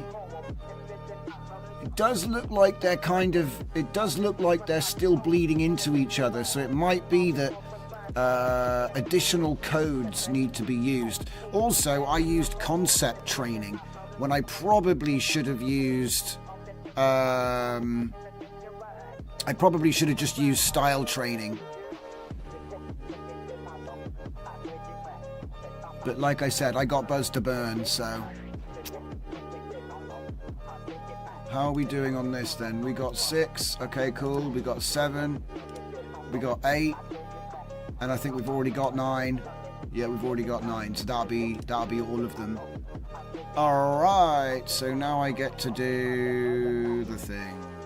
So, I do this for all of them, by the way, just in case you're wondering.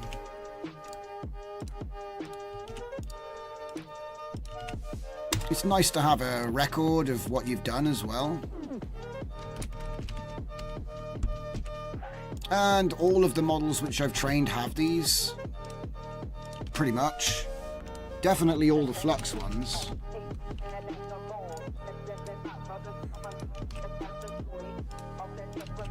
And this is V0, right? So these ones haven't got any detailed captions from Florence. We did this at the beginning of the stream. So this is literally just me using the words that are on the box to describe it. There's no additional, you know.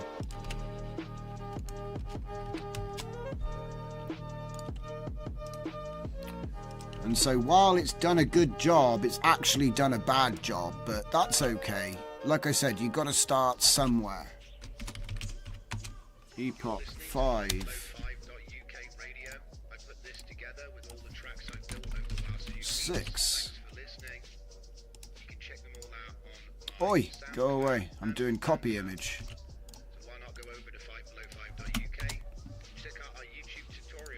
And we go Epoch 7. Bed in the morning.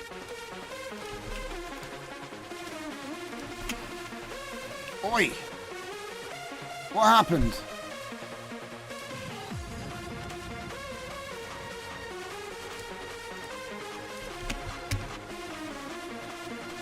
I think we saved that one. Going too fast.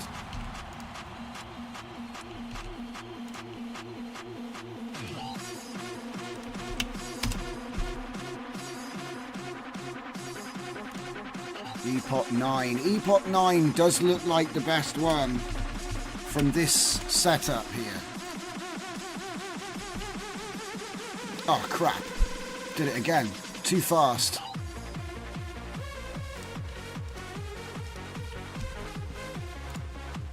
Yeah, I think Epoch 9 at the moment seems to... So this is the V0.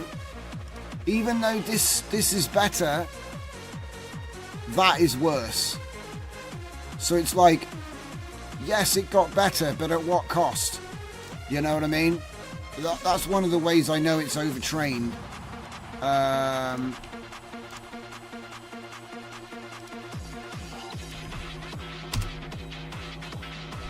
Probably would help to actually have Epoch 10.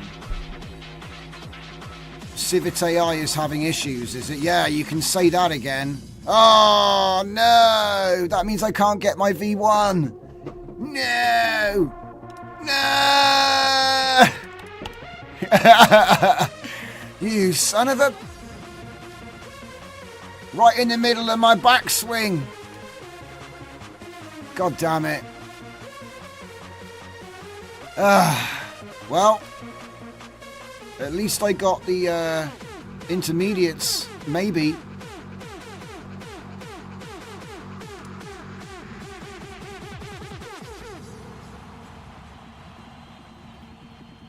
So let's see, 3, 4, 5, 6, 7, 8, 9, 10. Yeah. We got him. We got him. Just annoying. Bad timing.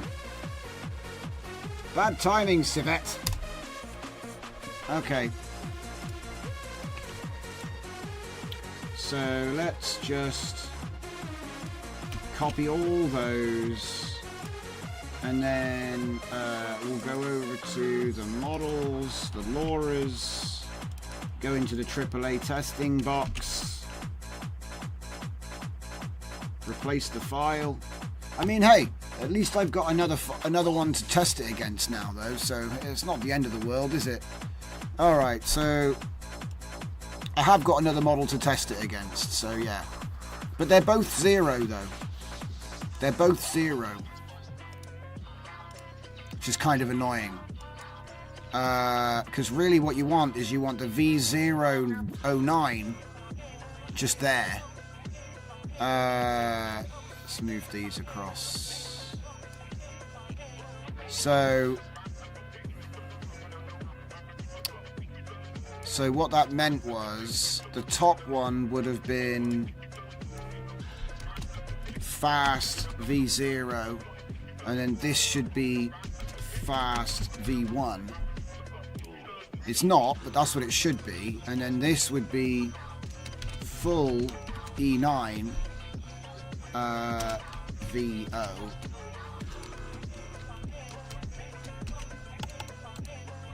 But that one actually failed, so I have to retrain it. Isn't that funny that the fast train failed?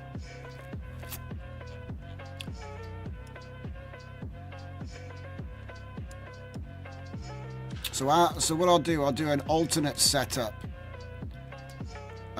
So we'll just have a different epoch. We'll do E10 instead. And then I'll relabel these. So these are both the same, which is kind of dumb actually. Right, I got a better idea. Full E9. So I'm just going to repurpose it to how I can make it work. And then hopefully it doesn't take 20 minutes to load. Full. You see, this should be the fast version.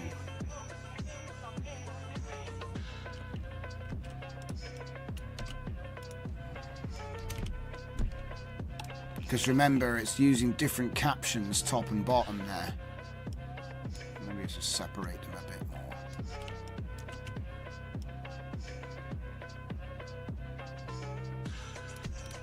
Okay.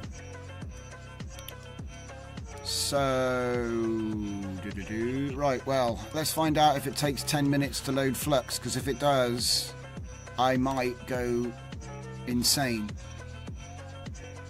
See, it takes seconds to start loading the diffusion model, and then it just sits there.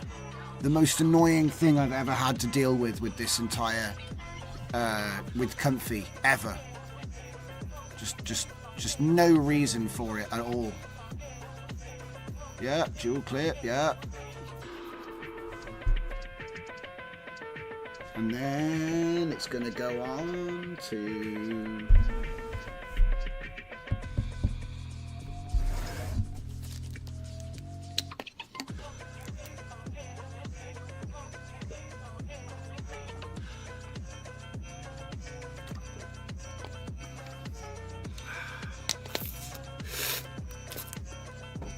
Cloudflare went down and Civet with it.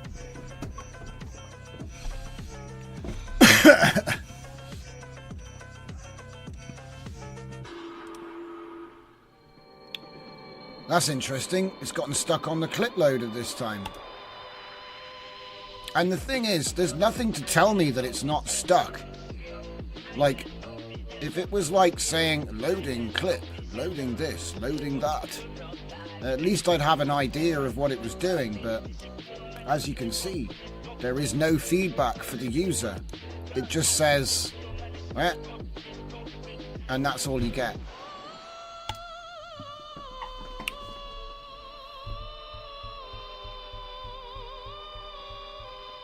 I've got stuff that gives more feedback to the user than this, and I made it with an LLM. What's going on?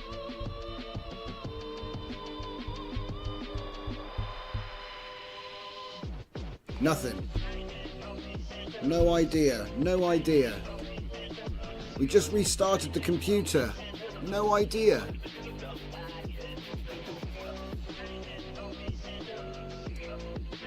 So I would have been making another thread, but Civet's down, so forget that. Forget that for now.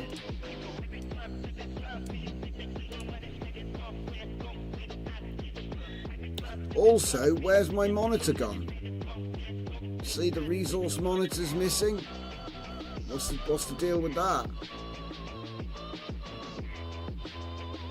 Yeah, it's extremely annoying. Like, literally, it looks to me like dual clip loader is crashed.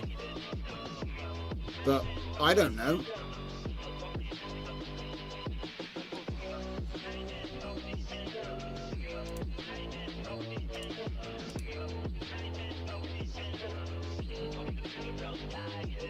Can't tell. Don't know. Impossible to know. Where is it?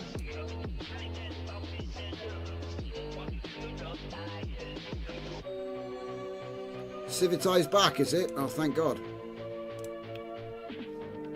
Panic! Everybody panic! Right, I need to get the V1. I can't believe that this is broken already. Can you believe it? Can you believe it? I can't believe it. Right, let me delete this. Oh, the Gazoo Racing forklift. Oh man, there's nothing like it in the world. Right. I'm probably going to have to make an edit for that. To reset monitor, change tool to right and then top again. That, I believe it.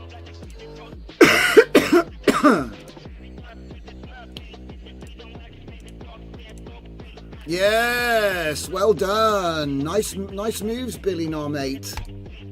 It's back.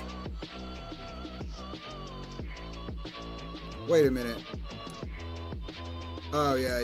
Get rid of that. Right. Queue, delete the queue, stop the queue, restart the thing, and then, oh, this looks way better. Holy shit, look at that logo. What? Holy balls, what the? That didn't just work, that worked amazingly. Holy crap. What? What? That's blown me away, dudes. It is definitely E9 as well. E9 always comes out best, even though it's a hard choice this time. That actually does look more like, you know, this looks more like the thing, but it's kind of cooked. God damn. Right, more. I need more. Wait, so which one should I take for the front picture? The front page picture. Oi! Don't hijack my tab. Yeah, it doesn't understand what a plasma cannon is. It's funny, as it gets the text better, the rest of it gets worse. You know, like more generic. And it clearly needs way more examples than I gave it to learn these. But damn, some of these are like so close. So close.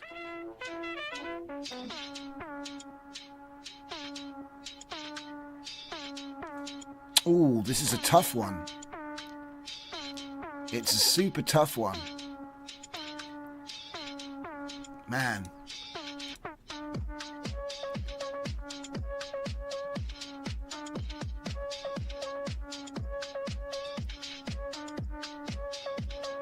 Primaris Redemptor Dreadnought. Like, damn, dude. That's actually tough. It's really difficult to tell which one to go with. That just looks like a giant space marine. That's hilarious. Okay, right. Fine.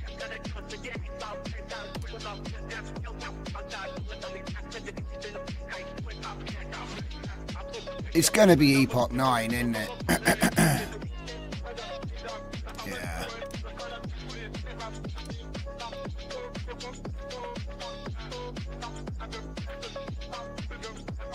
It's tough though, because you could say that this is better, but it's also worse in a lot of ways.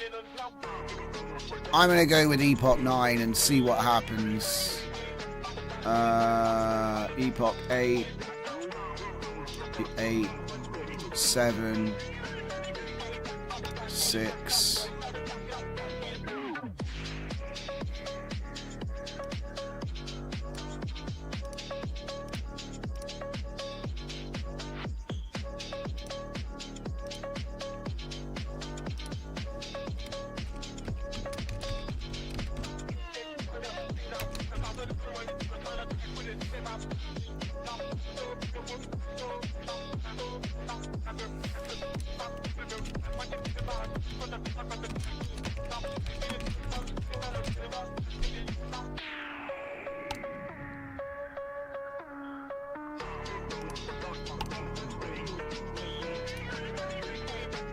6, 5. Uh-oh. Oh. Is it downloading 2 of the same thing? No. Weird.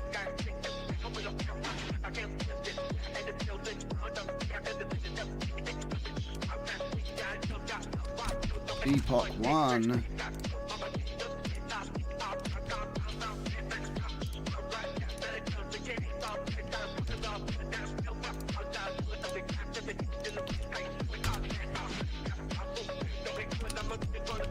Epoch 2. Warhammer 40,000. Wait. 400,019. It's still selling plastic, guys.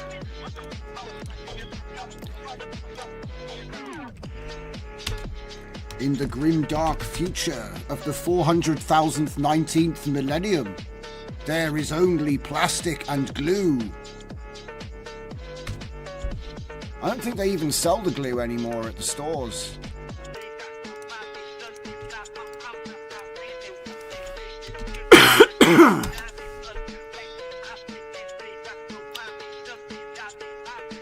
Yeah, these are looking good though. And the thing is, I'm not even like doing 16 to 9 yet. It's just a base preview. God knows what settings were used to make these previews. So we do want Epoch 3. But probably will never use it. Like, I just use them to compare, you know, like I like to test, rigorous testing. Although it is kind of annoying when you can't even, you know,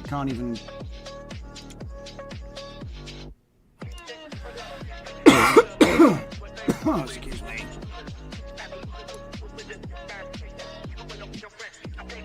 So that's not V1, that's V1-00010. That's what it actually is. So 3, 4, 5, 6, 7, 8, 9, 10. There it is. Copy that. Put that in the right place. Where are we? Epoch 5. And if you guys were here when I was talking about the cosine, you'll actually see that bearing out in the examples here, because 6 and 7 tend to be kind of interesting. But it's actually leaning a lot on the model memory, yeah?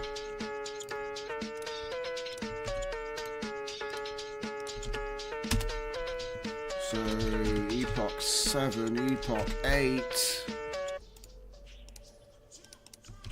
You're listening to 5below5.uk radio. I put this together. Oh, yeah. Tracks I've built over the last few weeks. Thanks for listening. I keep forgetting. Check them all out on my SoundCloud and on Bandcamp. I keep forgetting about UK. Check out our YouTube tutorials as well. about the stream. I keep forgetting to say, please like the stream, etc. I'm sure you guys do. But YouTube doesn't think we exist if people don't like the stream. So that's just a thing.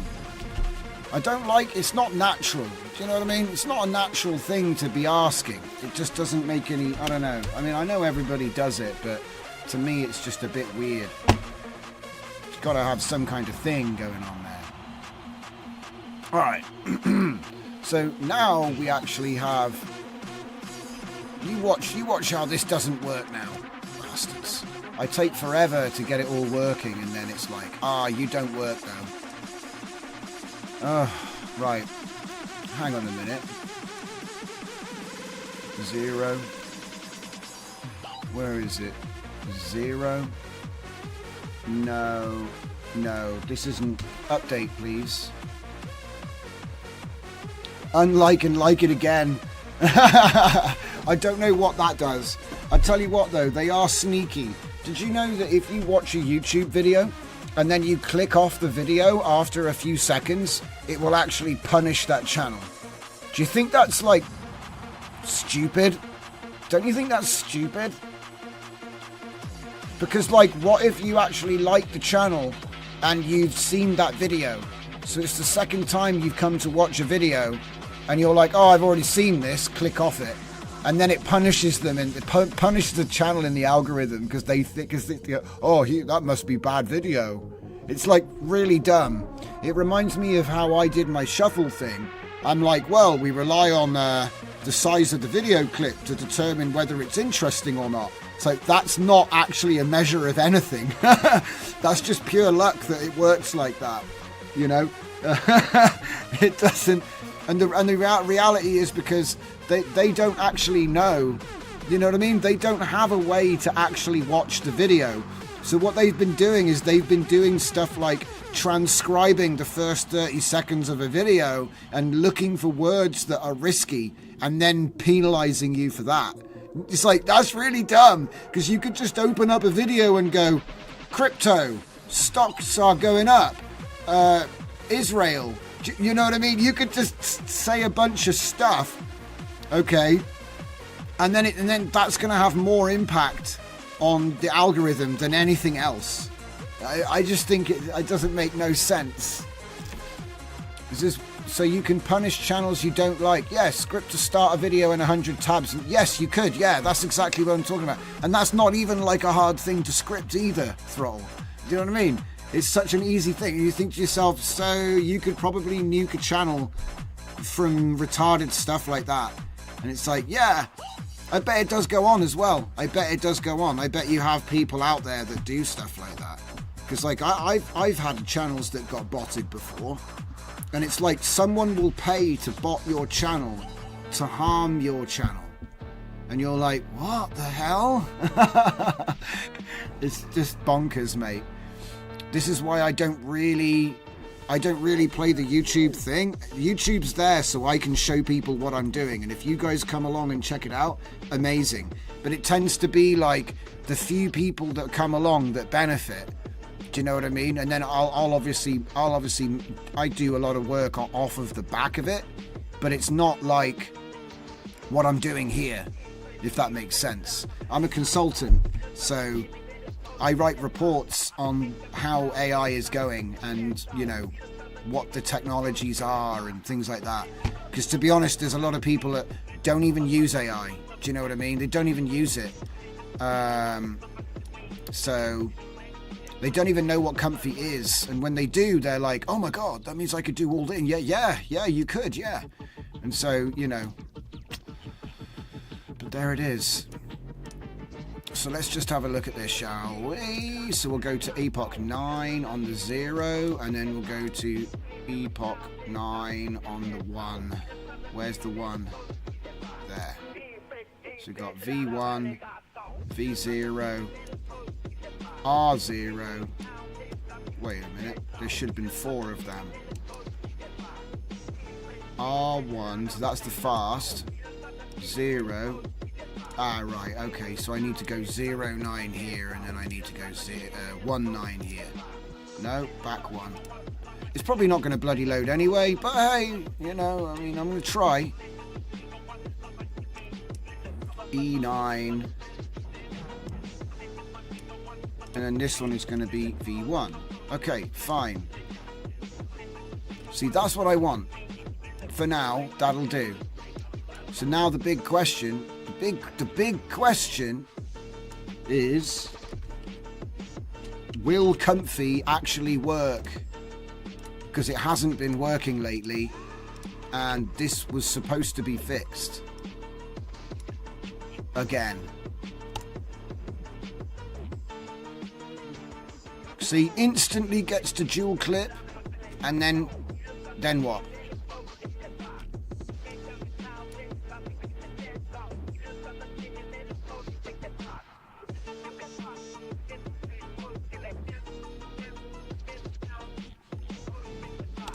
Man.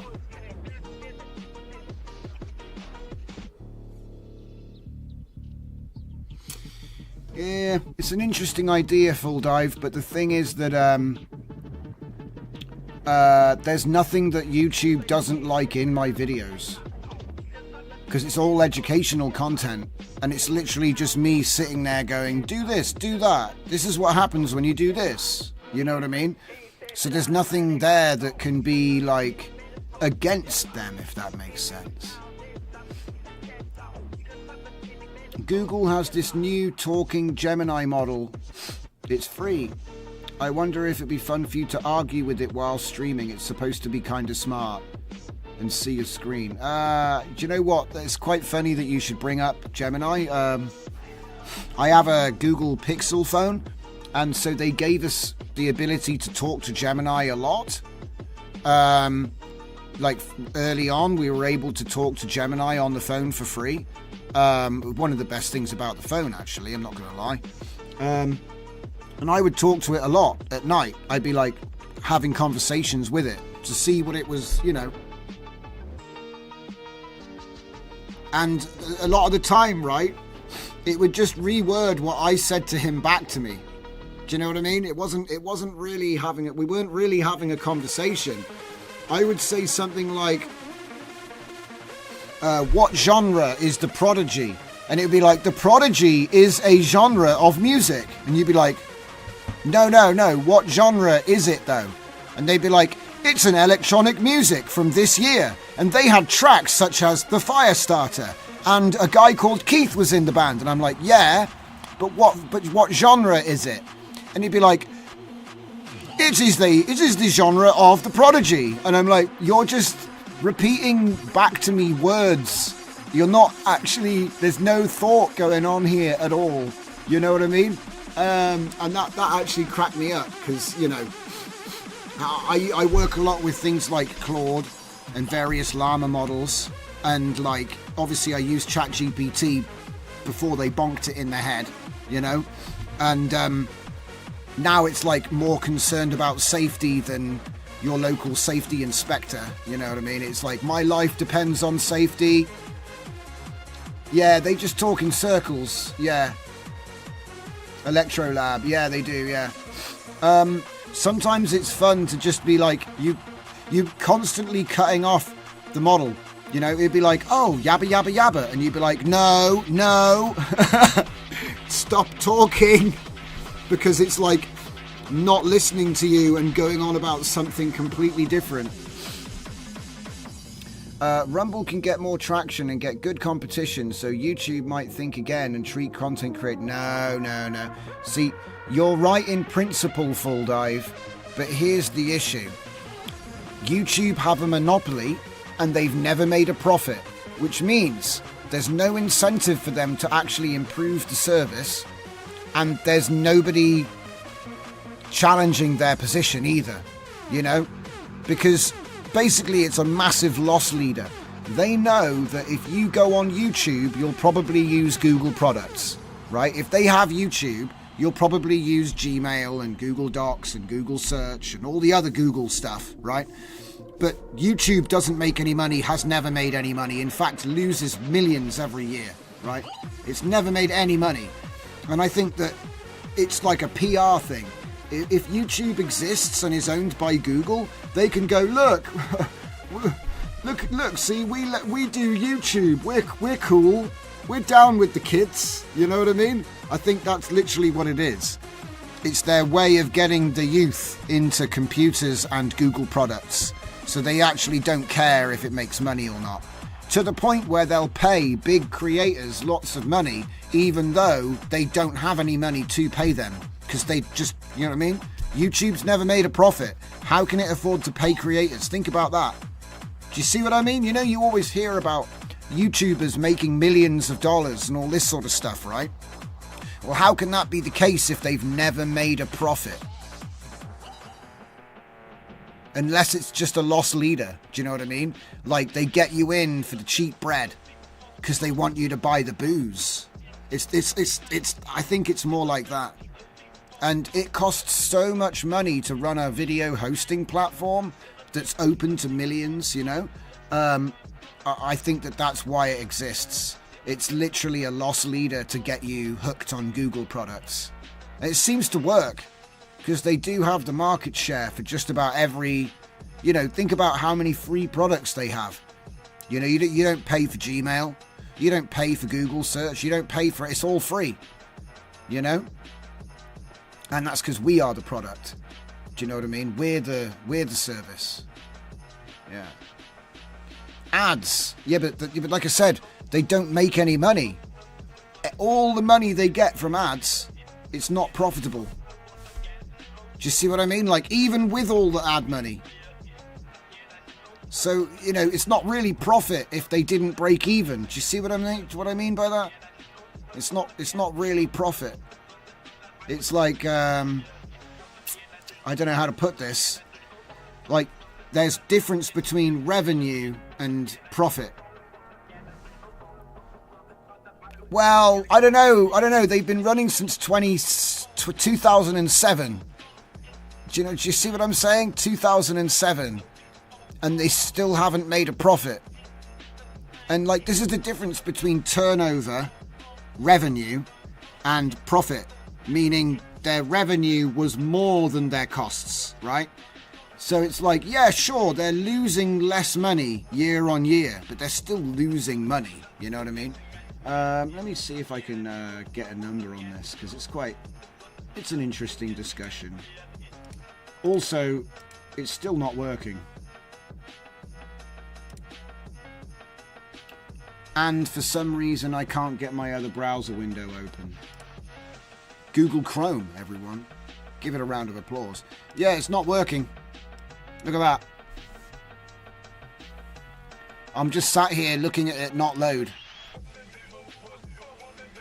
It's getting to the point where I need a stopwatch on my desk so I can know that I'm not going insane. Why isn't it... Look. What's going on? Look. Scuffed. I can't... Okay, that's... What the hell? Okay. Things are starting to work. Do you reckon the next thing will be that this actually works? I'm just gonna let it keep going. I had success with loading Schnell with load checkpoint with model clip and VAE. Yeah, see, that's the thing though. This is a diffusion model. It's not a checkpoint. If I wanted to run the checkpoint version, I've got it right here. You see? So, you know, like I could hook up like this, right? And then I could mute these. Let's get rid of that. Why are there two of them opening suddenly? Comfy is like not working properly, guys. YouTube loses money because Alphabet reports ad revenue as revenue for Google, not YouTube. Yeah, but no. To be fair, Throttle, ad revenue for Google doesn't mean YouTube because AdSense, it goes on like billions of websites. That's got nothing to do with YouTube. You see what I mean? So like there is a difference between ad revenue. I don't think it's corrupt. Like I've never changed it. Do you know what I mean? I've never changed my Schnell. It's always been the same model. Like I said, it's been working for months, and just recently it just stopped working. So I don't know how a model gets corrupted. I mean, yeah, maybe it's possible, I guess.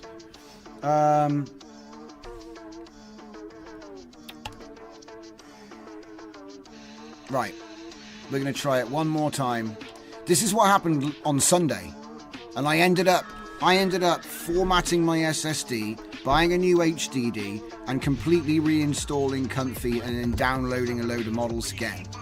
But I'll admit, I did copy these models again. I did copy those models. I mean, it's possible that the model was corrupted in the transfer, but it was working earlier.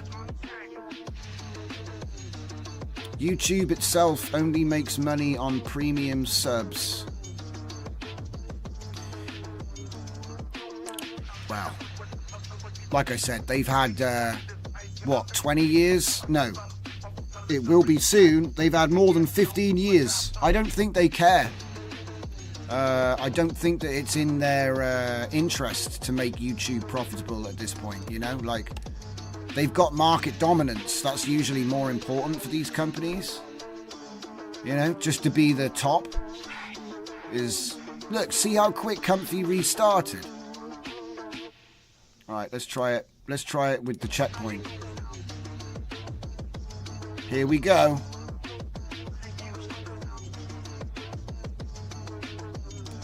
Model type flow.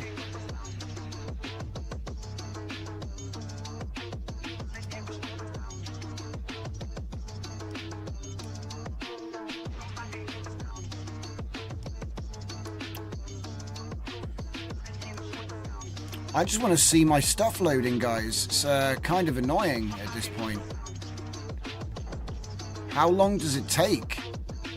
Like I said, it never used to take this long. It used to take like 2 minutes. Maybe like 2 minutes to load a model to memory and then start making images. It never used to take 10 minutes. Or just never load at all.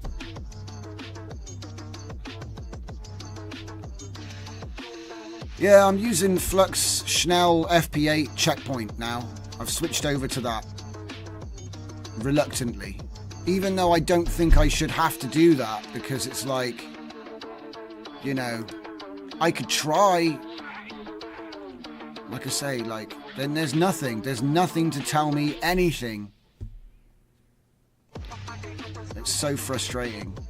Just this, because like I said, I've been using this, these are the same workflows that I've been using forever. It makes me think maybe I'll just backtrack. Just go back to old Torch, go back to old Comfy, and I bet it'll all work. Because it's getting to that point now. Garbage. No, I don't have a garbage. Oh wait, something happened. Something just happened. Using PyTorch attention in VAE. Okay, so it is doing something. It is doing something. But jeez, man. It feels like it's taken half an hour to fail several times at loading Flux.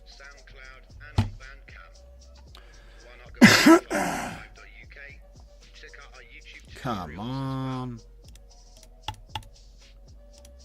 Drives me nuts.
Yeah, I think you're probably right.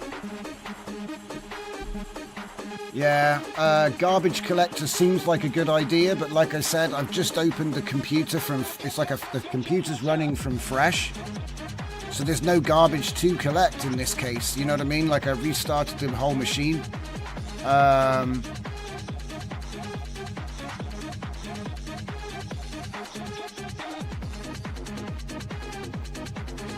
But I should get it anyway, just to see.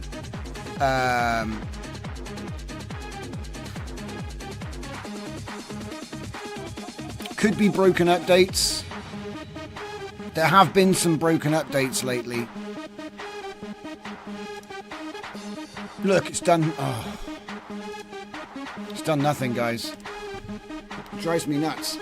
Like I said, I spent an entire 2 days eliminating everything it could be. So like, you know, brand new install, brand new hard drive. We've done everything it could possibly be. At this point, the only thing left is they cooked the latest updates.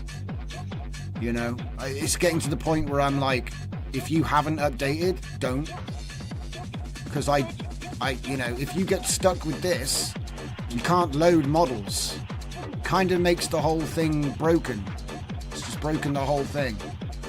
And I've seen people posting about it, and they just get told, oh, just do this, just do that. Very flippant, very sort of zero effort responses, which don't help. Yeah. That's how you kill a tool, by the way. You know, I thought, fair enough, maybe this is my problem because I didn't have enough disk space, right? Well, let's just take a look, shall we? I had 121 gigabytes of free space. Yeah? 121 gigabytes of free space. I've currently got 62. Why is that? Because 62 gigabytes of space has just been taken up by running Comfy. That's reality, yeah? So reality, it's using 62 gigabytes of free space right now as virtual RAM. I never asked it to do that. No, I don't know. There's no errors. Here, look. Let's see if yeah. Starting server, yeah.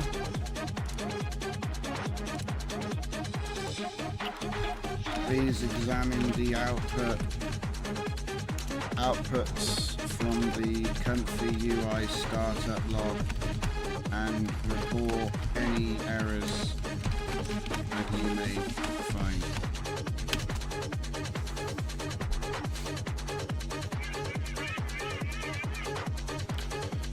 Can't import. These are custom nodes that it can't import. None of these are a problem. Because if you're not using those nodes, it doesn't matter.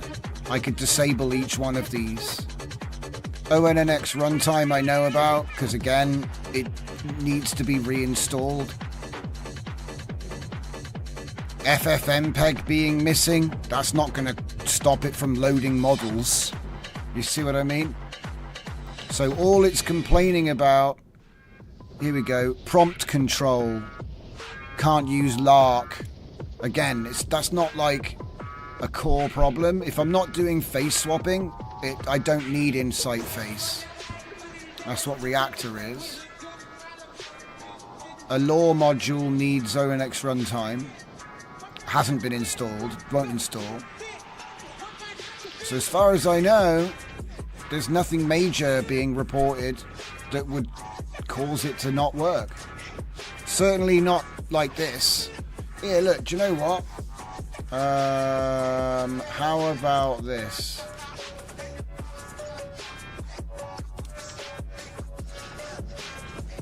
It's just mental. Because this is like a brand new installation.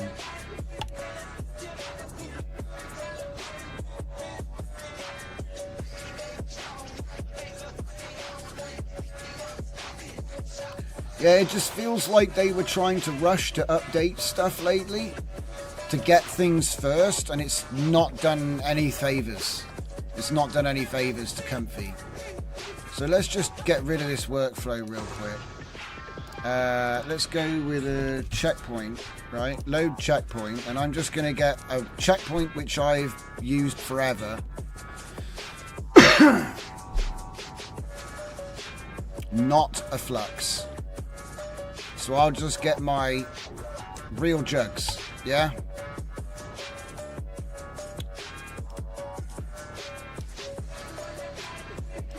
Clip texting code, VAE, VAE decode, decode, And image, save image, right? So it's got a very basic setup, yeah?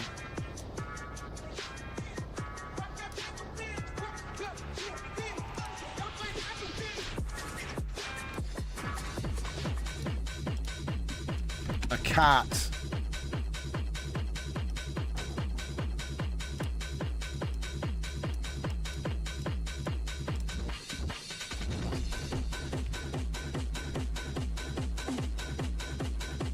No, wait.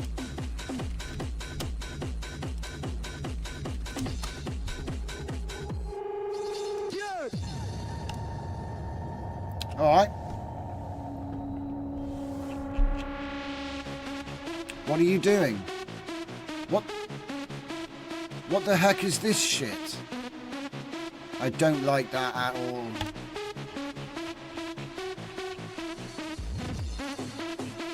Do not like that at all. Right, here we go. Model type EPS. There we go. See, this is scuffed. Go away. Do you know what I mean? Like, why is it got... Tab support is broken. Like, why? I didn't need it. Didn't need tab support. Anyway. See, the thing is, I'm all for cool updates when it doesn't break everything. Yeah, Reddit comment. Well, it works for me. Yeah, until it doesn't, and then you're screwed like everyone else. See? So, using PyTorch attention in VAE. Yeah, cool. Okay. This is running SDXL, by the way. So, like, if it can't run SDXL or Flux, it can't be Flux, can it? It can't be the model. Do you see my logic?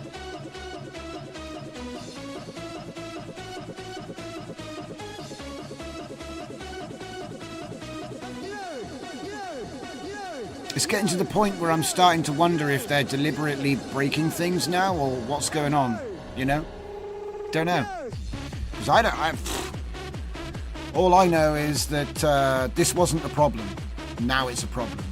And like I said, I've seen people post about it, and all they get told is, post this, post that. Hello, it's working now. A cat. Alright. Let's do shuttle diffusion.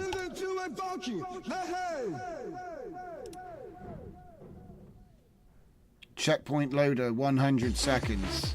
4.78 gigabytes. Not a bad image. Not a bad image. That's my merger. SDXL merger.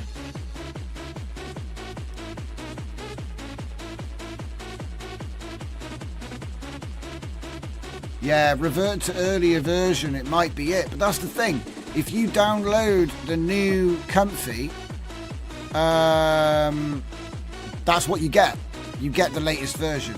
So that means you've got to mess around with the Git commits. It's just annoying. But you're not wrong. That is what you have to do. But it's like, how many times do I have to reinstall Comfy to find out which one isn't broken? It's like, god damn it.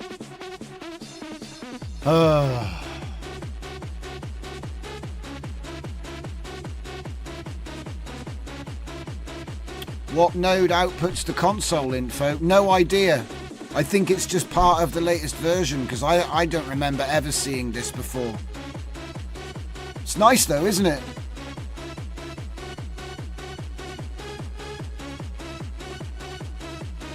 But you see how, look, PyTorch attention VAE, PyTorch attention VAE gets stuck there, and then it says loaded straight to GPU. I've never seen that before. That's new.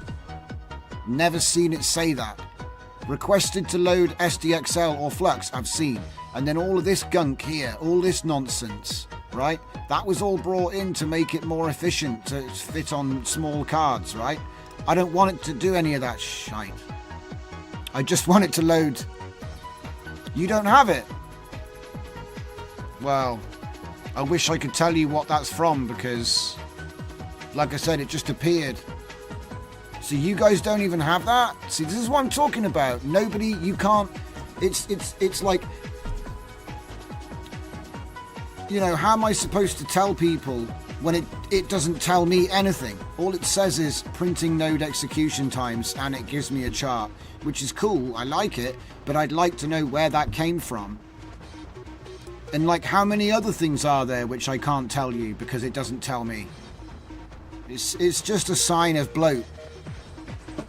Oh! Oh! Oh!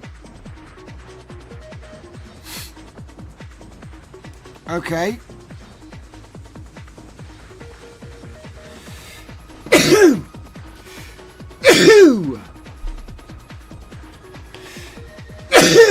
Excuse me. So, anybody? Don't work. All right. Let's try Chanel one more time.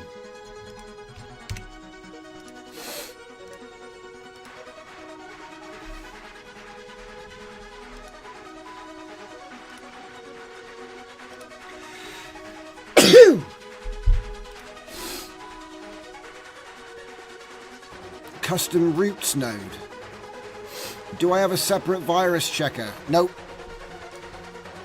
Nope. I don't run virus checker. Nope.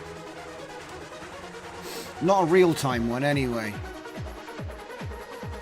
I'm just looking to see what's running.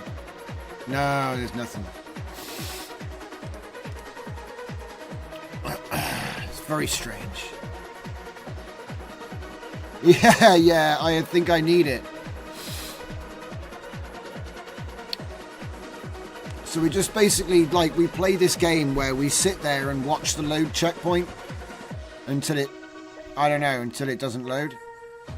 Oof. There's no way to live, man.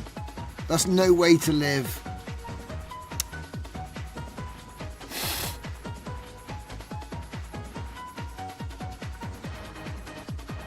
We'll get there, but probably not tonight. Because like I said, tonight we had a bunch of stuff which I wanted to do. I've done all those things, but the last thing that needed to be done was using Flux. And that's just been a bit of a shit show, to be honest. Like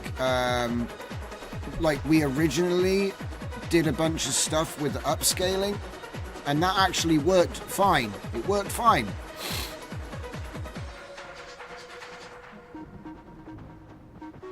And now it's sort of gone nuts. What was the name of that garbage collection thing? Control flow utils. Let's see if I can find that.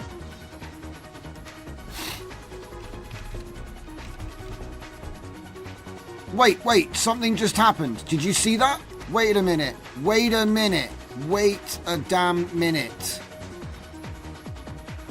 As soon as I looked at the custom node list, when I opened this custom node list to install that, it just popped through. It just popped through immediately. There's no way that's a coincidence.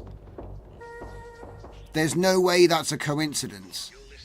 It's wait a minute. Is it the Comfy Manager? Is it the Comfy Manager? Hang on a minute. I've just had a theory here. Just give me a second. It won't let me disable that. Right, I've got an idea. Call me crazy. Call me crazy because I just got it to work, okay? Wait, or did I? Or did I? That is running. Right. Okay, let's just make the most of this real quick because this is loading. Holy shit, it's actually going to bloody work. Right, okay. I know this might sound crazy, but I just had a thought. Could it be that it's trying to update? Could it be that it's trying to do something with the manager Yeah, look, 0. 0 times. Okay. So, where's Comfy Manager? The first node you install. Where is it? Pardon me. Where is it? Where's the Comfy Manager? I'm literally about to blast. Just delete it. Just delete it. No more Comfy Manager. Allocation on device. What? Did you see that? It's not going to run because apparently I don't have enough memory. Are you kidding me? What are you talking about? Huh? What are you talking about? You don't have enough memory. What? Do it again. Loaded completely. I'm going to have to restart to see if this is what I think it is.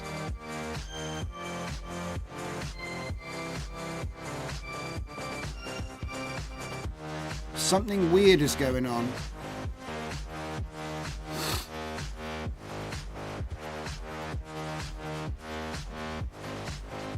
Sometimes I have to minimize the browser to let a load model finish. As soon as I minimize, the model finishes loading. Yeah, that's some kind of weird internet thing going on there. Requested to load Flux, right? Okay, guess what? It's working. Yeah, it's not bad. Warhammer 4000. Accurate. Looks like a Thunder Warrior. So now it's working. Mate, if all I had to do was delete the Comfy Manager, this can't be right. What world am I living in right now? I mean, this is all going back to that Sana problem. I remember people were saying in our Discord lately, oh, Sana is broken because of Comfy Manager. And I was like, what? That sounds weird. What the hell's going on? So that's V0 and that is V1 using the same prompt from the V1 prompt. And then right now it'll do V0 prompt with the fast train and the V0. Excuse me. So that is V0 versus V1. So there's the difference between doing basic captioning and doing Florence 2 Vision plus basic captioning. That looks much better. It's always going to mess up the logo.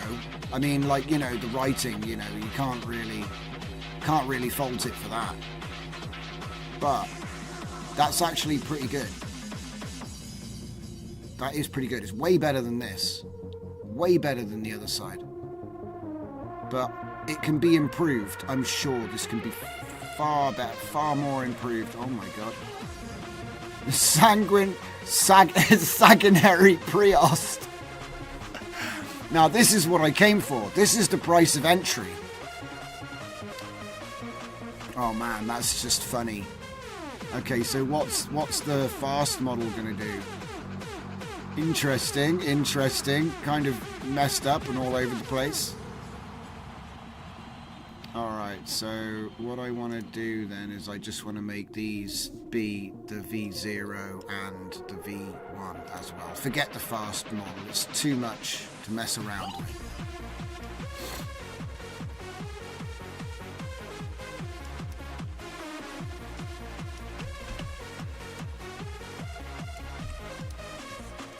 There. Right.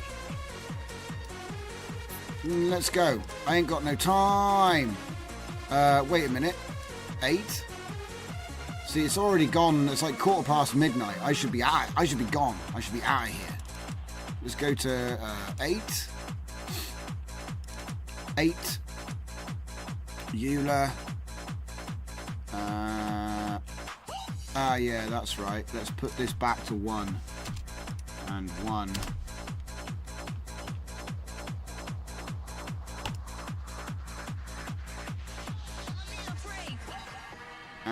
And then we probably want to change this to 16. Shut up, liar. Lies. You see that? Allocation on device? What are you talking about, allocation on device? You just literally ran it. Something weird, something funky. And now it's working, look. So look at this. Torch. Right.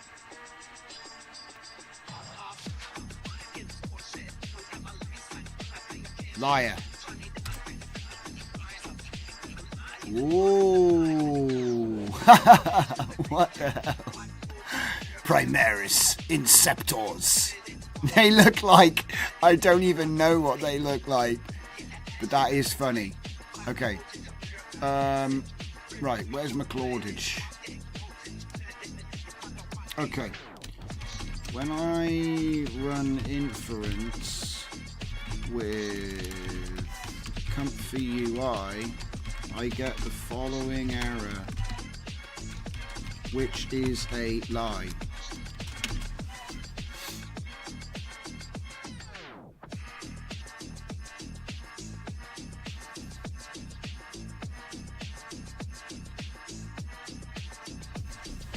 Interesting.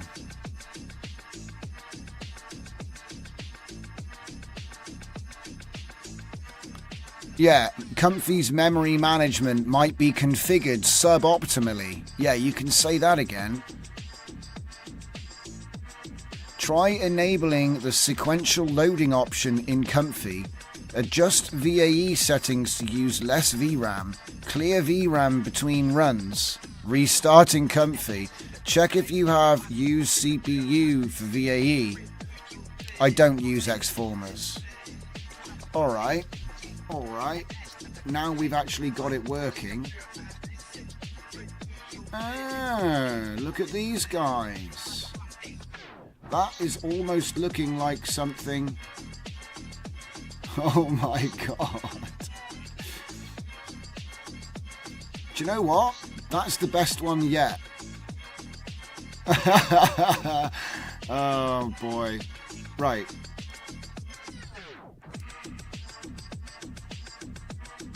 What the hell? They've got backpacks on their helmets. Oh my god. It's all over the place. Right. So yeah, the captioning still needs work, but at least this is a little bit more encouraging. Let's see. Run shuttle diffusion now.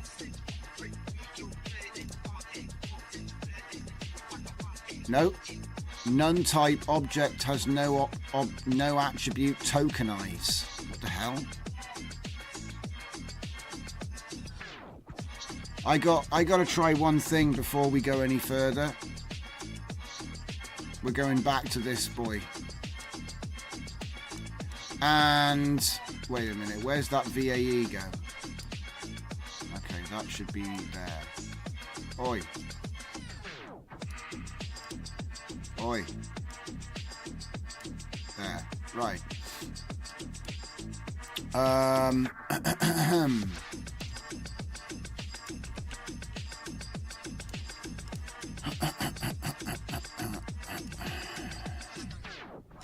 Force. Let's force the VAE to CPU.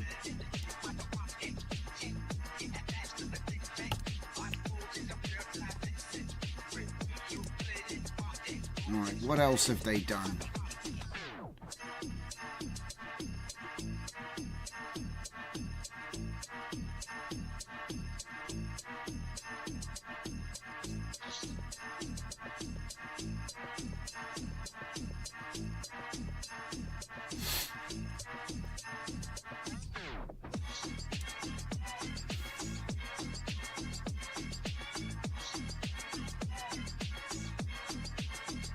I have no idea, mate.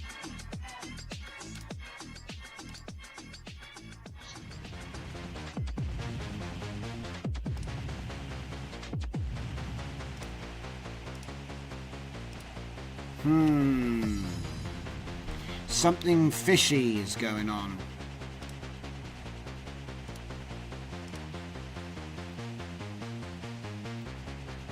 Shuttle will need separate VAE and clip.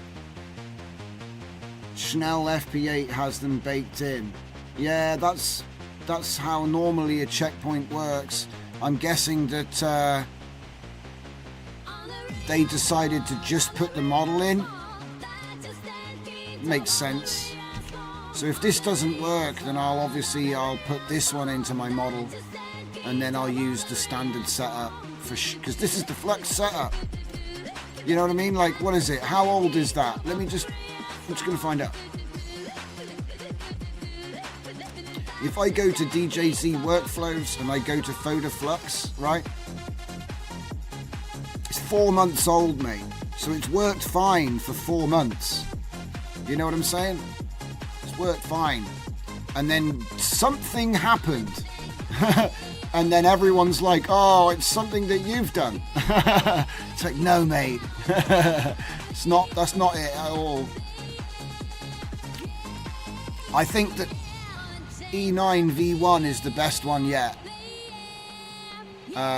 It's just a shame that we couldn't get more out of it before I got, suspicious and started testing things. But to be fair, I love how they've all got Roman death masks for some reason. It's not bad. And then these actually do look like if Games Workshop brought these out, I would crack my ass off. My God. Oh my God. That's just the funniest thing I've seen in a while.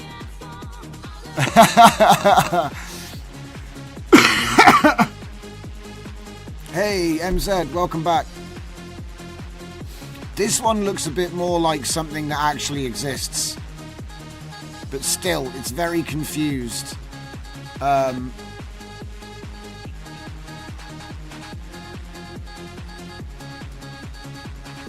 Hello, we're up to the model.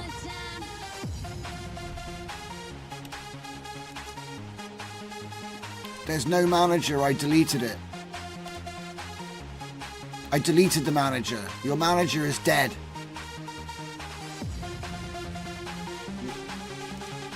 I feel like I need to restart the thing just to sort of clean things up a bit. But we'll let it... yeah, this is going to take another 10 minutes. Because that's the joke. It didn't even take 10 minutes in the end. It took...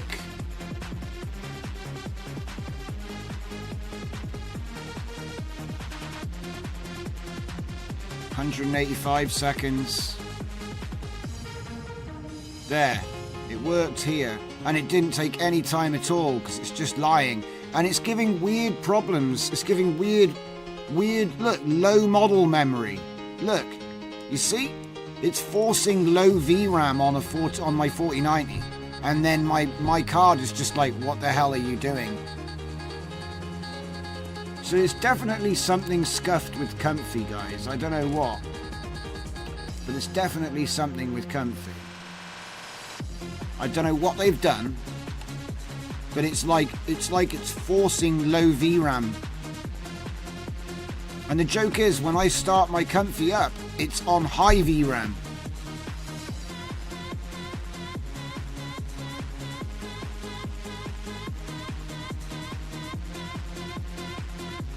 Text projection weight missing. Okay, cool. Can you load the model though?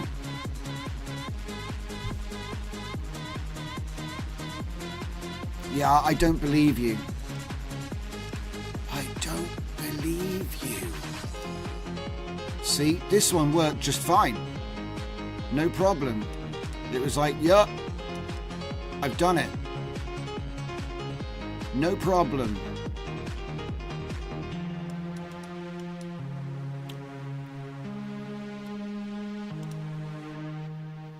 Look, set VRAM to high VRAM. CUDA device. CUDA M-alloc sync. PyTorch cross attention.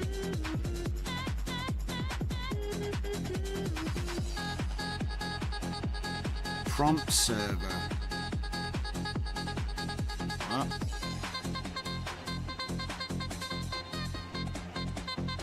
Whoa, what's that? Nodes.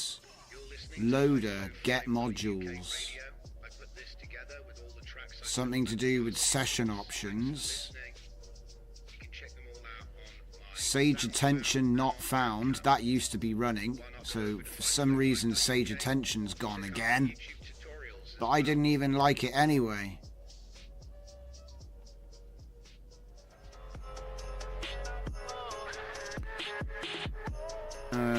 Prompt control missing.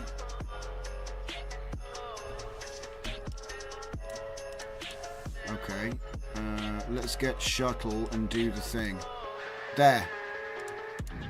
Oh, god damn it. What are you doing? I don't care. What's that? Creative jobs board. A thing I've never clicked on. Right.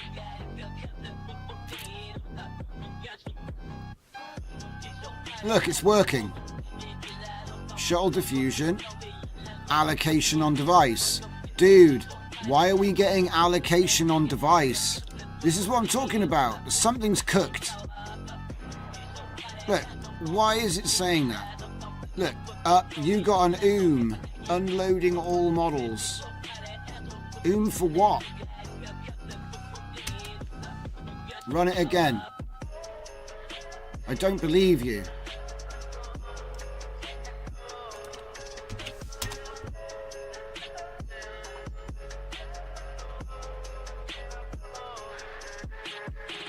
It's trying to create a flux model linear layer. Loading checkpoint, create flux model, initialize models layers. Failing to allocate memory.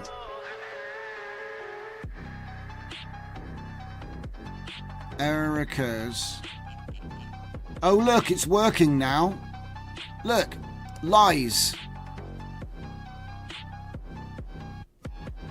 Inference is broken. Thank you, Pirate, but I don't even have Xformers installed. I think that they've broken it and they don't know why it's broken. That's just my theory. So it actually did run then, but then it couldn't. Look, float is not subscriptable. This is running shuttle. What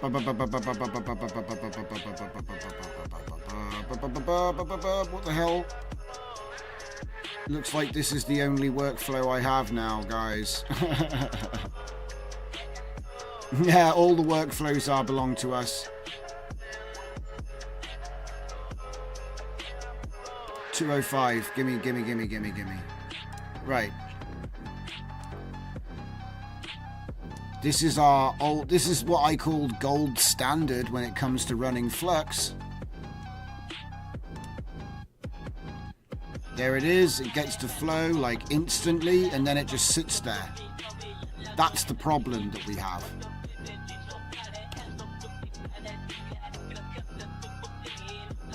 Yeah.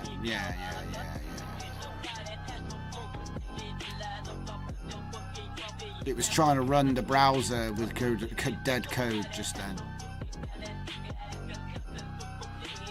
Yeah, torch out of memory error, allocation on device. And it's like, bro, there's nothing wrong with the card. The card's got plenty of memory. RTX 4090, 24GB VRAM. Model is 11GB.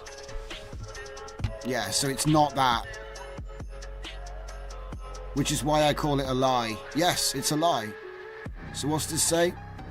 Try editing Comfy UI's CUDA M-alloc settings. Oh, really?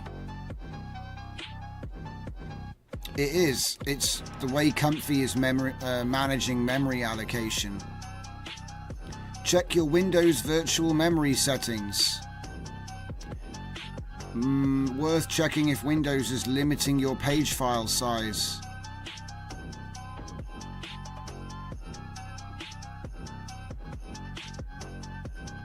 Right.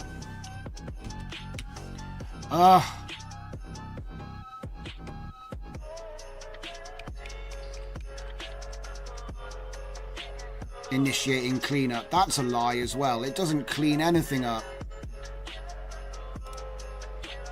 Check it out. My 62 gigabytes is still gone. Look. I had 120 gigabytes at the beginning of the stream. Yeah? So it's eaten 60 gigabytes of memory. No idea what for. I haven't downloaded 62 gigabytes of memory. I haven't updated anything. All I know is that I ran Comfy and it's halved the amount of memory that I have on my C drive. And it still can't load models. It's some pretty solid stuff, I gotta say.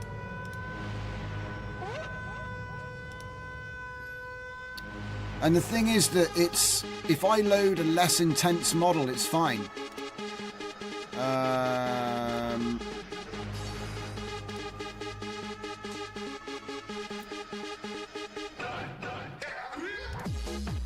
Right, one more thing before I disappear for the night, because, you know, I gotta go to bed. Just be up all night. So I tried running it with high VRAM and CUDA malloc.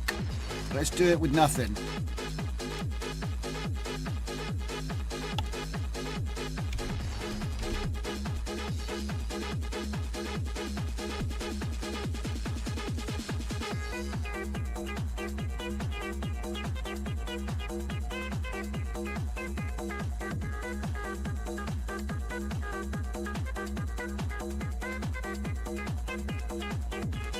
See how quick it is to start up?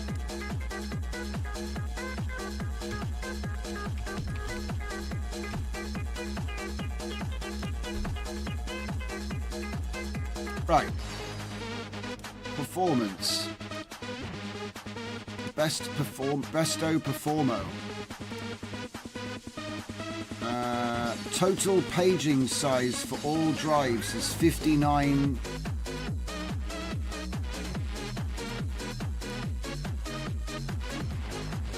Look, currently allocated 60 gigs. Dude, what the hell? You see what I'm saying? I currently have a 60 gigabyte page file. And it's like, oh, it's not enough. You need more. Seriously? What for? I'm not trying to run FluxDev. I'm trying to run...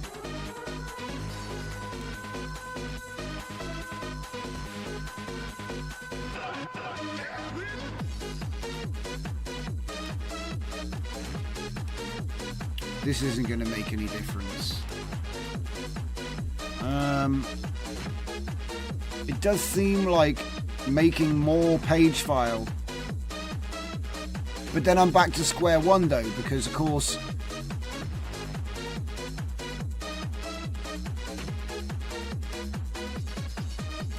Alright, hang on.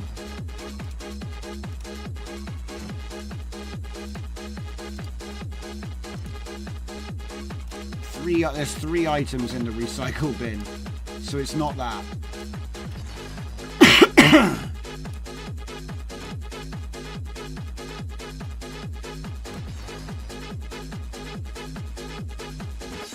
Yeah, I think it's something to do with the page file. I think the page file needs to be bigger, but it's like, take it off automatic. Put it on custom size, and then I'm gonna want to do a calculator, and I'm gonna want to do like, well, 80,000 divided by 8. 10,000. So it does go. All right.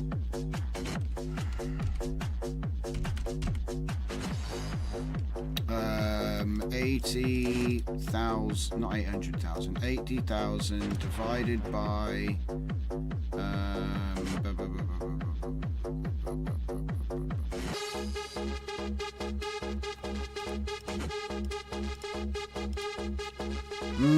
that's not a good number then, is it? Alright, so 78 times 1024, 79,872. Alright, 872. Set. What? Oh. The initial size will be 59,392. This is ridiculous. Ah, now here's an idea. What if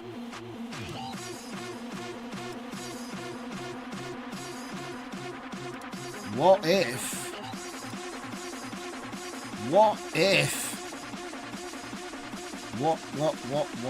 if I put one on there too? Page files for everyone.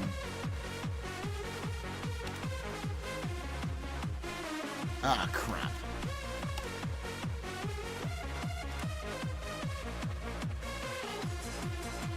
$77. Give it another 20 gigabytes. This is ridiculous. Restart. Just slap the thing.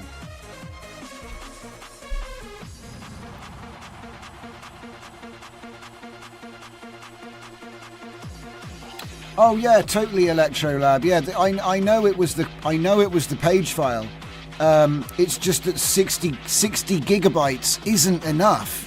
So it makes me think that Comfy has been dumping a lot of its side-loaded, it's side-loading to the page file, right? And obviously if your page file's not big enough, it just stops. But this is what I'm thinking.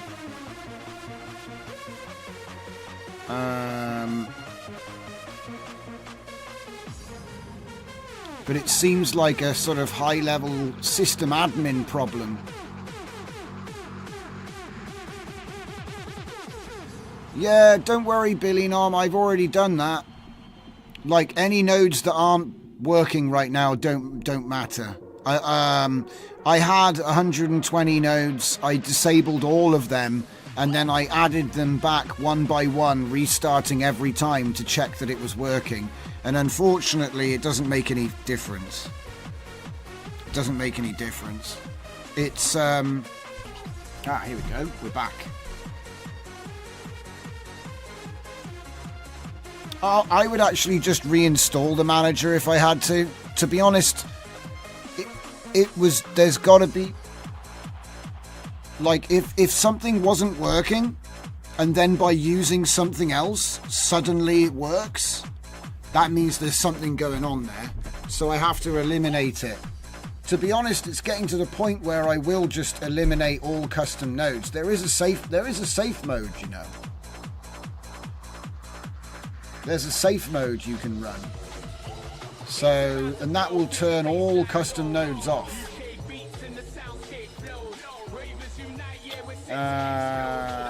Where is it? Safe mode. Maybe I have to make another switch. There we go, look. Disable all custom nodes. Right. So, what I'll do...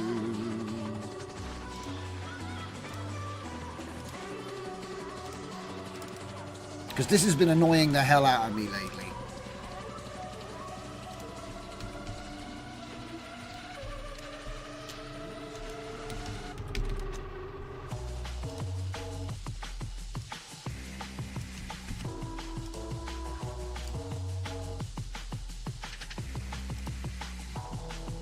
Come on.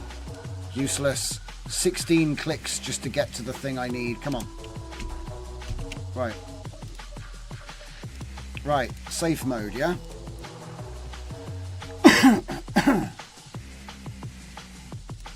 haven't even got Chrome open yet. I'm not even gonna recover my tabs.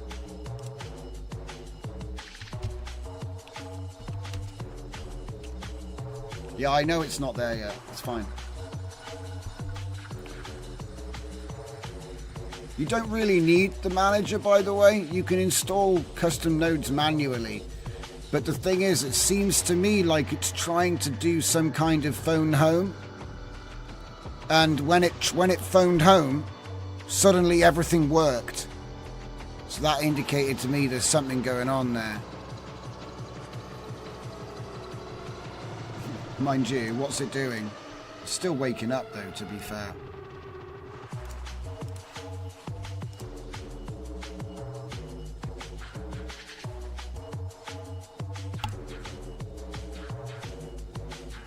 What? Look at this.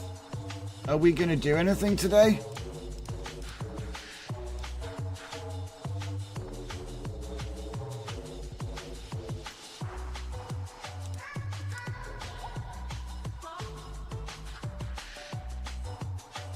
That's amazing. It's doing nothing. Normal VRAM. PyTorch 2.5.1 CU 12.4.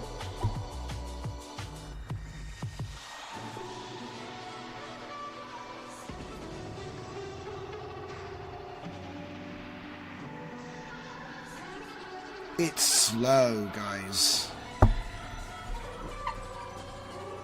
Installing NumPy usually fixes nodes.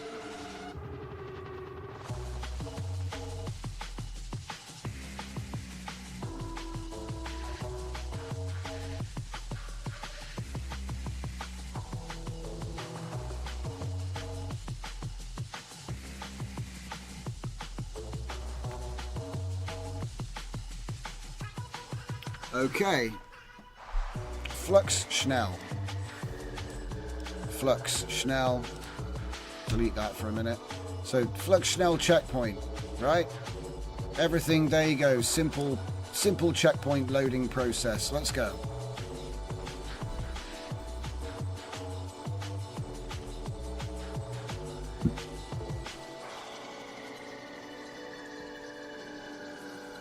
Like, I'll accept that it might take a minute to load the model, but 10? Nah, that's scuffed.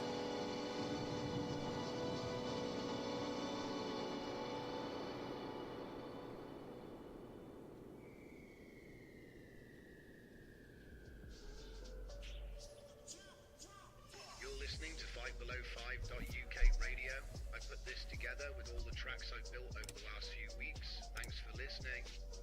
You can check them all out on my SoundCloud and on Bandcamp. So why not go over... I feel like I need a stopwatch on the screen right now so I can actually time it, because, you know, it's been incredibly dishonest lately about that. It won't, you know, they're not upfront about that. The cold start time is becoming a problem.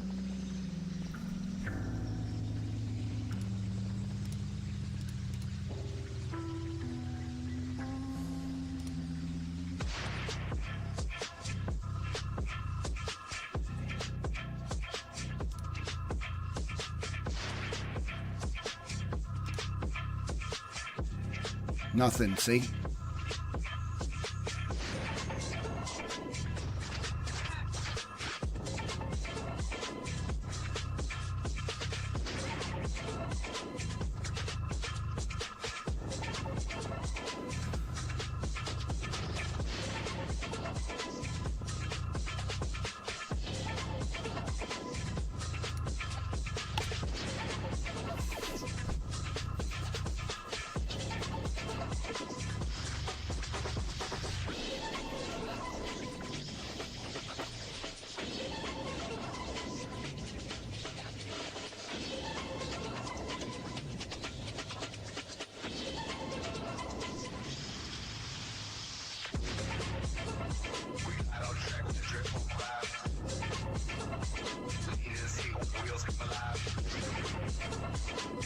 But yeah, just earlier before we restarted the machine, it was giving all kinds of weird errors, like telling me I was running out of memory when I clearly wasn't.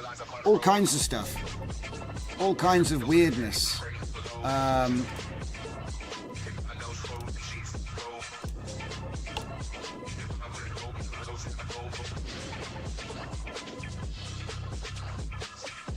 Doesn't seem to have used any of the additional page file I gave it either.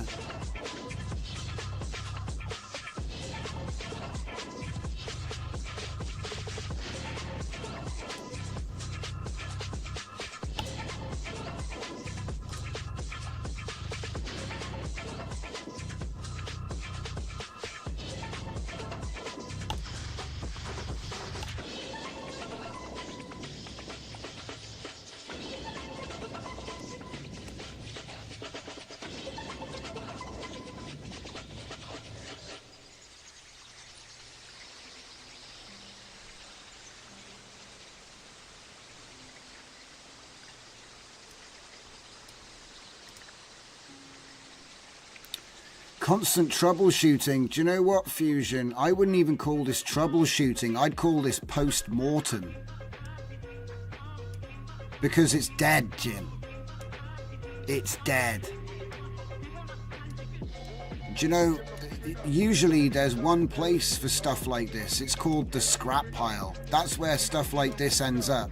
Because, do you know what I mean? When a tool ceases to be useful, that's where it goes. It goes to the pile. If anything, what I'm trying to do is I'm trying to eliminate anything which it could be attributed to what I'm doing. You know what I mean? To the point where we're now running in safe mode with no custom nodes, and we've got the same issue. That's just embarrassing. Because it used to be that you'd run a model and that model would run. You see what I mean? But now something's happened, and I guess we never really noticed because we were just updating and keeping up to date. And it looks like something fundamental is broken. Time to fork it and write your own. Oh man, do you really... Oh man, shoot me now. I mean, you're not wrong, but shoot me. Do you know what? You've just given me an interesting thought.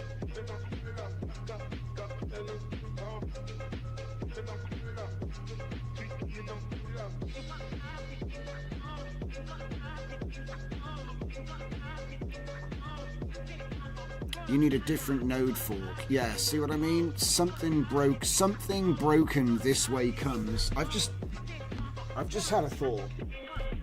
I've got my old hard drive right here. Give me a sec.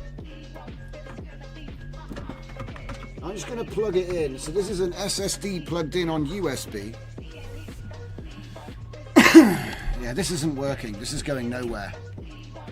I'm not sitting here for another 10 minutes to watch it do nothing, alright? I'm not doing it. But what I will do is I will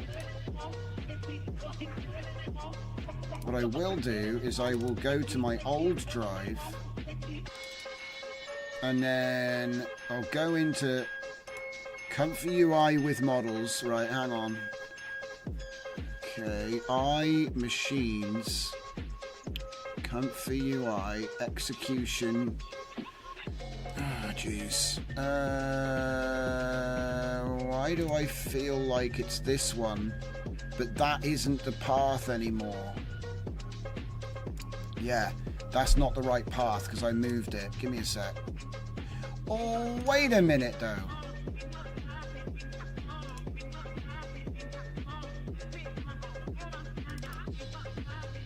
Yeah, that's not the right path. I moved it. Yeah, so I need to run machines 6. Other than that, that should be correct. Just a sec.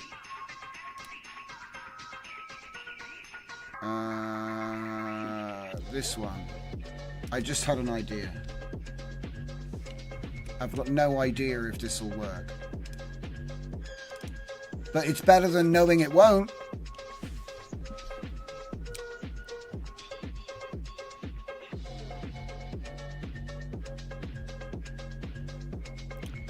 Maybe a new version is out by now. Yeah, it's true. I just worry if the fix broke everything else.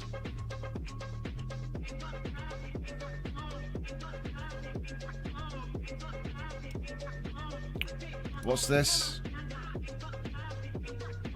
Unable to create process using machines for VNV scripts Python. K machines for scripts comfyui.exe.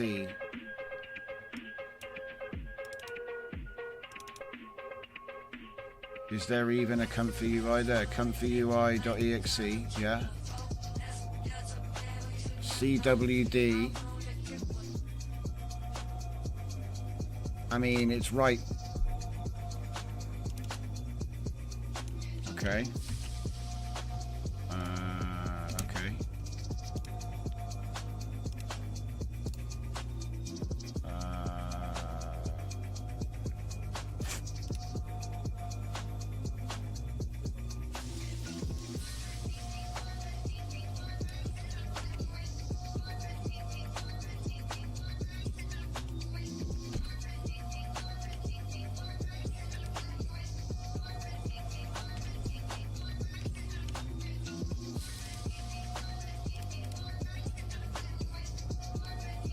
Nah, it just doesn't like that, whatever it is.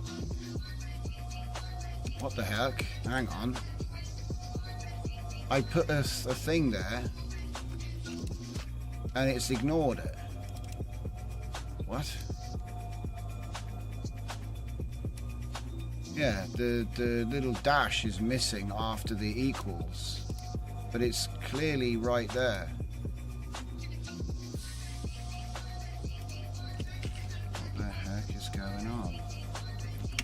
I mean, I'm pretty sure that it's just ignoring me. Yeah, it's just ignoring me. So that's annoying. Can we run it without the thing?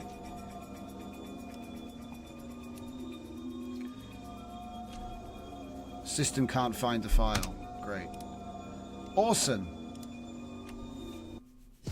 Well, that's a waste of time then. I bet you have to activate a VNV and look, VNV scripts activate, but it doesn't work. I was hoping that comfy long-term support could help, but it doesn't look like it.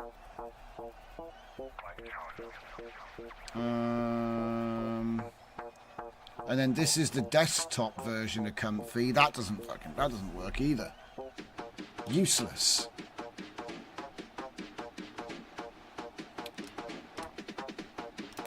I mean, damn, there's plenty of space on that SSD now I copied Comfy onto this drive, huh? Bonkers, mate. Absolutely bonkers. Alright, let's try it, shall we? Let's see if there's an update.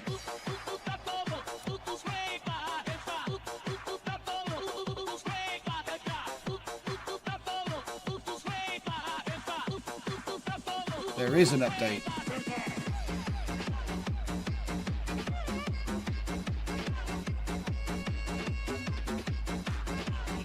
But it looks like I already had everything.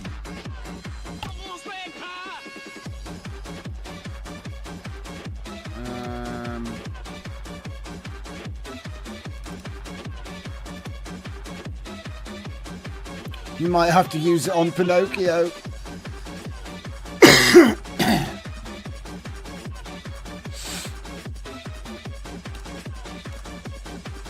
That's funny.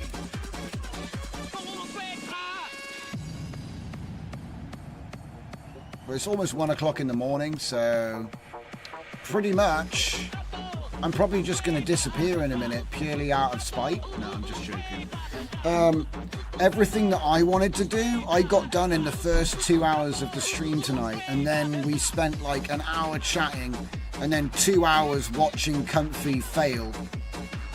And it's kind of frustrating, really, because look, if I just go and pick like an XL model and just run it, this is how not broken it is.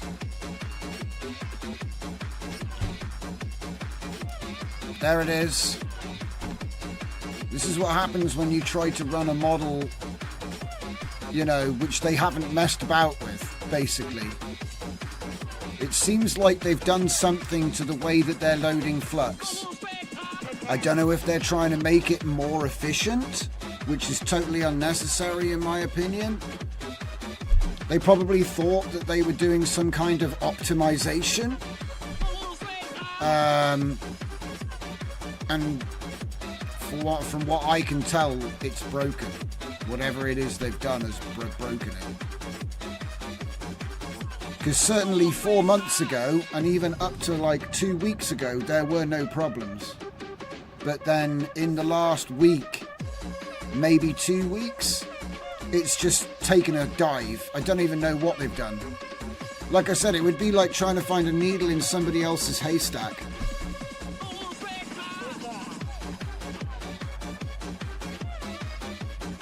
Well, to be fair, it used to work fine for...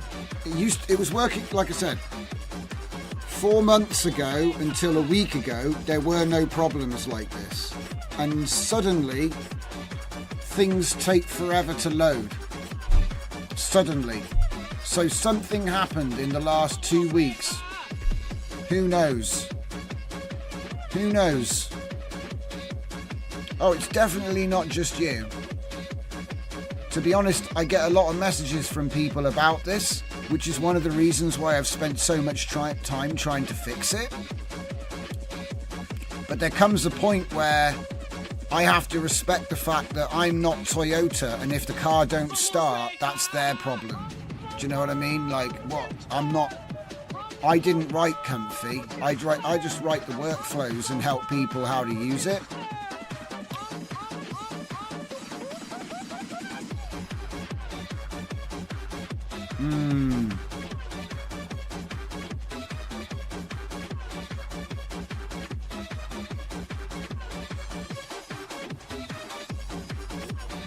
Because the thing is, like I said, I'll accept a bit of loading time. Everybody knows that the cold start takes a bit longer. But once it's loaded in memory, you shouldn't have to deal with that every time. Okay? And certainly if you're having to load a model like Flux, that does take a bit of time to load into memory because it is it's a meatier model than usual, right? But there's no reason why... Yeah, there's no reason why you should not be able to run Flux when it's been working fine for up to like 4 months. I've got a 4090 with 64 gigabytes of RAM, system RAM. There's no technical thing, you know what I mean? People said to me, oh, it's probably this, it's probably that. I've eliminated all of those things. At this point, there's only one thing left.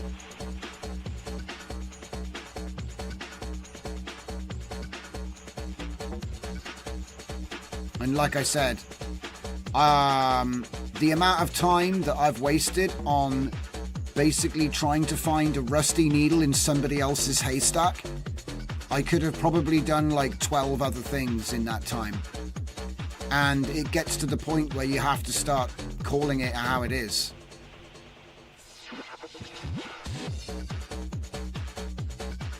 Man, even SDXL is taking forever. This is mental. Even SDXL is taking forever.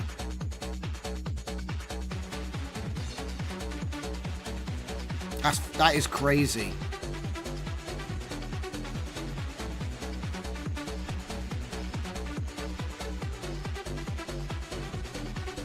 Oh look, using PyTorch.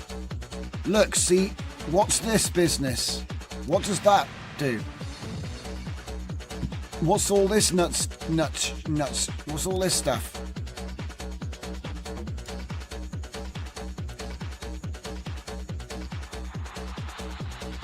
And then it'll work. You see what I mean? What's all this? 200... Dude. And what... Okay, fine. The CFG is...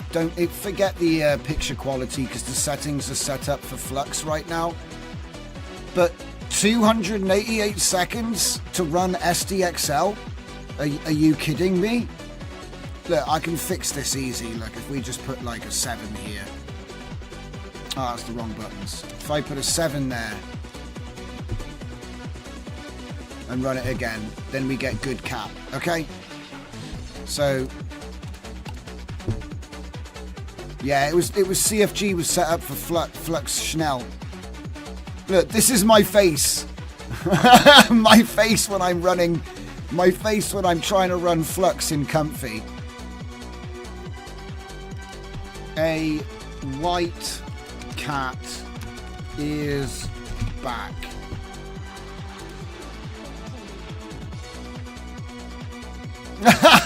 What? That's a person. That's also a person. What?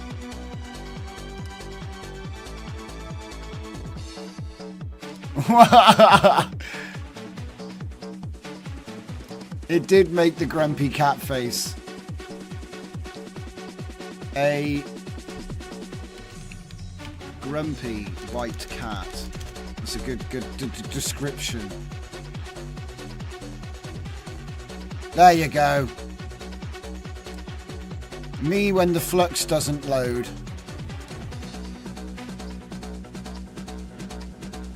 Hell yeah. That's what that's what I'm talking about. See, this is what you came here to see. You didn't come here to see a green line around a fucking box. Okay? This is what we came for. This is what we need.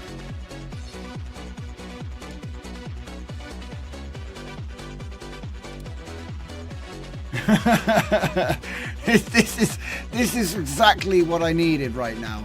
This will cheer me up. I'll go to sleep tonight going, well, at least SDXL works. Yeah, this is Real Jugs, by the way. It's one of my merges. It's the Hermit mode.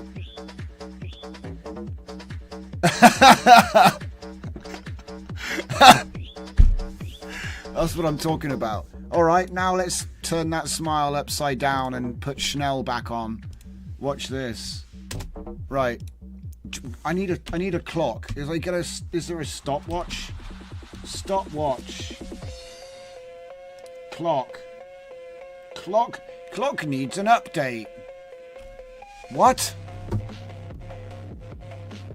What are you talking about? Downloading update. What for? Clock? Where'd it go? What the hell is this?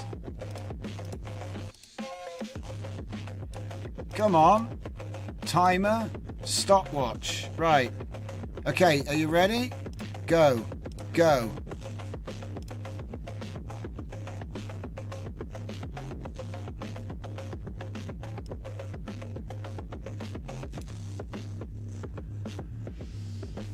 Clock needs an update. Times are changing. Nice.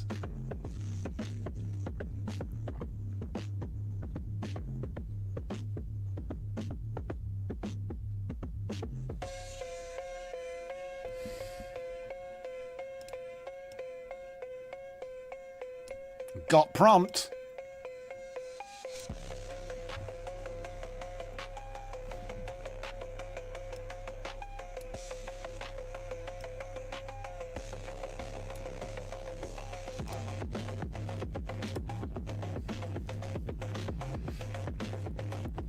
Yeah, I'm not really sure what the milliseconds are for. It's just in case, you know, you need to time yourself and you need to be really accurate. Let's say that. You need to be really accurate about your timings. Honestly, I can't believe it. Look, this is just unbelievable.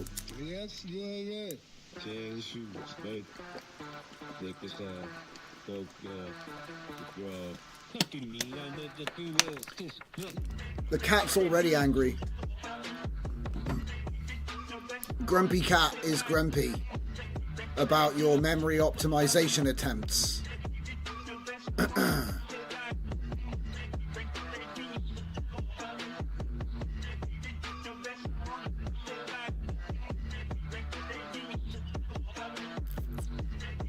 It does make you kind of think about, like, it does make you think about, well, how hard would it be to just cut out all of the extra stuff and just make some super reliable UI for just doing one thing, and just be like, no, you can't do custom nodes, you can't extend it because it's just going to work, right? It's not going to be like extendable and customizable, and it's not going to run the latest models. It's just going to run this, you know? You think, well, surely that would be a lot easier than trying to support everything and then nothing works, you know? I still can't get over it, mate. 288 seconds to load. My God, man. Right, I need to put that into perspective, because it doesn't sound like a lot, right? 288 divided by 60 is 5 minutes to load SDXL. What is going on? That's mental. 5 minutes to load SDXL. That's mental. What happened? Who spilt coffee all over the server? Mental. So now we're going to put it to the test. We are currently loading we're loading Flux Schnell FP8 checkpoint. So that's the comfy version, because the diffusion model doesn't even load at all. You'll be going for 10 minutes and it will do nothing. So let's see what happens, shall we?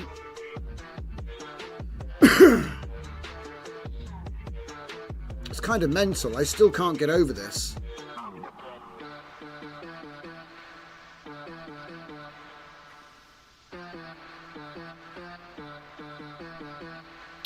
Makes me wonder.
Oh, look. September.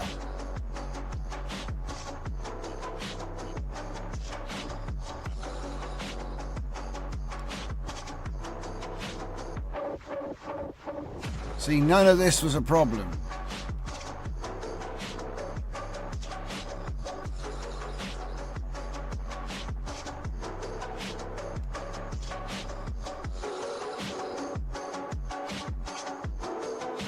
Feels like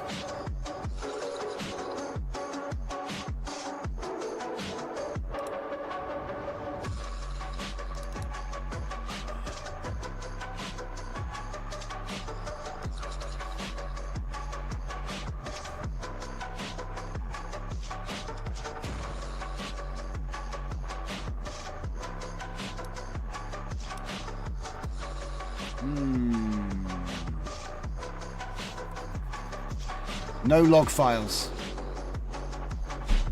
Oh well, it was worth looking, I guess.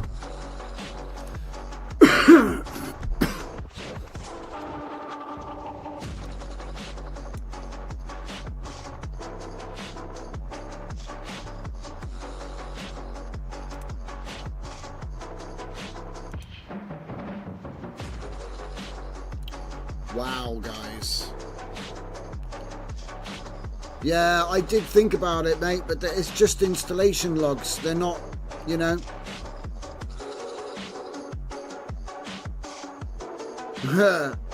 Crossbeam. Wait, what? Yeah.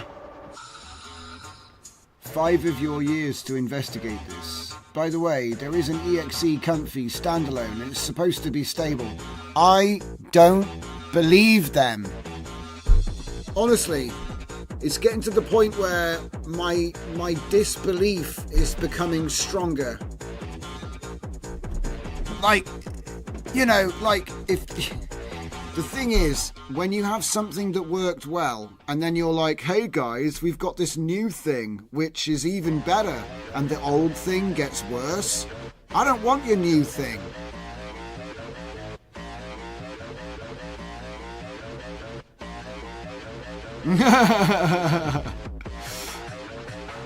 Yeah, there's some seriously well simulated emotional content.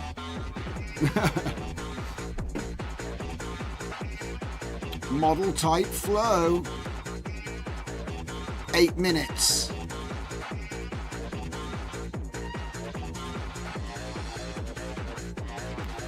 So let's just have a little recap. So before it took 488 seconds.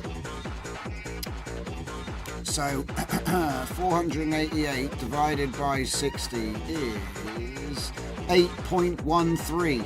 We're already gone past that. We're already past that, mate.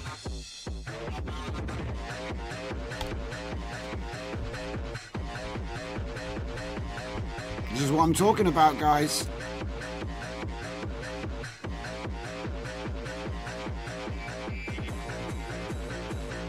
Do you know what I mean? There's a lot of things that you could be doing in AI. There's a lot of things that you could be doing. And sitting there waiting 10 minutes to load a model isn't one of them. Oh, hello! See that? I threatened to throw it out the window and it suddenly starts working. Check me out. Loaded completely. What is this and why have you broken Comfy with whatever this is? Right. What is that? Give me Claude. Get me Claude. What does this indicate in Comfy UI?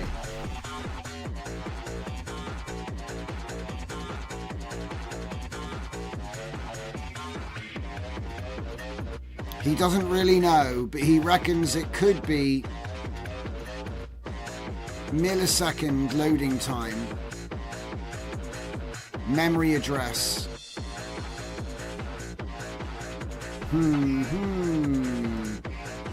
And now it works, look.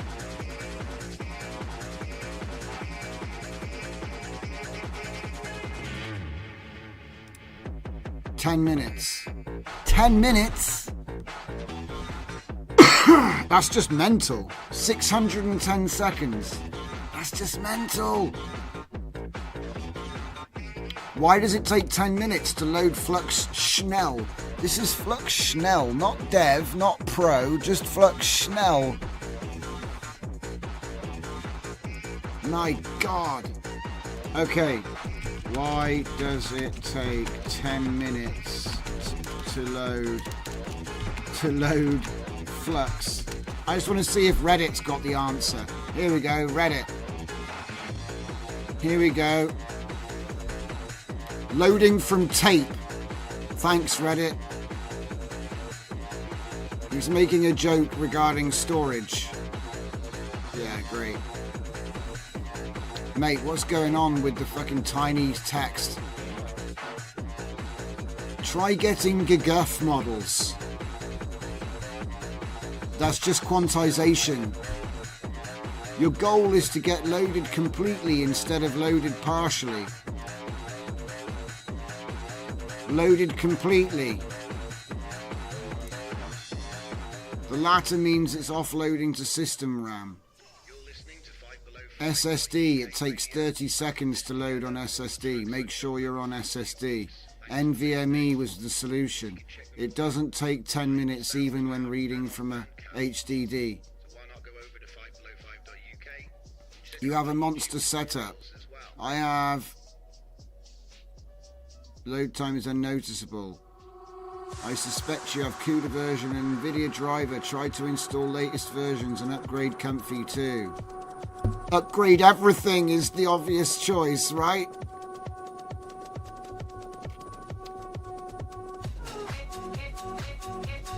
Five minutes and 37.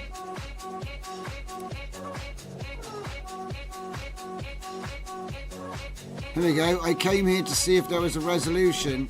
I get 10 to 20 minute loading times. This happens on everything. This was on an NVMe. See? Oddly enough, a 7200 RPM HDD, it took just short of this. Something is throttling the load.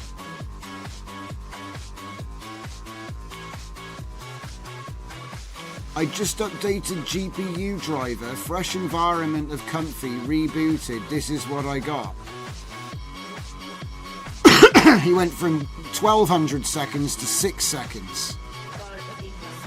Yeah, I need to blow on the cartridge. Full Dive Media's got it right. That's what it is. Fresh new environment, 1200 seconds. A different fresh environment, 20 seconds. Rebooted, 1200 seconds. No rhyme or reason, something's throttling it. Yeah, that's what I'm seeing. Updated GPU driver, fresh environment, rebooted. Well, that doesn't really help. He's basically just saying update.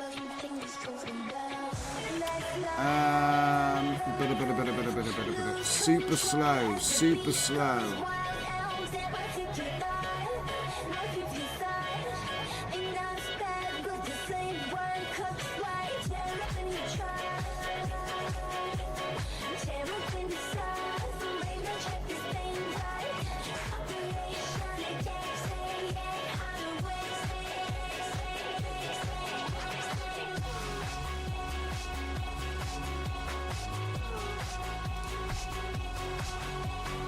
Disable system fallback, done that. Use FP8, done that.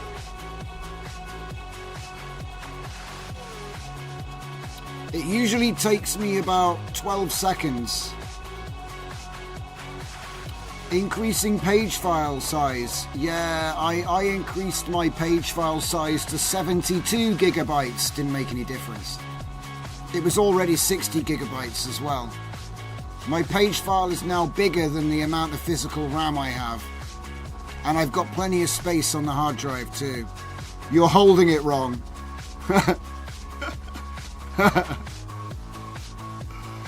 Yeah, no, it's cool, man. I've already tried that.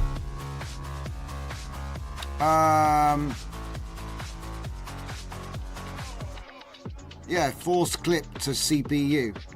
Yep, I do that.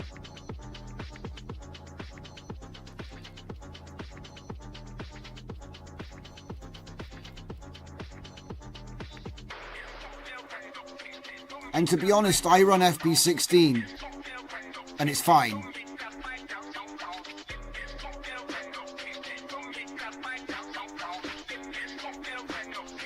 I'm not even running any tabs right now. These are the only tabs that are open, by the way. I've got 6 tabs open and nothing else. I'm literally running in minimal safe mode. Safe mode. Yeah, that's no use.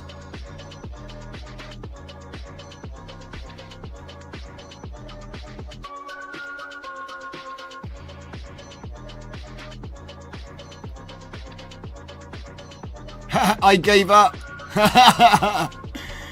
Yeah, they need to be careful. If enough people give up, they'll get a bad name. Why delay? Well, it worked.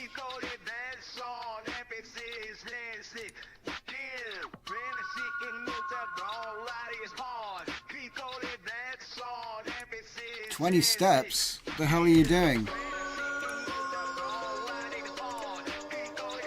Try again with 8 steps. That's not grumpy.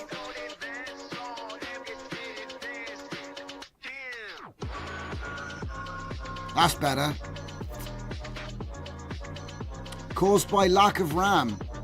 That's interesting, considering I've got 64 gigabytes. Here, check me out.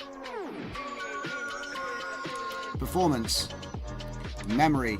I'm using 13.2 gigabytes of 63. Check it out. Lack of RAM, huh? Mate, cat face.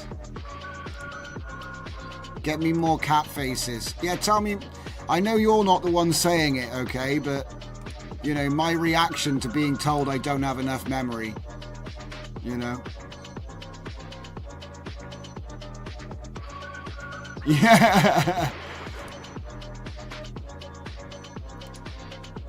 13.2 gigabytes. That's not even a white cat, really. So let's have a look at my paged pool. 1.2 gigabytes. Cached, 39.6 gigabytes. Available, 50.7 gigabytes. And as for the GPU, well, we're using 17 of 24. GPU memory, 17 of 56 available. Yep, that's a pretty good crumpy cat face. That's not bad, actually. For 8 step. So, basically it takes 10 minutes and then you're good. That's what I'm learning tonight. I'm learning that just eat the 10 minutes. Alright. Are we gonna open this workflow, or are we gonna like not? Are we gonna open this workflow? Hello? Look at that. Can't open it. Oi! It's overwritten it. That's brilliant. Okay, fine. Oh no. It's running in safe mode, guys. That means nothing works. Message ended. LTR data closed this is completed 3 days ago. Oh, poor guys. See, this is why I would never want to run a comfy, because it's just going to blow up and then people are going to be like, why did it melt? And you're going to be like, I don't know. Ask Bill Gates. He's the reason he sold Microsoft, you know what I mean?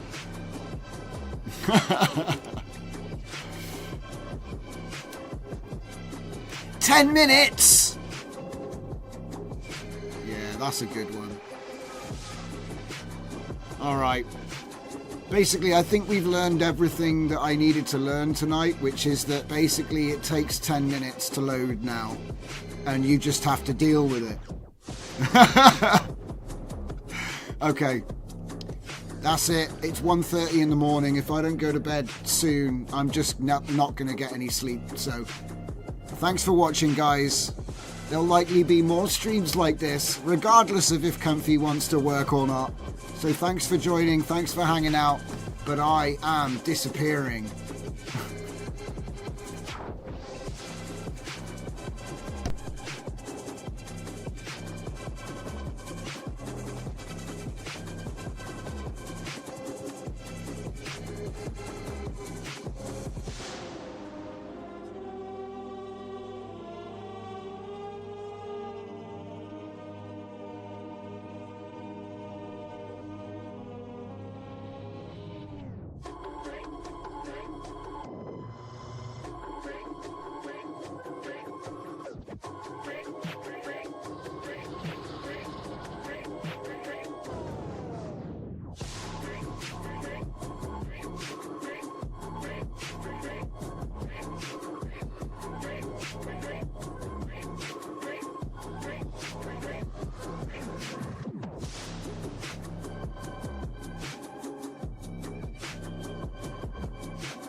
There's no